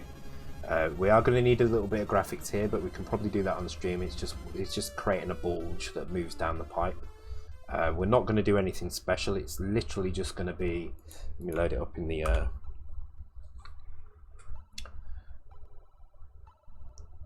Load it up in here. So it's literally going to be if one of these pipes is actively spawning, it will have a few details about it. One of the things it will know is where the pipe begins, which direction it goes in. You know, so it'll have an X and a Y advance property, and a length as well. So say this pipe is spawning an enemy. The first thing it will do is it will create a bulge at the bottom of the pipe here, so you'll know that there's something happening. We could spawn a noise. I'm not sure yet. We don't really have any sound in here yet, so we probably need to start thinking about music for this as well. That's just a good point, actually. I don't know if Richmond Mike is still. He is still on. I don't know if you fancy creating a 2-channel kind of happy, jolly, kind of clinky clanky, catchy tune. Think Bubble Bobble, Rainbow Island sort of thing. Then that would be kind of cool. So if we could have like we can then start adding sound effects in. What is the software that's on screen that shows all the instructions? So that is C64 Debugger. This is the list of tools that I use. C64 Debugger is really good. So what you can do, you can even kind of pause and rewind the code a little bit as well, and see what happens and see the instructions. I can skip back single instructions at a time. So if I go, if I go in here, I can skip through the instructions backwards, although I'm in a branch, so it's probably going to take ages. So I'm in a weird loop. So but yeah, it's really powerful. Yeah, Mike, I mean, it's up to you, dude. If you fancy kind of giving it a shot at if you give it a shot at making it just needs to be a single catchy tune, really, and then we can play around with the Happy Tune stream coming up. Okay, I look forward to it. Let me know when you do it. It's mostly just a dissembler which shows register values. Yeah, I mean this has kind of evolved quite a bit. The main feature that's been added recently is that rewind feature, but there's a lot of really useful stuff in here. So you know, I can look at a memory map like this. So this memory map shows where memory is being written to and read from, so you can see it flashing and changing. Unfortunately, the game has crashed, so let me just load that up. It does have its problems. It's kind of written by Asina. It's used mainly for demos and things, but we've been using it quite a lot for games. So you can see on here these blue means that memory is being read from these locations, whereas red here would imply that something's being written to this location. You can zoom right in on it and see exactly what's being written there as well. So it's quite useful to see exactly what's going on in memory, and it creates some nice stuff as well. You've also got you know, sprite lookups and sprite information, sound register information, screen editor somewhere. Yeah, so you've got screen editor here as well, so I can go in and draw stuff on the screen. So if I was to draw these on the screen, for instance, no, not those. There's the platforms in that one. If I draw these, oh, they're not bouncing off them. I don't know why they're not bouncing off them. They should be doing. But yeah, I mean, it's pretty powerful, this debugger, and it does have a lot of cool stuff. And one of the nice things about it as well is you can actually do breakpoints on the 1541 drive as well. So you can kind of debug fast loaders and things like that. You can set breakpoints up on the CPU. You can set breakpoints up on rasters as well. So I could say, okay, when you get to this line, do a breakpoint. I can look at the Vic and I can see what happens when the raster is at any particular line. So I can see here that my background is this color. When I move down here, it changes to white. So you can see the inverted text here changes colors. So you can see exactly what's happening at that point. If you pause it, you can see exactly what code was being run at that point as well. So if I move up and down the screen, you'll see that the trace follows what was happening at that point in time, even as I move across a horizontal scan line. It shows you, like, it's a very powerful tool. It's very good.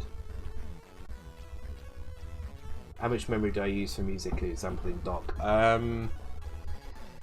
Doc was a bit of a tricky one. So in Doc, because I had to fit in 16K and because I had to fit 50 screens of map data in with 2 versions for each screen. So there's almost 100 screens in Doc Cosmos. I had to very carefully kind of limit how much memory I used. Oh, thank you for the follow, just because I missed that. I don't know why I missed that, but thank you very much. Welcome to the stream. Maybe I didn't miss it. Maybe I'm drunk and I don't remember actually thanking you for it. But when Doc Cosmos 2? So Doc Cosmos 2 is probably about 40% complete or so now. I've still got a lot of the assets to do. Most of the core code is there now. Oh, I did welcome you. No problem. I'm on my second bottle of wine, so that's probably why. Doc Cosmos is, yeah, I'd say it's about 40% complete. Most of the code is done. The only code that's really missing is the there's stuff around the speed runs. So there's the levels are going to be designed for speed running. So there's going to be timers, 100% completion markers, things like that are going to save onto the cartridge. So all that stuff needs to be done. There's the kind of level selector, which is also kind of part of the speedrunner. So the level selector will be a big screen where you can pick each level, and it will give you a rundown of what your best time is on that level. So any percent time, 100% time, 1 credit clear time, things like that. So I need to do that.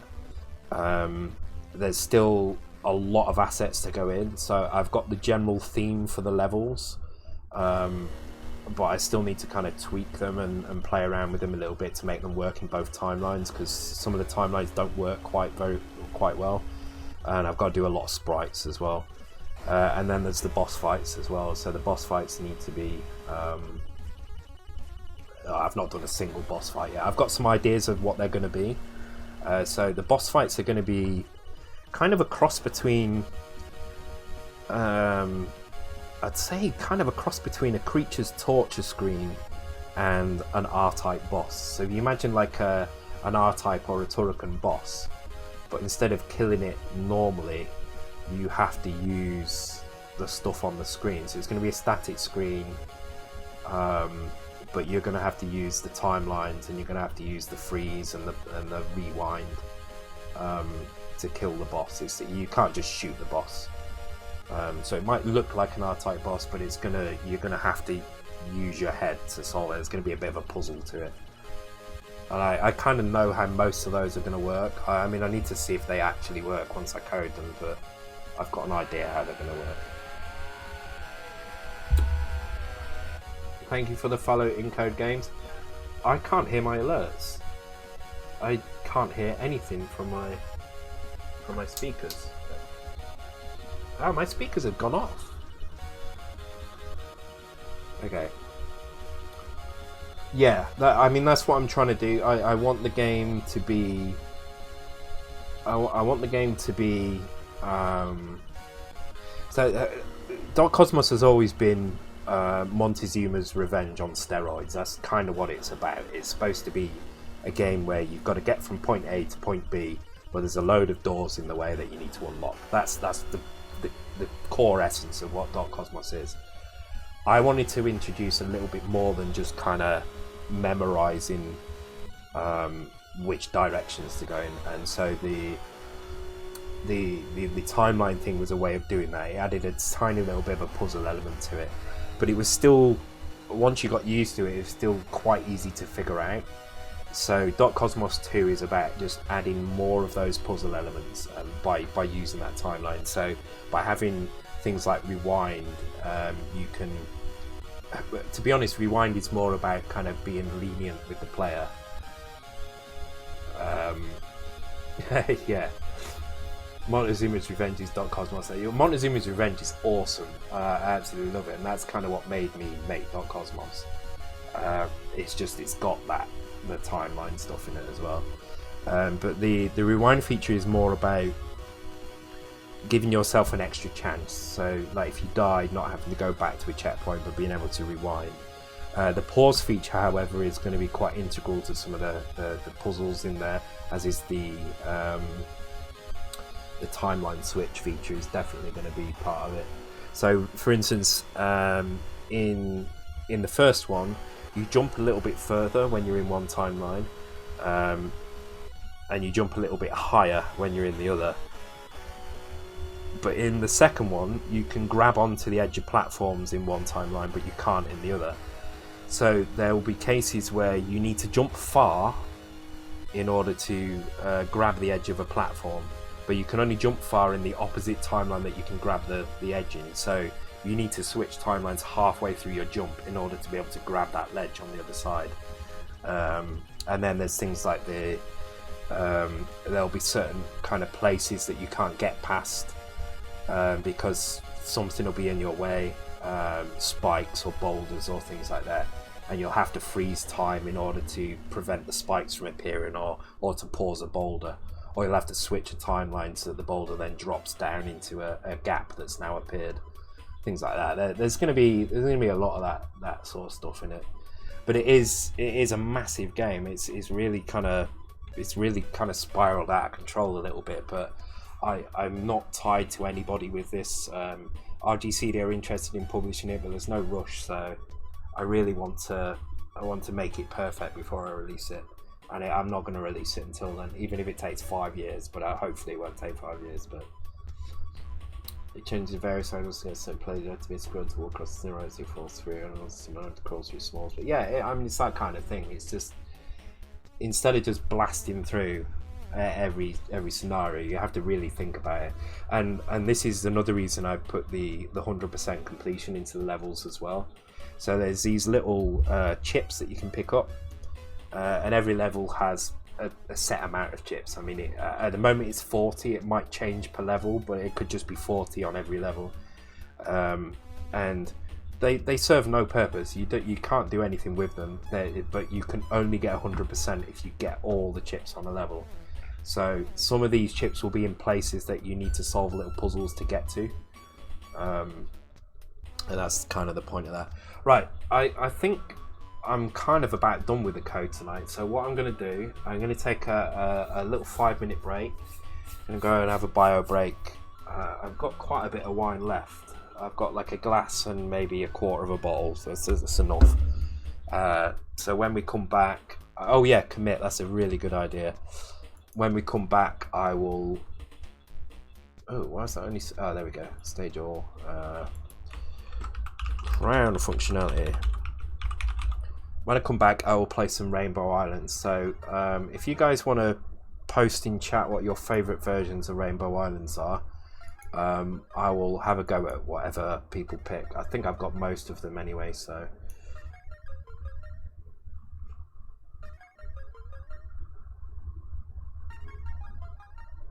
Right, cool. I'm going to take 5 minutes or so, guys, and then I'll be right back. Yeah, I'm thinking Amiga as well.